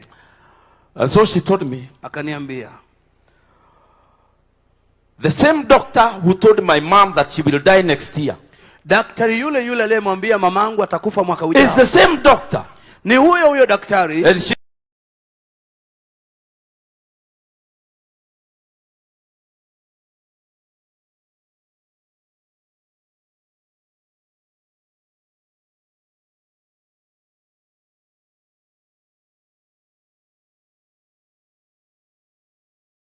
kwa madhabahu. Or I pray for her deliverance. Ama nimwombee ukombozi. I told her, if this thing has come from your mom into you, nikamwambia kama jambo hili limetoka kwa mama yako na limekuingia wewe, there are words involved. Kuna maneno ambayo yamehusika. I told her, nikamwambia go home. Nenda nyumbani. Look for a gift you can give God. Tafuta kipawa unaweza kumpa Mungu zawadi. Because we have prayed for you, you have prayed for yourself. Tumekuombea, umejiombea. She even told me she has gone to many pastors. Kaniambia ametembelea wachungaji wengi. So now why should I also increase my kwa nini niongezee katika idadi ya wachungaji? History there of visiting pastors. Nini niongezee kwa historia ya kutembelea wachungaji tu? Because she will also add there, even Harrison there. Ataongeza hata Harrison hapo. So I told her we are going to follow the biblical formula. Ambia tatumia misingi ya kibiblia. I'm just going to read it quickly and then I will finish. Nitasoma haraka tu na niache. Apostle Subi, just a few minutes. Mtume Subi. So she did that. Akafanya hivyo. I just prayed for her simple prayer. Nikamwombea maombi tu. Let this cancer be removed in Jesus. Acha hii saratani iondolewe kwa jina la Yesu. There was no movement. Hakuna there was no shaking. Hakuna kutetemeka. And she left. Na akaondoka. 5 years later I went to preach in a tent meeting in her city. Miaka 5 baadaye nikaenda kuhubiri mkutano wa hema. I saw a woman that was smiling very much at me. Kaona mwanamke ananitabasamia. She told me it is me. Akaniambia ni mimi. I am now a pastor. Sasa mimi I did not die. Sikufa. And my stomach is free. Na tumbo yangu iko huru. And I said, God, kasema Mungu, how many people have died prematurely? Wangapi wamekufa tu kiolela? Because their disease was tied to words. Maana ugonjwa wao ulifungiwa maneno. But we assumed it is a demon. Tukaona tu ni pepo. And they died. Na wakafa. Amen. Amen. What did Jesus say when we have words ruling our families? Yesu alisema nini tukiwa na maneno ambayo yanatawala familia zetu? The closing scripture. Andiko la kumaliza. Matthew chapter 5. Mathayo mlango wa 5. Verse 21 to 23. Mathayo 5:21 mpaka 23. Don't interpret the scripture reading. You just interpret as I speak. You have heard that it was said by them of old time, you shall not kill. Whoever kills shall be in danger of judgment. But I say to you, whosoever is angry with his brother without a cause shall be in danger of judgment. Mulisikia ilivyonena hapo awali kwamba when brothers are angry at one another, wandugu wakiwa wamekasirikiana, they release words. Wanaachilia maneno. And some of you are troubled by words released by angry people in the family. Na wengine wenu mnang'ang'ana na maneno yaliyotamkwa na watu wenye hasira katika familia. Some are saying, wengine wanasema atasukuka Nairobi, atarudi hapa. He will walk around Nairobi, he will come back here. And we are praying for you every day and you are falling down. You can't even wake up. When you wake up, you say even the house is locked. No. Tunakuombea kila siku unaamka, uamuki ukiamka unasema nyumba imefungwa. Tunasikia vibaya. Tuombeeni wachungaji. We are discouraged. Wamevunjika moyo. Amen. Amen. Like a lady who told me I don't want to be married by a pastor. Kama mwanamke mmoja, dada mmoja aliniambia sitaki kuolewa na mchungaji mimi. So she refused to all those young pastors. Alikataa wachungaji wachanga. She got married by a businessman here in Nyamakema. Akaolewa na mwanabiashara hapa Nyamakema. Her wedding was lavish, very nice. Na ndoa ikawa nzuri. 5 years later, miaka 5 baadaye, the businessman comes to the altar. Mtu wa biashara anakuja kwa madhabahu. What is it? The Lord is calling me. Bwana ananiita. God. Bwana. And the wife is telling me he is not being called. I think he is confused. Na mama anasema baba haitwi, inafikiri amechanganyikiwa. I told her, kamwambia, go and look for a gift. Enda tafuta kipawa zawadi. Give it to God. Mpe Mungu. Remove these words. Na utoe haya maneno. Because you'll have a very tough time as a pastor's wife. Maana utakuwa na wakati mgumu kama mke wa mchungaji. And it was tough. Na ilikuwa ngumu. She would tell me every time. Angeniambia kila wakati. Sometimes, Pastor, I wish I would die and my husband, but we die. The members of the church are hard-headed. Anaambia wakati mwingine natamani tungekufa, maana wakikoshirika wanashikichwa ngumu. Some of them brought demons to our house. Wengine waleta mapepo kwa nyumba yetu. And I knew the words. Kajua yale maneno. Here, what happens? Sikia kulifanyika nini? Was there somebody who was angry when you opened the church? What did they say about the church? Je, kuna mtu alikasirika mlipofungua kanisa? Alisema nini? When you married this woman, what did the people say? Ulipooa huyu mwanamke watu walisema nini? Did you deal with these words? Ulishughulikia maneno haya? Whoever is angry with his brother shall be in danger of judgment. Yote anamkasirikia ndugu yake atakuwa na hatari. And whoever shall say to his brother, yote atamwambia ndugu yake, Raka shall be in danger of the council. Atakuwa kwa hatari ya kuitwa kwa mahakama. All these words are spoken because you are angry with your sibling. Na maneno haya yote yananeno kwa sababu uko na hasira na wadogo wako. And whoever will call his brother you fool, na yote atamuita ndugu yake wewe mpumbavu, shall go to hell. Ataenda jehanamu. Now then, what are we supposed to do? Basi tufanye nini? I remember we called our sisters and brothers fools. Mujinga wewe. Nakumbuka we called our brothers, tuliwaita majina hayo, you fool, mujinga. What did Jesus say we do? Yesu alisema tufanye nini? We go to the altar. Tuende kwa madhabahu. Verse 23. Mstari wa 23. You have to look for a gift if you are about reversing words spoken in your life. Basi ukalete sadaka yako madhabahuni na huku ukikumbuka kuwa kuna maneno ya ndugu yako ya kuondolewa. There is no other way. Hakuna njia nyingine. I know you hate offering. Najua wewe unachukia sadaka. But there is no other way. Lakini hakuna njia nyingine. My Bible is in red. I hope yours is written in red. Red means the words of Jesus. Maneno yangu katika Biblia yangu ni rangi nyekundu kumaanisha ni maneno ya Yesu mwenyewe. Amen. Before I got married, kabla sijaoa, I told God I will be another Paulo here on earth. Niliambia Mungu nitakuwa Paulo mwingine hapa duniani. And I thanked him for making me Paulo. Na nikamshukuru kwa kunifanya Paulo. Then later in life, alafu baadaye maishani, he showed me a wife. Akanionyesha mke. I got married to her. Nikamuoa. The trouble we faced. Taabu tulizoziona. Even our one bishop said, hata askofu wetu you are going to part after a few weeks. Akasema mtaachana baada ya siku chache. And we were troubled. Tulitaabika. We were fought. Tulipigwa. Right, left, center. Kulia, kushoto, katikati. When the battle was very much, na vita ikiwa zaidi, I told God, kamwambia Mungu, why are you not helping me? Mbona wewe Mungu you are the one who told me I married this woman. Ni wewe uliniambia nioe mwanamke. And you told her in the night it is me. Na ukamwambia usiku kwamba ni mimi. Because she was very angry when she saw me approaching her. She also had told God she will be a sister forever. Naye alikuwa mchanga, nilipomwendea alimwambia Mungu atakuwa sister milele. So when I went to her, she got very angry. Nilipomwendea alikasirika. Do you know we had to go to the altar? Najua tulibidi tuende kwa madhabahu. I took my motorcycle to the altar. Nilichukua pikipiki yangu nikapeleka kwa madhabahu. Because I fasted for 40 days. Nilifunga siku 40. The battle became more serious. Vita ikakuwa mingi.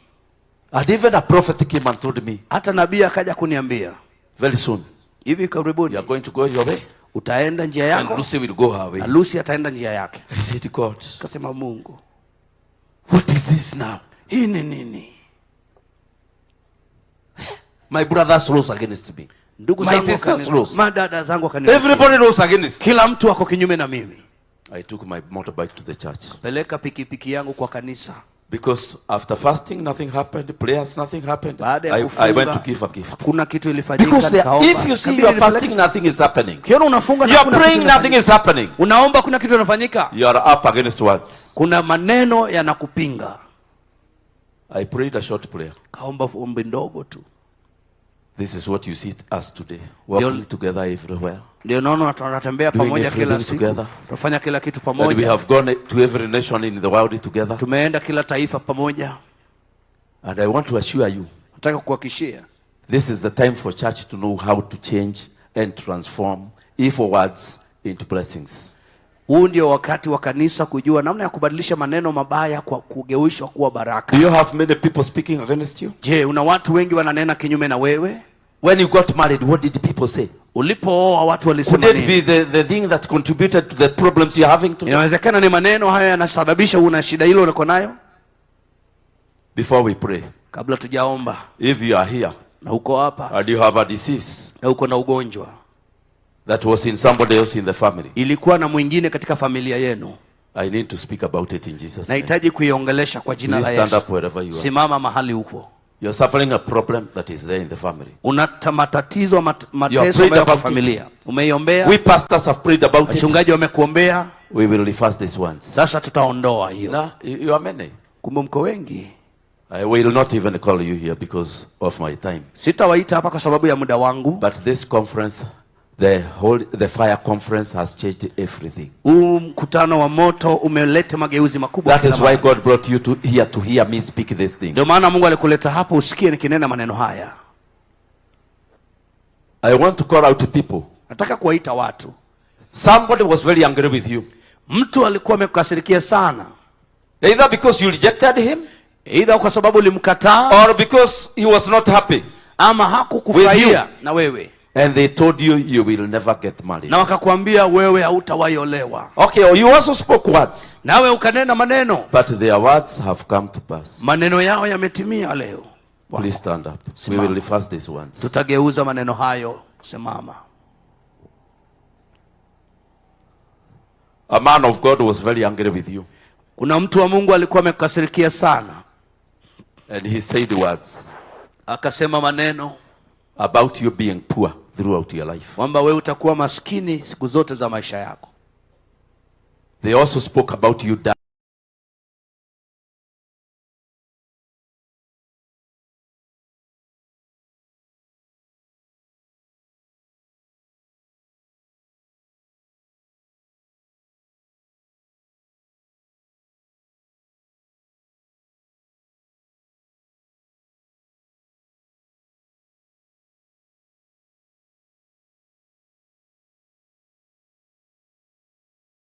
Doing everything. Baada ya kwenda, there is no fruit. Milima ya maombi na kurudi hakuna kitu inafanyika.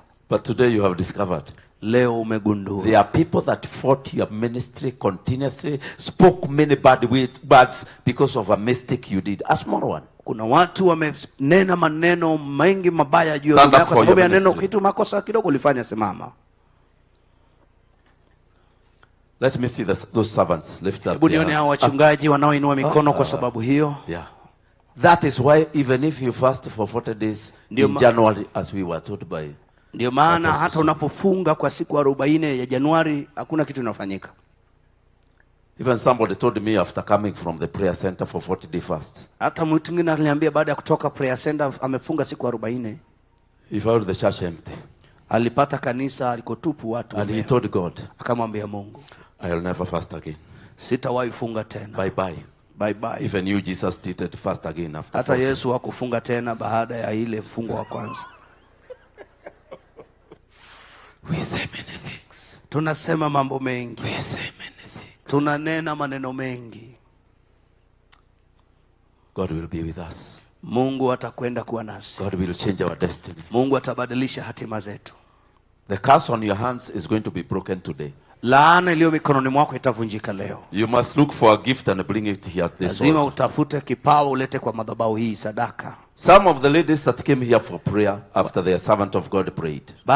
Baadhi ya wadada waliokuja baada ya watumishi wa Mungu kuomba. People interfere with the people's womb using words. Watu wanakoroga tumbo za kuweza kupokea uzito kupitia maneno. There is a man who interfered with a woman's getting children just because she ate 2 samosas and 1 cup of tea.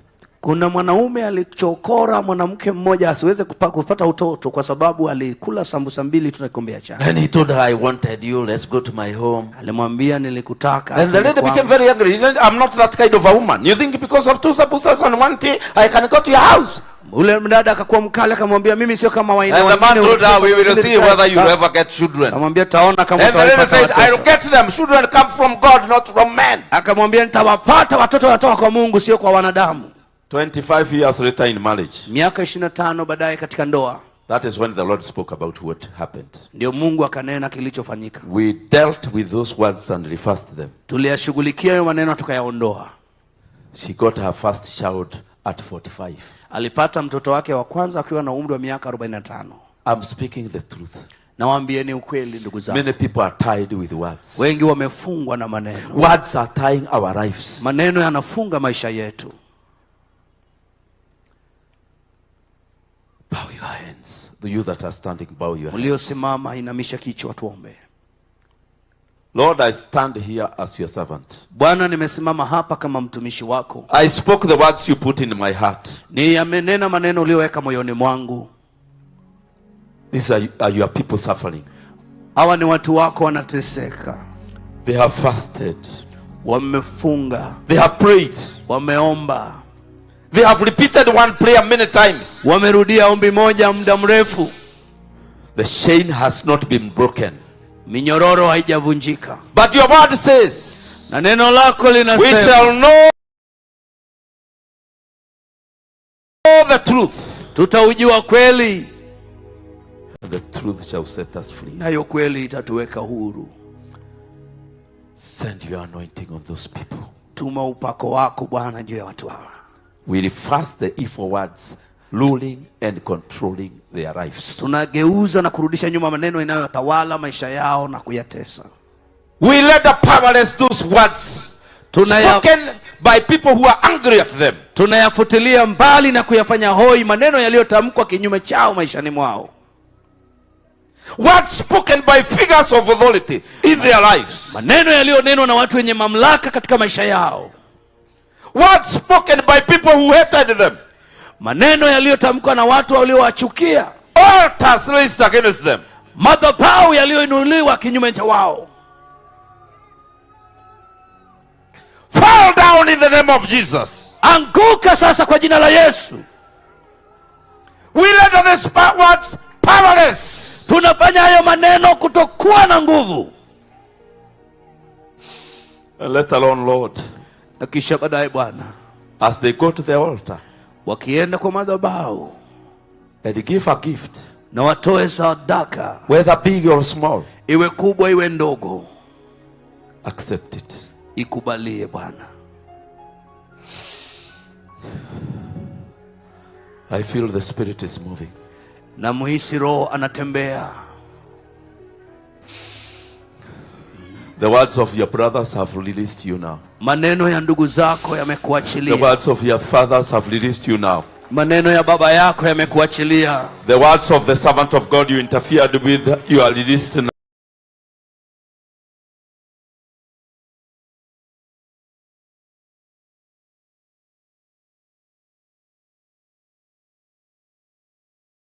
Maneno ya mchungaji yaliyonenwa kinyume na rais wetu. Because most of these blessings we are hearing here through the prophetic word. Maana baadhi ya baraka hizi tunazipokea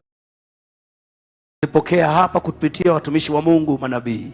They will come through the word in his might. Itakuja kupitia kwa neno hilo katika nia yake. Biblia inasema, the heart of the king, moyo wa mfalme, is in the heart of the Lord. Iko mikononi mwa Mungu. He turns it this way and that. Anaigeuza upande huu na upande huu mwingine. The way he wants. Kama atakavyo. Let everybody pray. Kila moja omba. Everybody mentioned the name of the president. You know. Kila moja tamka jina la rais wa nchi yetu, unamjua. William Samoei Ruto. Let's pray. You know those words. You know those words. Unajua hayo maneno yalinenwa. The thief. Mwizi. The evil. The murderer. Muwaji. Remove these words in the name of Jesus. Ondoa haya maneno kwa jina la Yesu.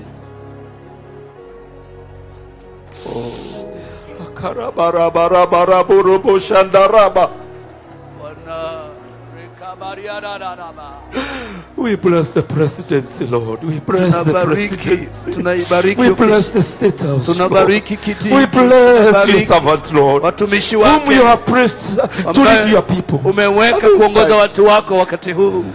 Painful words were spoken. Maneno machungu yalinenwa. Bitter words were spoken. Maneno ya ghadhabu na hasira. At this altar of God, katika madhabahu we reverse those words in the name of Jesus. Tunayatoa maneno kwa jina la Yesu.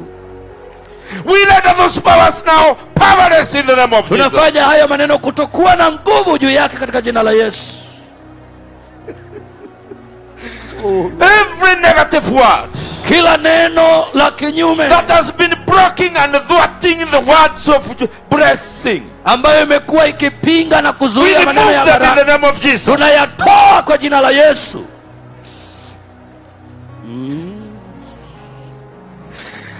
The people are praying. The Spirit has come down. You can feel the presence of God in this place. The presence of God is in this place. Those words. Maneno hayo. Spoken even by people who later became his friends. Yalinenwa na watu hata wengine sasa wamekuwa marafiki wake. But they never reversed those words. Hawakuyatoa hayo maneno. Tunayaondoa kwa jina la Yesu. God accept our prayer.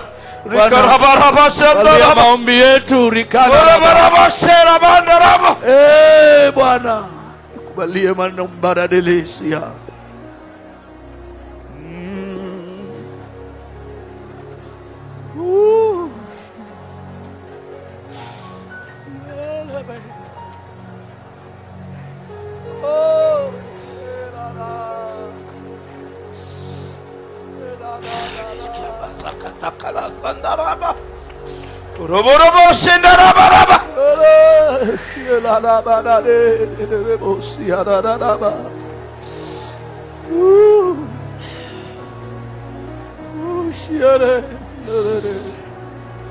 My God.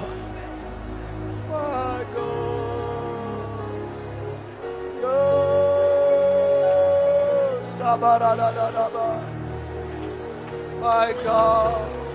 Let's be still now. Let's be still now. Tutulie sasa, kila moja tulia. Naomba utulivu. There is a prophetic word that is coming. Kuna neno la unabii ambao unakuja. There is somebody who is receiving a prophetic word. Kuna mtu anapokea neno la kiunabii.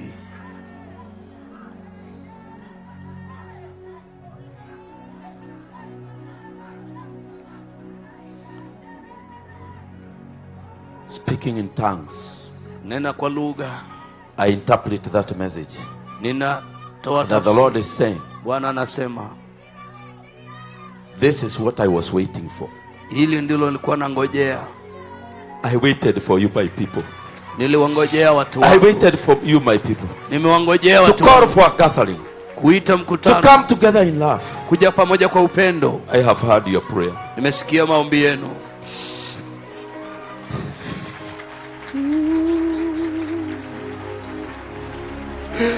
This gathering was divine.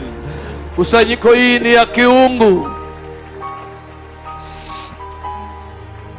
Let's take our seats. I'm conscious of time. Ninajaribu kuwa makini wa muda. My 1 hour is now gone. Muda wangu alisali moja umeisha. Let's take our seats. Tunaweza keti. There are people here who are filled with the Holy Spirit. Kuna watu hapa ambao walijazwa na Roho. And then it left you. Na Roho akakuondoka akakuacha. You no longer speak in tongues. Leo uneni kwa lugha tena. That will be my last prayer. Hiyo ndio ombi langu la mwisho. If you are one of these people, wewe ni mmoja wa watu filled with the Holy Spirit powerfully. Ulijazwa na Roho kwa nguvu sana. But the gift was taken away. Lakini kile karama iliondolewa. I know you did something but God has forgiven us. Kuna jambo ulifanya lakini Bwana ametusamehe. Stand up wherever you are. Kama wewe ndio mtu huyo tunamuongea, simama mahali ulipo. And I will be inviting the person who is going to tell us where the church is. Na tutaenda kualika yule atatuelekeza kanisa mahali. Can you stand up, all those people who are friends of the Holy Spirit but he left you? Wote ambao ni marafiki wa Roho Mtakatifu lakini aliondoka maishani mwako. Lift up your hands. Let me see. Simama na uinue mikono yako tukuone. Kama umesimama inua mikono, naona wengine kule nyuma. They can see you. I can see you. Lift your hands. Inua mikono vizuri. I'm going to make a prayer.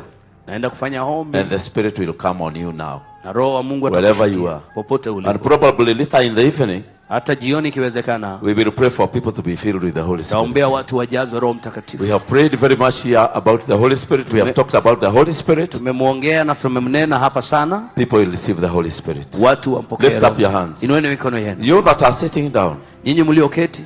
If you are filled with the Holy Spirit and you speak in tongues. Umejazwa na unanena kwa lugha. Play in the Spirit now. Play in the Spirit. Anza kuomba katika Roho. Anza kuomba sasa rohoni. Those people that are standing up, wale mmesimama, lift your hands. Inueni mikono yenu. Say after me, Lord Jesus. Sema nyuma ya mchungaji, Lord Jesus. Forgive me. Forgive me. For any sin I have done. For every sin I have done. In my life. In my life. I pray. I pray. Because you have forgiven me. Because you have forgiven me. Fill me.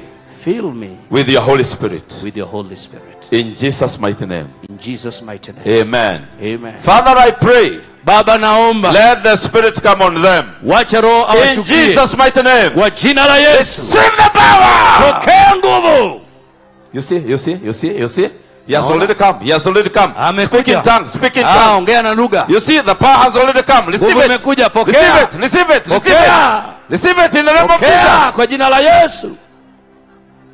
Yeah. Speak. Ongea. Nena kwa lugha. Yeah, speak. Nena. Even you that is very far away, I can see you. Speak. Nena hata uliye mbali kule twakuona.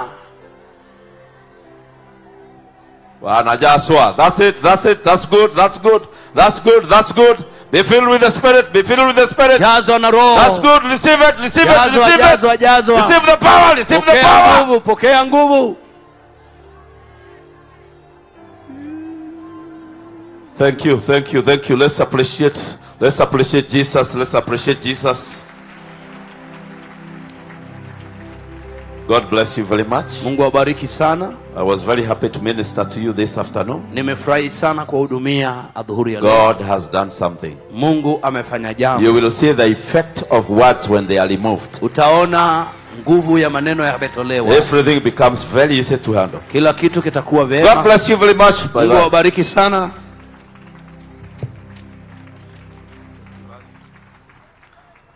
I'm sorry I forgot that I gave you an opportunity to give a good gift here, small or big, to God. Nilikuwa nimesahau, nimewapa fursa ya kuletea Mungu sadaka kubwa ama ndogo. Let's organize ourselves now. Tujipange sasa. I'll also be in the front line. Hata mimi nitakuwa mstari wa mbele. I cried this week more than I have ever cried for a long time. Nimelia sana wiki huu kuliko wakati mwingine kwa muda mrefu. Tulilia hapa. We've cried here. Tulilia mpaka watu wakafikiria tunakuanga na problem. We cried until people think we normally have a problem. We were all here, the senior people. Tulikuwa hapa. Her Excellency was also here. Tulikuwa hapa. The people are wondering, are those people okay? Hawa watu wako sawa tu.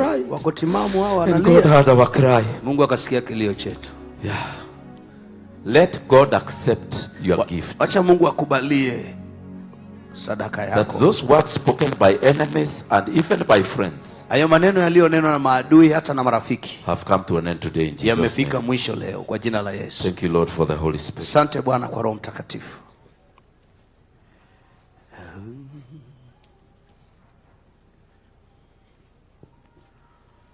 I have given you an opportunity to give. Rise up from where you are. Nimekupatia nafasi, basi inuka popote ulipo uje utoe. Ni zawadi yako hii. This is your gift. Ni kipawa chako. Big one or small one. Kubwa ama ndogo. And if you have any pledge that was asked for here, na kama una nadhiri ambayo iliulizwa hapa at this altar, katika madhabahu hii, you are free to give it. Uko huru kuilete. You can also use the pay bill number to unaweza kutumia pia pay bill kupeana karama yako.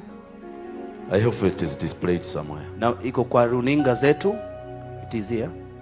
The pay bill number is there. Iko katika kila screen. 144444. If you have a bank card, kama uko na kadi ya benki, the machine is here. Kuna mashini hapa ya kuswipe. Let us have some ushers here, arrange people in two lines so that we ushers atusaidie laini ziwe mbili ndio watu waweze kupita haraka. Even there you help us ushers. Hata hapa tusaidie, mtu akishatoa asirudie the same way, ndio ikuwe rahisi kupishana. We appreciate you, man of God, Apostle. Tunashukuru Mungu kwa ajili yako, mtume Apostle Subi. The things that have happened here, mambo yale yametendeka hapa, it is you that God. Ni wewe ambaye Mungu alichagua. God chose you. Alikuchagua wewe. To bring every blessing that is brought here. Kulete kila baraka ambayo imeletwa. There are people that will laugh this year before December. Kuna watu watacheka mwaka huu kabla December. This is what we need in Kenya. Hii ndilo tunahitaji Kenya. This is what we need in Nairobi. Hii ndilo tulihitaji Nairobi.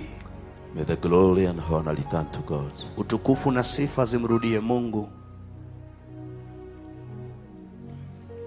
as we continue to pray, to give our offerings, endelea kutoa sadaka zetu. I was told by the Lord here, it is just that I saw my time is not good. Niliambiwa na Bwana nile tu muda wangu nikuona unafaa. There are people here who wanted to commit suicide. Kuna watu ambao walitaka kujitoa maisha yao, kujiua. And some of them have even the poison in their house. Na wengine hata wako na sumu nyumbani wameweka. And others had arranged what to do to die. Wengine walipanga watafanya nini wafe. And the Lord spoke to me clearly when I was in prayer. Na Bwana akaniongelesha vizuri nikiwa kwenye maombi. Remember we were taught by Apostle Subi how to pray for 5 hours. Kumbuka vile tulifundishwa na Mtume Subi kuomba masaa 5. When you pray deeply, ukiomba kwa undani zaidi, you can get a clear direction. Utapata mwongozo unaofaa. They want to die, but it is words that are controlling their lives. Wanataka kufa lakini kuna maneno yanatawala maisha yao. The suicidal spirit has been removed in Jesus' name. Roho wa kutaka kujiua imeondolewa kwa jina la Yesu. It shall be well. Itakuwa vema nawe.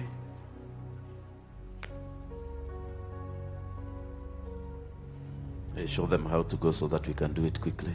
Onyeshe namna ya kwenda ili tufanye kwa haraka. Apostle Subi, let's have that man who will tell us where we will go to church. Apostle Subi, tupate huyo atakayetuelekeza kanisa tutaenda wapi kesho.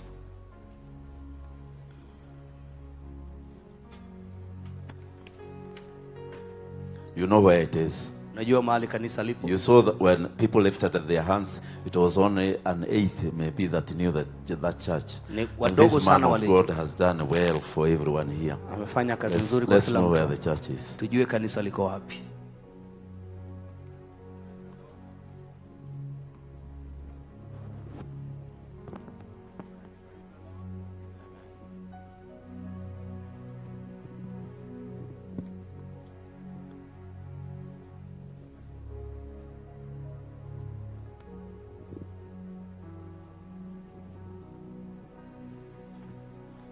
Praise the Lord. Bwana asifiwe.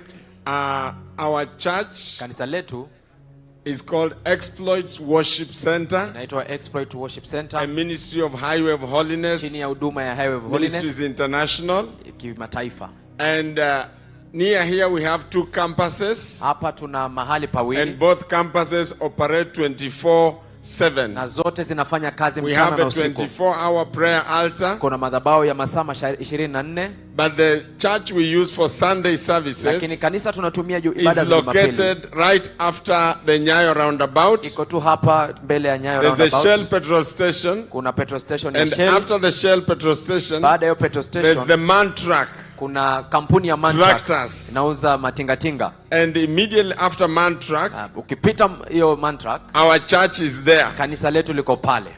Between MAN truck and Stantec Motors. Kati ya MAN truck na Stantec Motors. That road used to be called Shimo la Tewa. Hiyo barabara ilikuwa inaitwa Shimo la Tewa. But last Sunday we changed the name. Jumapili iliyopita tulibadilisha jina. Because we are a city on a hill. Kwa maana sisi ni mji katika. And so you are welcome. Mlima. Our services start from 9. Ibada inaanza saa 3 a.m. asubuhi. And you're welcome to worship with us every Sunday. Karibu kuhudumu nasi Our kila town Jumapili. campus lile la mjini is on Moi Avenue. Liko Moi Avenue. Tembo Cooperative House. Hiyo nyumba ya Tembo. 4th floor. Gorofa la 4. It's also a 24-hour vile vile ni ya masaa 24. prayer altar. Madhabahu ya masaa 24. You can come there every day. Karibu kila siku. And we gather there also for Kesha every Friday. Tuko pale Kesha kila Ijumaa. And on Mombasa Road we gather for Kesha every Saturday night. Na hapa ya Mombasa Road you're welcome to be part of us. Karibu kuwa we have our Royal Youth Service. Tuko na ibada za vijana every Wednesday evening. Kila Jumatano. And we have prophetic service. Na tuko na ibada ya kinabii in our town campus every Friday evening. Mjini kila Ijumaa. You're welcome to come and worship with us. Karibu tuabudu pamoja. Now having said that, nikisema hivyo, as a bishop asked, kama vile baba askofu aliuliza watu wenye wenye wajui, it's not that there are few, si wachache, but it's because those who have come, the visitors are too many. Ni kwa sababu wageni ni wengi. And so we felt that if all our visitors come, tungesema kama wageni wote waje, will not have enough space. Hatutaweza to host all of you. To let them come. And let Apostle Subi have a good problem. Amen. And so we are in the process tuko kwa awamu of taking our land, occupying our land in Karen. Ya kuingia kwa shamba letu Karen. And we'll bring you there. Na tutawaleta huko. In Karen very, very soon. Hivi karibuni. However, for tomorrow, lakini kwa kesho, Archbishop, for tomorrow, kesho, we will have our service right here. Tutakuwa na ibada yetu hapa we'll hapa. Have our Sunday service right here. Tutakuwa nayo hapa hapa. From 10 a.m. Kuanzia saa 4. From 10 a.m. in the morning. Kuanzia saa 4 asubuhi. We will have our service here. Tutakuwa na ibada hapa. And but other Sundays, lakini Jumapili zingine, you are welcome to visit our church. Karibu hapa. Right there. Mombasa Road. And also when we move to Karen, na tukienda Karen, there will be enough space for all of you. Tutakuwa na nafasi ya sisi sote. So for tomorrow, kwa hivyo kwa kesho, we will be here for the lunch and for the morning service. Tutakuwa na ibada ya mchana. Thank you very much and God bless you. Amen. Let's appreciate the assistant pastor of Apostle Subi. Mchungaji msaidizi wa Apostle Subi. After me now, after we finish offering here, baada ya kutoa sadaka sasa, we will prepare for a prophetic service here. Tunataka kujiandaa kwa ajili ya ibada ya kiunabii. The prophet will prophesy. Nabii atatoa unabii. There will be a prophecy here for every one of us. Kila mmoja wetu anaenda kupokea neno. There will be a word, a revelation for all of us. Neno kwa kila mmoja wetu. So as you finish your offering, you sit down. Ukimaliza kutoa sadaka, we will be given directions. Tawepewa muongozo as we prepare for our prophet. Tunapojiandaa nabii aje kututolea neno la unabii. God bless you, Apostle Subi. Mungu awabariki. Asante Apostle Subi. I was trying to walk fast like you. You walk very fast. Nilikuwa najaribu kutembea haraka kama wewe. God bless you very much. Mungu akubariki sana. You know, when you are successful, everybody wants to be like you. Najua ukiwa umefanikiwa kila mtu anataka kuwa kama wewe. Now that God has given you success, Mungu amekupa ufanisi. We want to be like you. God bless you very much. Mungu akubariki sana. Come on, let's celebrate Archbishop. Tusherehekee askofu mkuu. No. Hapana. Please. Tafadhali. Wait. Tungoje. Kenya, we need to learn how to celebrate our own people. Kenya lazima tujifunze kusherehekea watu wetu. Hallelujah. Hallelujah. I want us to celebrate Archbishop Harrison Ng'ang'a. Nataka tumsherehekee askofu mkuu Harrison Ng'ang'a.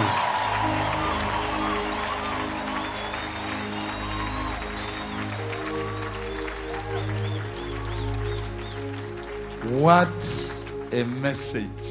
Ujumbe mzuri namna gani? On words. Ya maneno. Archbishop, I had my friend. Askofu mkuu nilikuwa na rafiki yangu. 2 years behind me in school. Miaka 2 nyuma yangu kule shuleni. A genius. Alikuwa mtu mwelevu sana. Genius of geniuses. Tu mwelevu ya waelevu wengi. And he was to become a doctor. Na alikuwa kuwe daktari. But he was so stubborn.